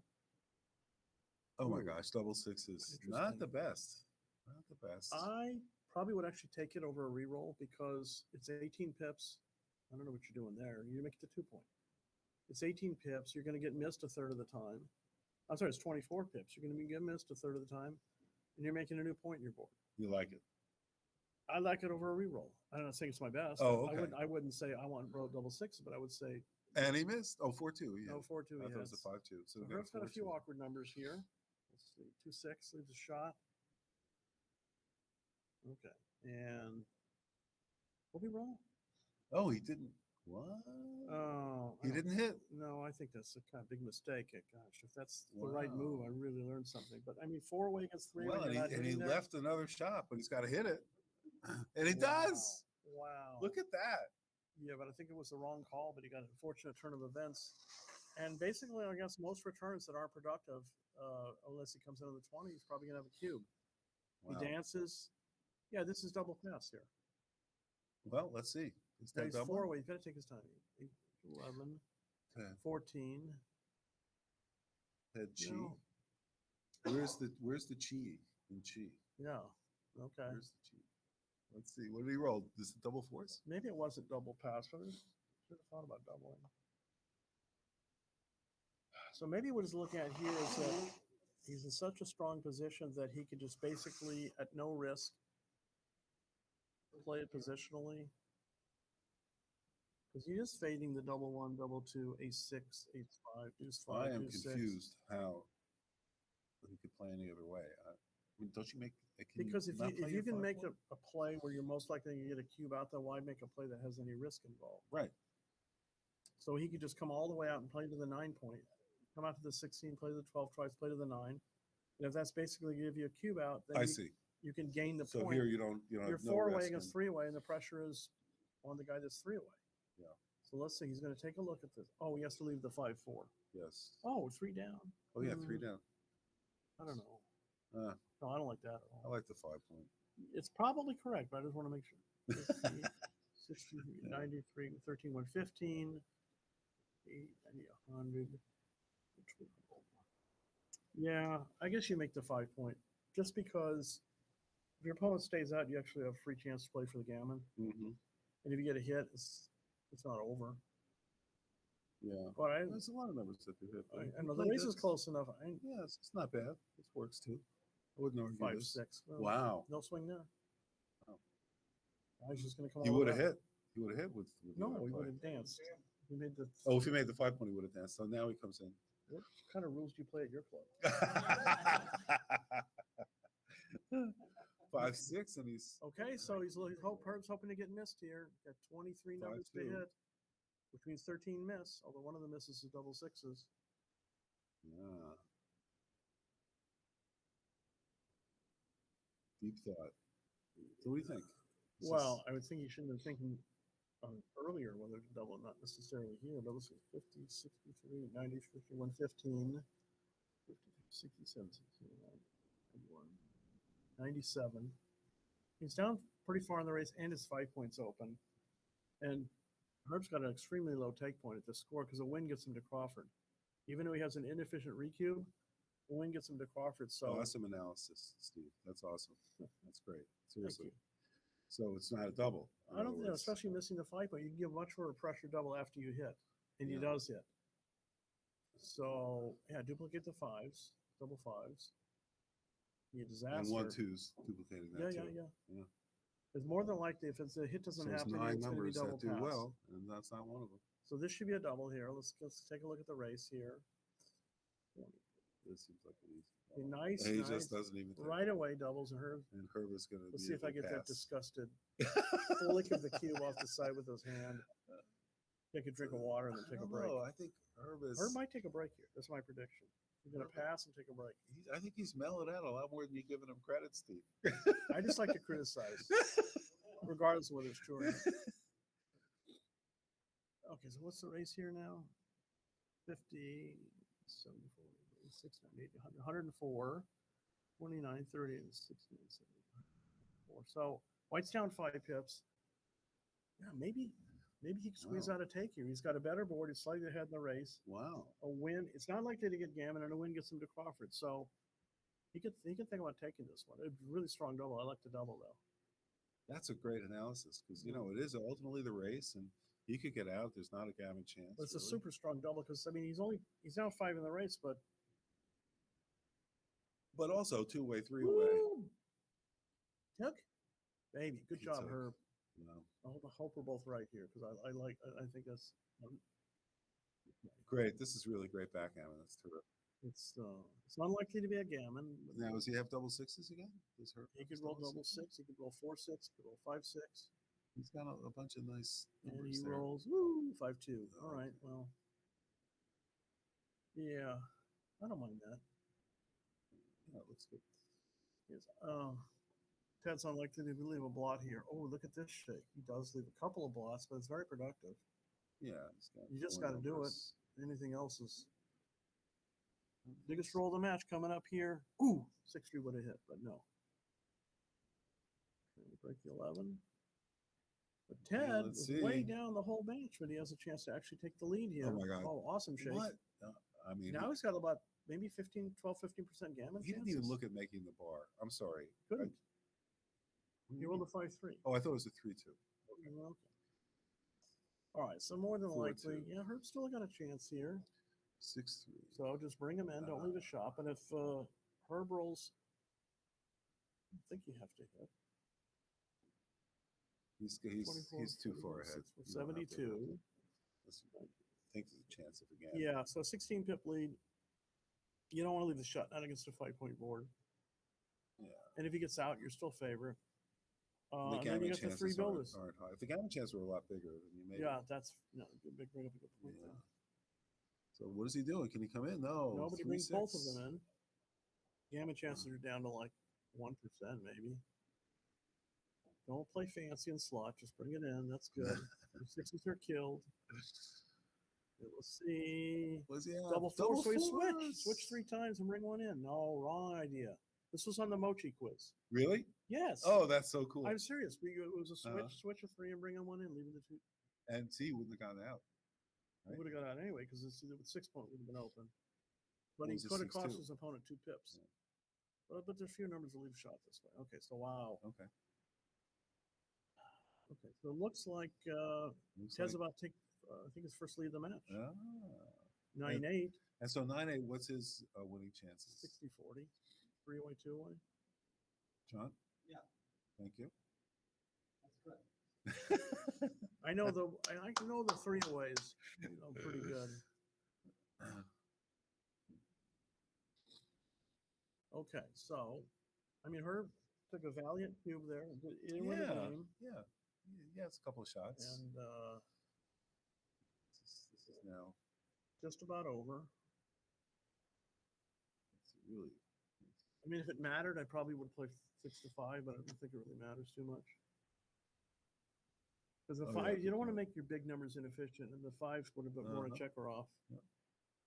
Oh, okay, lights out. Let's see if we go to a break here. Steve is betting on the break. He's got 3 to 1. Not betting much, but would if I was going to take a break, this would be about the time I took it.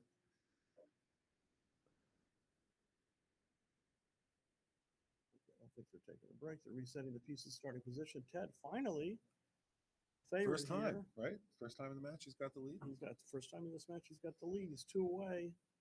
If he can add a California State championship to the U.S. Open to his belt, championship belt that weighs a lot. Nice play.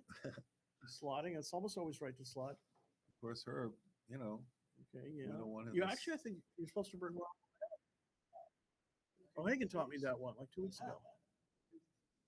Huh? Superstar no. shot here. He didn't have a cue before. Now he's going to make the bar and split or play to the 10. I don't know. I probably split here and then just double. Wow. I double like unless he rolls an anchor. Wow, Herb. That's a nice roll. And so he got punished for the 6-3. Yeah, this seems like an overplay. You're giving him a 6-4, and you could just split and just double. Now this, it's like, is it even slight? He didn't stop to think about it. It's possible it was slightly too good there, because how do you like turn it from like a win into like you actually? I know there's no can't double additional market. It was a huge pass here, and I think it's slightly too good at the score. It's close. It's close. I think. Where we're going to be 9-9 now. Maybe they take a break. All right, who votes for a double in this situation? And who thinks you're too good? All right. So the consensus, by and large, is yeah, it's a good cube. But the fact that he's thinking about it means what? Yeah. True. That's right. You're not playing against XG. These guys are right? too good. You guys are too good for that. He's not. Yeah, I'd like to be super surprised if he takes this cube. He probably got plenty of his time in his clock, and he goes like, "Where am I going to dinner tonight?" All right, so if he celebrate passes, my victory. TGI Fridays is open, I think. If he passes, then it's 50-50. Yeah, that's right. 50-50. So if there's any check with Jeff. 9-9. Roughly 50-50. So it's 51-50. There's a 1% house rake. Or 50-49, yeah. So, he's got to have, so take points, really. I mean, he might still have like 28, 30% or 32%, but he gets gamut. Yeah, take that into account. It's crazy. I don't know. Maybe the fact that Ted's thinking about it this long means it wasn't too good. Oh, but he drops it. We figured out, this is exciting when a match goes to like two-way. Yeah. All right. Of course, Phil Simberg has advocated like making Crawford a two-way. Oh, is that so right? You have to play like 3 games instead of just There's some reason that's double. Not bad. He comes up with a lot of good ideas. Yeah, I like that. I never heard that before. That's smart. Yeah. Two-way is the new Crawford. So, all right, 5-1 is the roll of the day. Mirror play, splitting. Nobody's doubling. What's up with that? Well, seriously, what? Because you're not playing against XG. It's disrespectful not to double, isn't it? But that's part of the fun. Oh my gosh! All right, 6-4. I guess when you're really behind, then you accept. Okay, so doesn't appear as many market losers. 5-1. That's a nice play. I like that play. Herb's just gonna roll. Technically, he should double, but he's gonna roll. Unbelievable. What do you roll? 4-1. Yeah, hit 2. Local knowledge here. Kid Bame is familiar with his 2-point mini match strategy. Or bring one down. I hit 2. Yeah. I want to give him 11 good numbers plus I guess the numbers that doubles that come in. Yeah. And if okay, what's it? 2-1. Wow. So he does hit. But So now, only with one checker in. So let's see. Let's see. It's got a 4-3, double 4s. This is some good numbers for double 2s. Double 1. Wow. Do you switch here? You already have your deuce point made. Why not switch and play 8-7? I mean, it's gross, but I like it. the deuce point is no prize, so like I know, right? Okay, 4-3. So there's a lot of rolls into this game with no cube action. I know, it's surprising. You're thinking like, oh, should I double? Okay, so make the bar and play to the 22, and now for sure catch a double here. He wasn't thinking about before. It is rolls of dice. Okay, no problem. Maybe they're just channeling Phil Simborg. Make the anchor. Ooh, that's all right, I guess. Could hit. What do we got? 4-5. All right, it's not terrific. He does this safety a checker. And again, catch a double. Yes, he does. Finally. Snap take. Here we go. This is for the match. All right, here we go. 6-1. Ooh, nice. The bar. I don't know what's right here. It looks like making the bar is right. Totally. John O'Hagan agrees. You got to block him. I mean, here's the thing: you can make the bar, and then you can make the 4-point after that. Whereas if you make the 4, you're not likely to make the bar. And it blocks his double sixes. This is a really good opportunity for Ted. Herb's going to need like a good roll the next couple shakes, and this is not it. Wow. Ted's closing in on the victory here. All he's got to do is make that 4-point. It's just about his. All right, 2 down, not so bad. Now he's got 5 builders, 4 active to make the 4-point. Herb needs no. This is pretty bad. Makes a 3-point. Big time. Ted's going to roll a number to make the 4-point. Oh, double 4. That's actually not as good as you might think. Not a great roll. It's not terrible, but he's going to bring 2 in. So now some of his sixes are a little bit awkward. 6-1, 6-2, 6-3, and then give Herb a little bit of life. 6-5. Okay, just bring 2 down. Well, you could. Does let him out with 6-5, 6-4, 5-4, but I think it's worth it to keep the active builders on the prime. Oh, boxes. Double sixes. Waiting for that all day today, Larry. I haven't seen it. Let's go. You got it. I'm like right at the last second. All right, so most of his numbers are good. 6-5 and 6-1 are no good, but other than that, basically everything is good. I'm feeling bad for Herb though, because the poor guy. Like Ted, you deserve it, but poor Herb. He's up there with Chris Trencher. They're great players who have yet to win an ABT tournament. Chris has won a lot of jackpot tournaments. He's a superstar. Yes. So 6-5. I like to think about the bad numbers. If Ted rolls a 6-5 in his next shake, he leaves 2 blots. Okay, bring 2 in and kill the 6s. Kill the 6s. Okay, don't do it. Don't do it. I'm not to blame if you roll 6-5 here. 6-4. That's not bad. Okay, so let's see if we get the superstar. Oh, see, there's hope. Double aces are A6. No, the absolute worst. Yeah. Oh, Herb's been a gentleman throughout. If he's upset, he's not showing it. And Ted with the 6 prime. Good 93%, 95% to win here. There's the 6-5. Wrong player. And 6-3. Okay, you can survive. Just play to the deuce. Is that right? Yeah, because now 6-4 and double 5s play. As the opposing, otherwise you leave a shot. Nice. That was quick. Okay, so another double 5s. Okay, the first one was bad. The next 2 didn't hurt him. 6-3. Okay, see, saving. This looks like my match against David Wells. Yeah. Where I went like 4 6s in a row.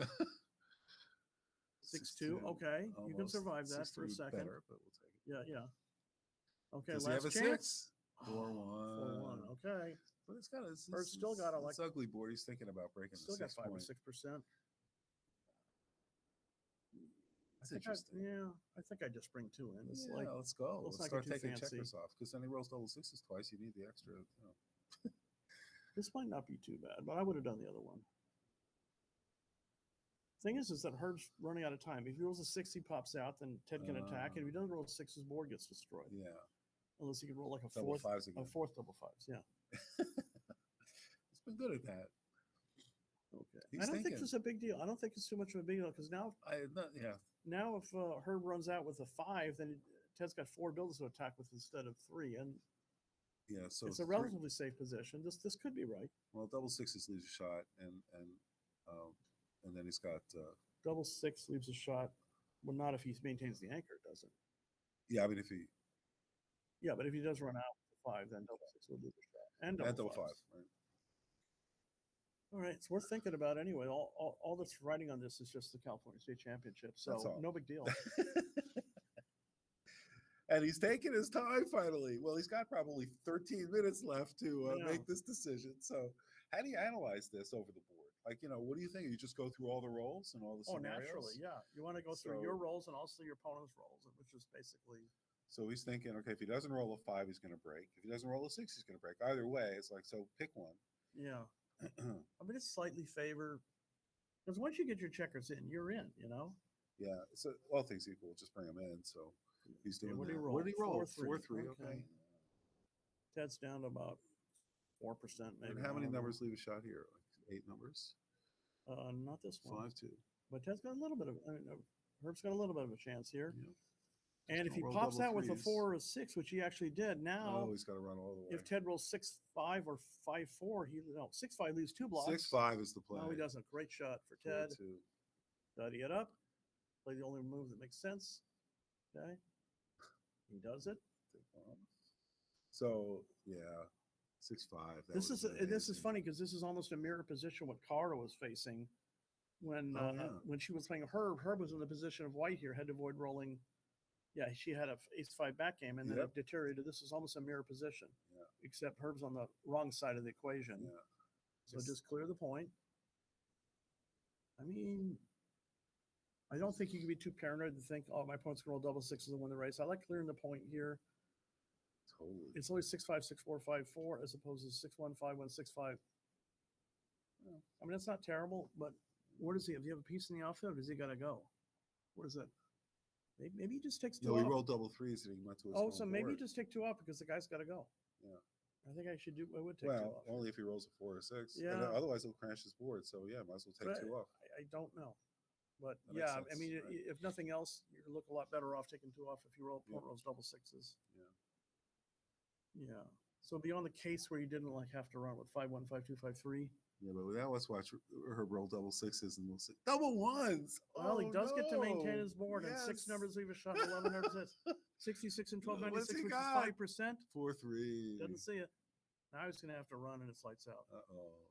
Poor guy's going to have to. 2-1. Oh, my God. Wow, this is really dragging this out to the this is bitter end. crazy. You've heard one from here like some. I know, right? Does he have a 6-3? 0.5%. 5-4. No, it's over. 10. Now he's got to go. Yeah, You've got it. You've got it. Just 6-3. about almost assured winning the California State Championship for the first time. Oh. To add to his U.S. Open title. And I'm used to doing the commentary when Steve Sachs is playing the finals over here. So this is a first. I'll see what I can do for you in the future. Okay. Coming in, he's going to avoid the gammon for whatever that's worth, which is nothing. 5-1. This looks like it's over. This, it is. Never give up. You always play it out, and then 1, 2, 3, 4, 5. He's off in 5. Now he's off in. All right, congratulations. Wow, congratulations, Ted G. Third Roman runner-up. Congratulations, the California State Champion 2022.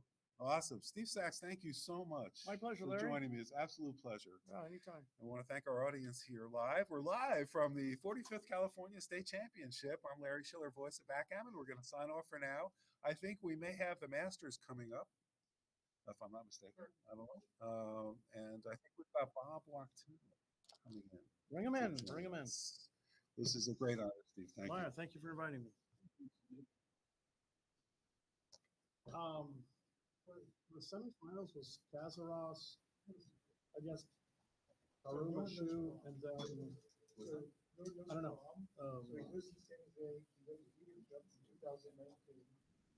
I already interviewed. Did you? Oh, okay. Well, thank you. Oh, sure. I really enjoyed it. No, I did play 64, but no cue. Oh, no, that was great. Yeah, he was great.